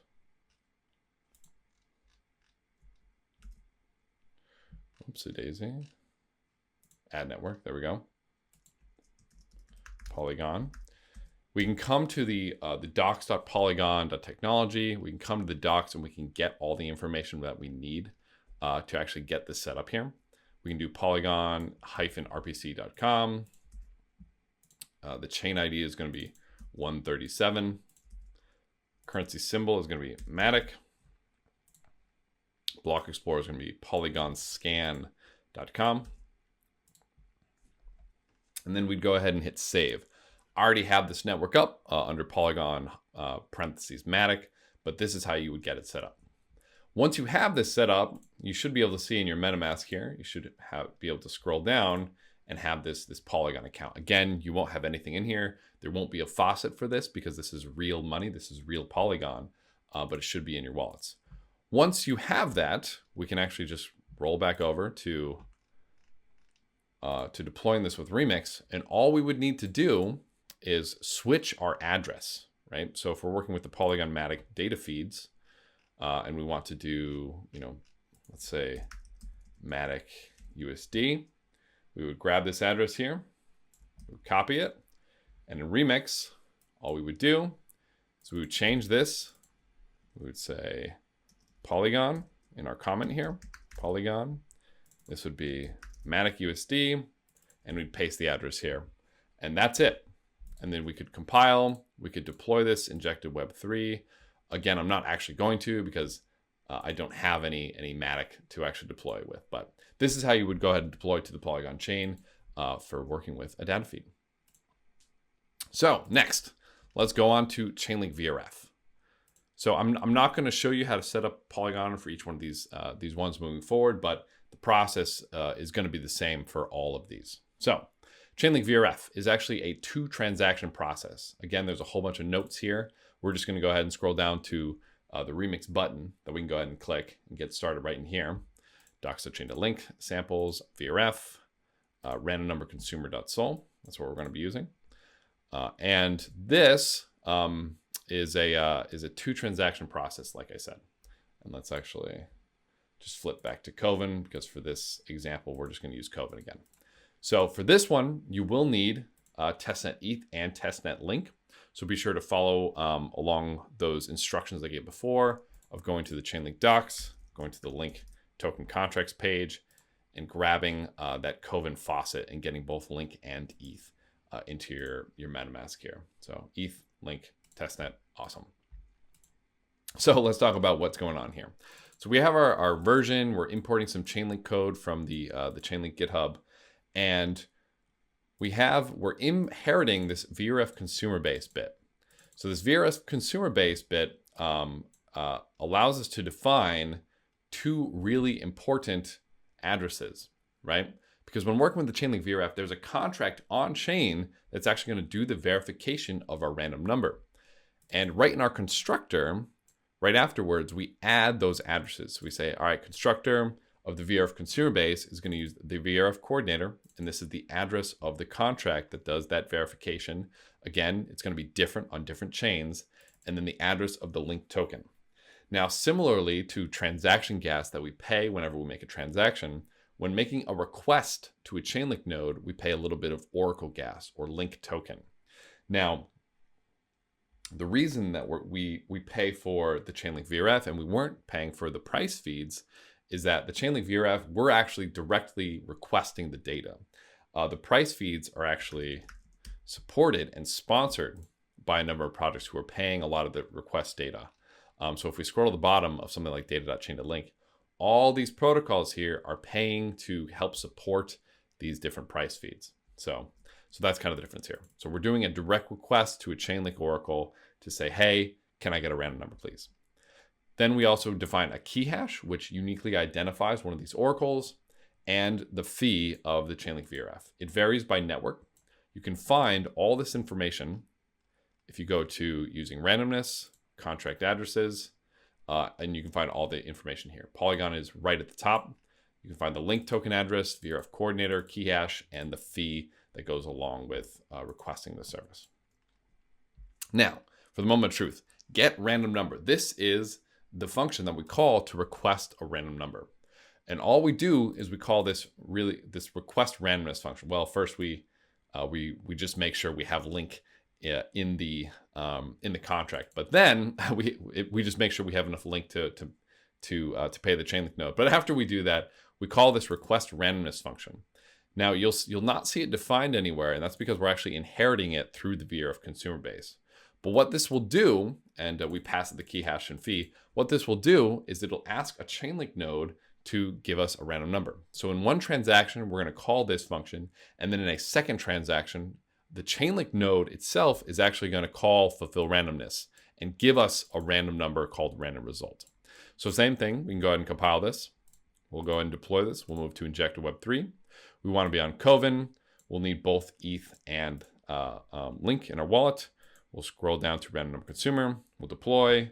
MetaMask will be like, hey, you sure you want to deploy? We'll say we absolutely would love to deploy. And then we'll scroll down and we have our contract here.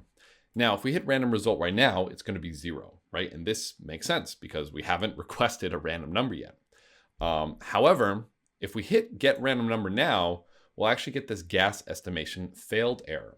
And the reason for this is that this contract doesn't have any link token to pay the oracles. So the contract has to have the link token, not the user who's calling the function.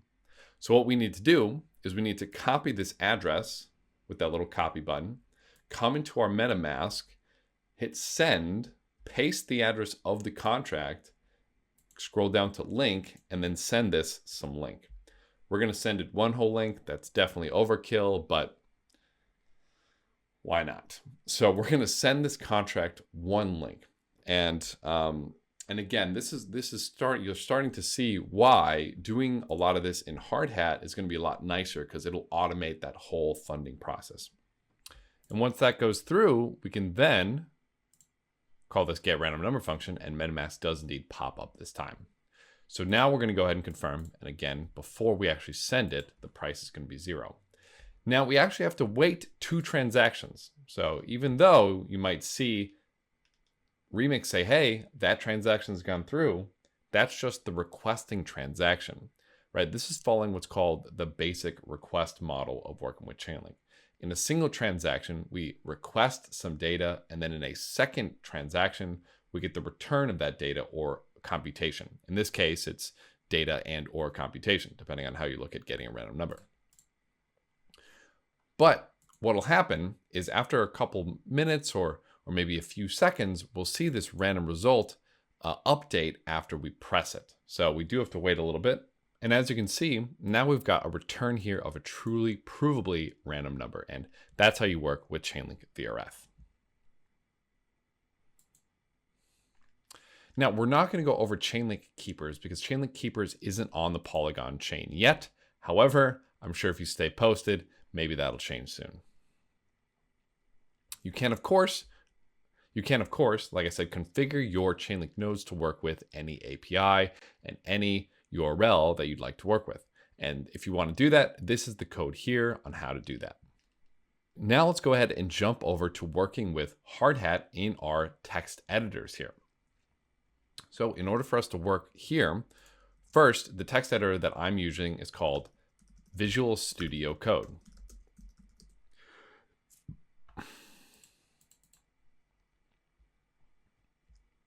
And you can download it from code.visualstudio.com. Just please note, this is different than Visual Studio. This is Visual Studio Code. It looks like this. It's a little bit different. And this is the text editor that I'm going to be working with. You can work with what's called a terminal right here to work with all of our code and everything that we're going to be working with here. Additionally, you'll need Node.js installed, and also Yarn. Yarn install. You can see if those are installed correctly by doing node -- version and yarn -- version. If you have both of those installed, you should be good to go. So what we're going to do though is we're going to create a new folder for our project here. I've already created a new folder called Polygon ETB, but if you want to create a new folder, you can do mkdir, Polygon ETB, or whatever you want to call it. And we're going to clone our starter repo. So we can actually just Google Chainlink Hardhat starter kit, and it actually just popped right up. Or you can just come right to the smart contract kit GitHub, and it'll be a pinned repository. There are a couple in here, like the Chainlink repo itself, Hardhat starter kit, a full Python blockchain course, external adapters, the Truffle starter kit, and the Brownie starter kit. So what we can do is we can grab this URL, and we're going to go ahead and git clone it. Oop, actually, I forgot to mention that you also need to download Git. If you don't have Git, you can download Git, with this right here, and you'll know you have it installed if you do git -- version. So once you have it installed, we can do git clone, paste it in here. And this will go ahead and download everything in the Hardhat starter kit for us. And if you're working with Visual Studio Code, you can go ahead and open this up and see it in our little sidebar here. What you'll do is you'll go File, Open, and wherever this folder is, you can just go ahead and hit Open, and VS Code will go ahead and pop right up and start and open this up for you. Great. So let's do a quick walkthrough of what is in this repository. What's with this code? So our contracts section has all the contracts that we need. It has our API calls, price feeds, random numbers, anything we want to work with there. It has a deploy tab, which allows us to deploy our contracts and specify how we want to deploy them. It has some tasks, which we can call, which, we want to get the balance of something. We want to withdraw some link. We want to read a price feed, etc. And then we have our tests as well. Additionally, we have a sample.env, which we'll talk about in a minute. We have some linting folders. You can ignore these Git ones for now. It has this cute, adorable little logo. And then it has some important files called the Hardhat config and the Hardhat helper config, which we'll talk about in a second, package.json and yarn.lock. So the first thing we're going to want to do here is we're going to want to install all the dependencies for this code with a yarn or a yarn install, or if you prefer npm, you can also do npm install. Awesome. Now that we have everything installed, we can actually go ahead and start testing and working with a faster blockchain called the Hardhat runtime environment. This is a way for us to test our code and test our contracts in a custom setting. So what we're going to do is we're going to do npx Hardhat node. And what this will do is it'll start up a fake blockchain running on our computer, running in our terminal right here. And it runs through what's called the deploy scripts.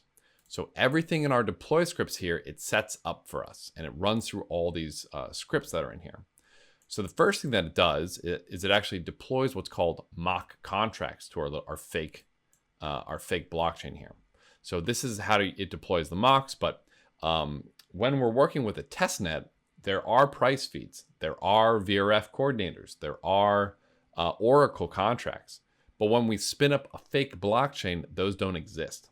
So this deploy mocks contract deploys a fake price feed, a fake VRF coordinator mock, a fake Oracle contract, so that we can actually work with them and pretend that we're actually working with a real blockchain. So once we have those mocks deployed, we actually go ahead and deploy a price feed contract, which this is the script that does that. We also deploy an API consumer. We also deploy a random number consumer. And then we do this setup contracts script in JavaScript, which will just which will fund our VRF and our API calls with link, so that we can actually make those API calls. We can do that basic request model functionality. And in the output of running this node, running this fake blockchain, there's actually some commands, right? It actually runs through all those scripts and has all the print outputs here. So for example, if we wanted to read from this fake Chainlink price feed, we go ahead and run npx Hardhat read price feed, the contract address, and the network. And I can even copy this, open up a new terminal with that little plus button, paste this command in here, and exactly like if we hit that read price button in Remix, we get the output here, right? Price is 2000 or whatever this number is, right? And again, because this is a mock price feed, this is a price that we've actually gone ahead and set. Now, this is incredibly powerful because it means we can test our Chainlink smart contracts much quicker, right? We don't have to wait for transactions to go through. We don't have to wait for Chainlink nodes to respond. Everything is happening locally, right in front of our eyes if we have our fake networks spun up here. So that's going to be a huge, huge advantage for running these. And it makes running your tests a lot easier because what we can do, if we look at our tests here, is we can work with these mocks and run our tests without having to actually, again, wait for transactions to go through and wait for everything to go through. So really, really incredibly powerful here.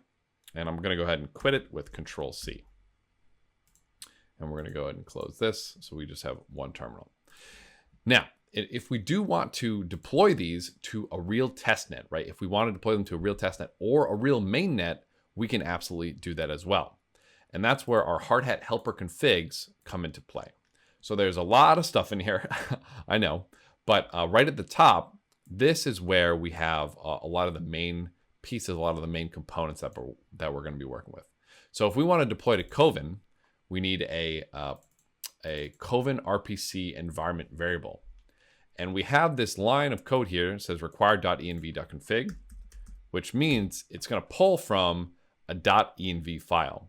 Now, this is an example of a .env file. So it's .env.example. But what we'd want to do to actually deploy something is we'd go ahead, we'd make a new file, call it .env. We'd want to paste it in here, and we'd want to change some of this, right? So if we wanted to work with Kovan, we would get a Kovan RPC URL from Infura or from Alchemy, whatever we want to do. So if we wanted to get it from Alchemy, we go to Alchemy, we could log in, right? Log in, sign up, and you'll get an API key that looks just like this, right? And so for Kovan RPC URL, you'll just paste that in right there. We're not going to work with mainnet for the time being. And then for our private key, this is where you'd come to your MetaMask. You'd go to account details, export private key, you'd put your password, and then you'd grab that private key that it gives you, and you'd paste it in here. Now, just to note, MetaMask typically doesn't add the OX at the start, so you'd want to add a 0x at the start, and then the rest of your private key. Once you have these in a .env, remember the private key gives whoever has that private key access to your wallet. So this is why I always say, don't use a wallet for testing and for developing that has real funds in it. Make sure that you're very careful and you don't push these up to GitHub, etc. In our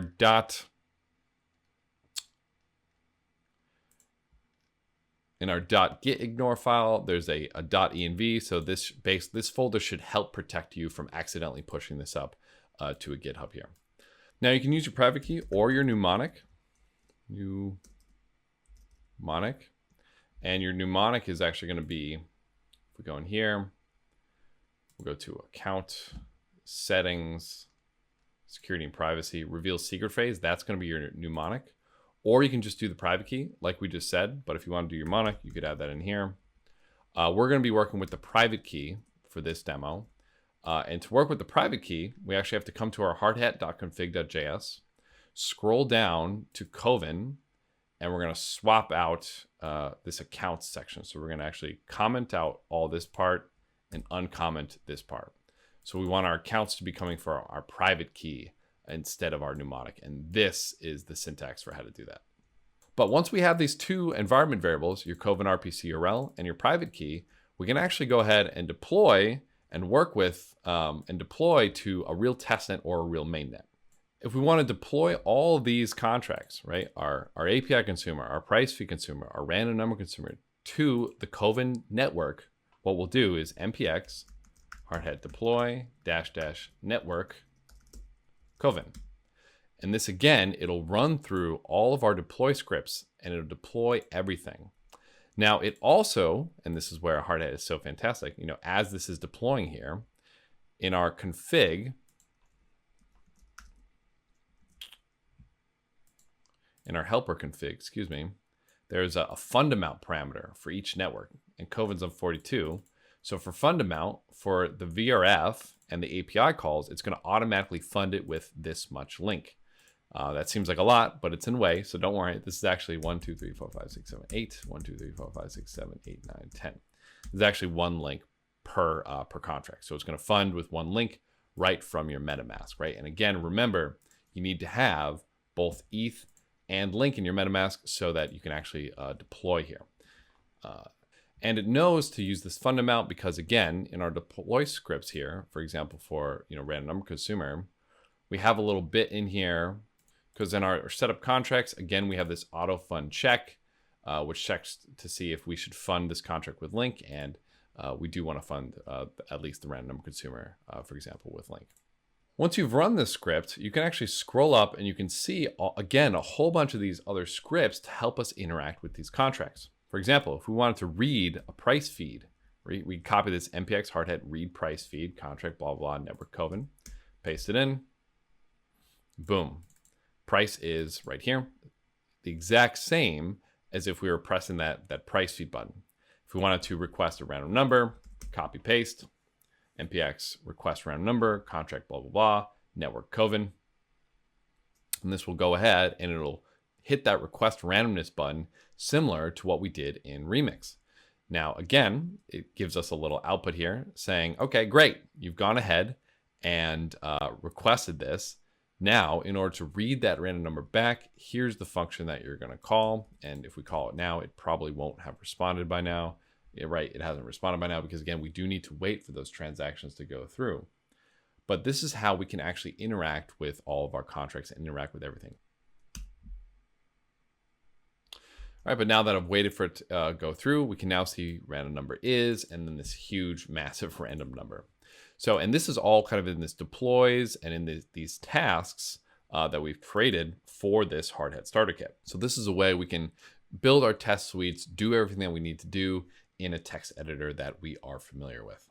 We're going to also run all of our tests, our entire test suite on one of these fake blockchains on this hard hat runtime environment by just doing npx hard hat test. And it'll show you the output of running your tests. So this is how you can test all your smart contracts that are using Chainlink locally. And finally, of course, if we want to deploy all these to the Polygon chain, we're going to have to go into our configs to add these different pieces. If we go to our hardhat config.js, you'll see that there's already some Polygon pieces in here, right? There's a Polygon mainnet RPC URL variable. So if we go to our .env, the exact same way we made the Coven RPC URL, we would copy and paste this. We would add a Polygon mainnet RPC URL. We'd scroll down. We could see the name of this network is actually Polygon, right? So when we're doing our network flags, we do -- network Polygon. We can see this one's already using the private key, and this one has the that RPC URL for Polygon mainnet RPC URL right here. So we would add that. We'd add a private key or mnemonic or whatever else we wanted in this .env. And then the other main thing that we do is we'd actually come into our hardhat helper config and we'd add a new network. Again, Polygon's already added in here, right? But we have all these environment variables like the link token, FUSD price feed, key hash, etc. And this is where we would add those different addresses. So when we deploy a price feed, if we go to our deploy price feed consumer, what it does is on this line right here, it says it's going to deploy the FUSD price feed, which is grabbed from what's called the network config chain ID FUSD price feed. The network config is this file right here. Chain ID for Polygon is 137, and then FUSD price feed, this is the address right here. And again, you can find that from the Chainlink documentation. So if you'd want to go ahead and deploy all this, once you have this env set up, you would just run npx hardhat deploy -- network Polygon. Again, I'm not going to actually run it here because I don't have any Matic in my MetaMask right now, but this is how you would do it. So with that being said, I hope you all learned a ton about building these insanely powerful smart contracts and these insanely powerful hybrid smart contracts that are going to elevate your solidity and your programming skills on the Polygon chain to the next level. Best of luck, and I hope to see you around.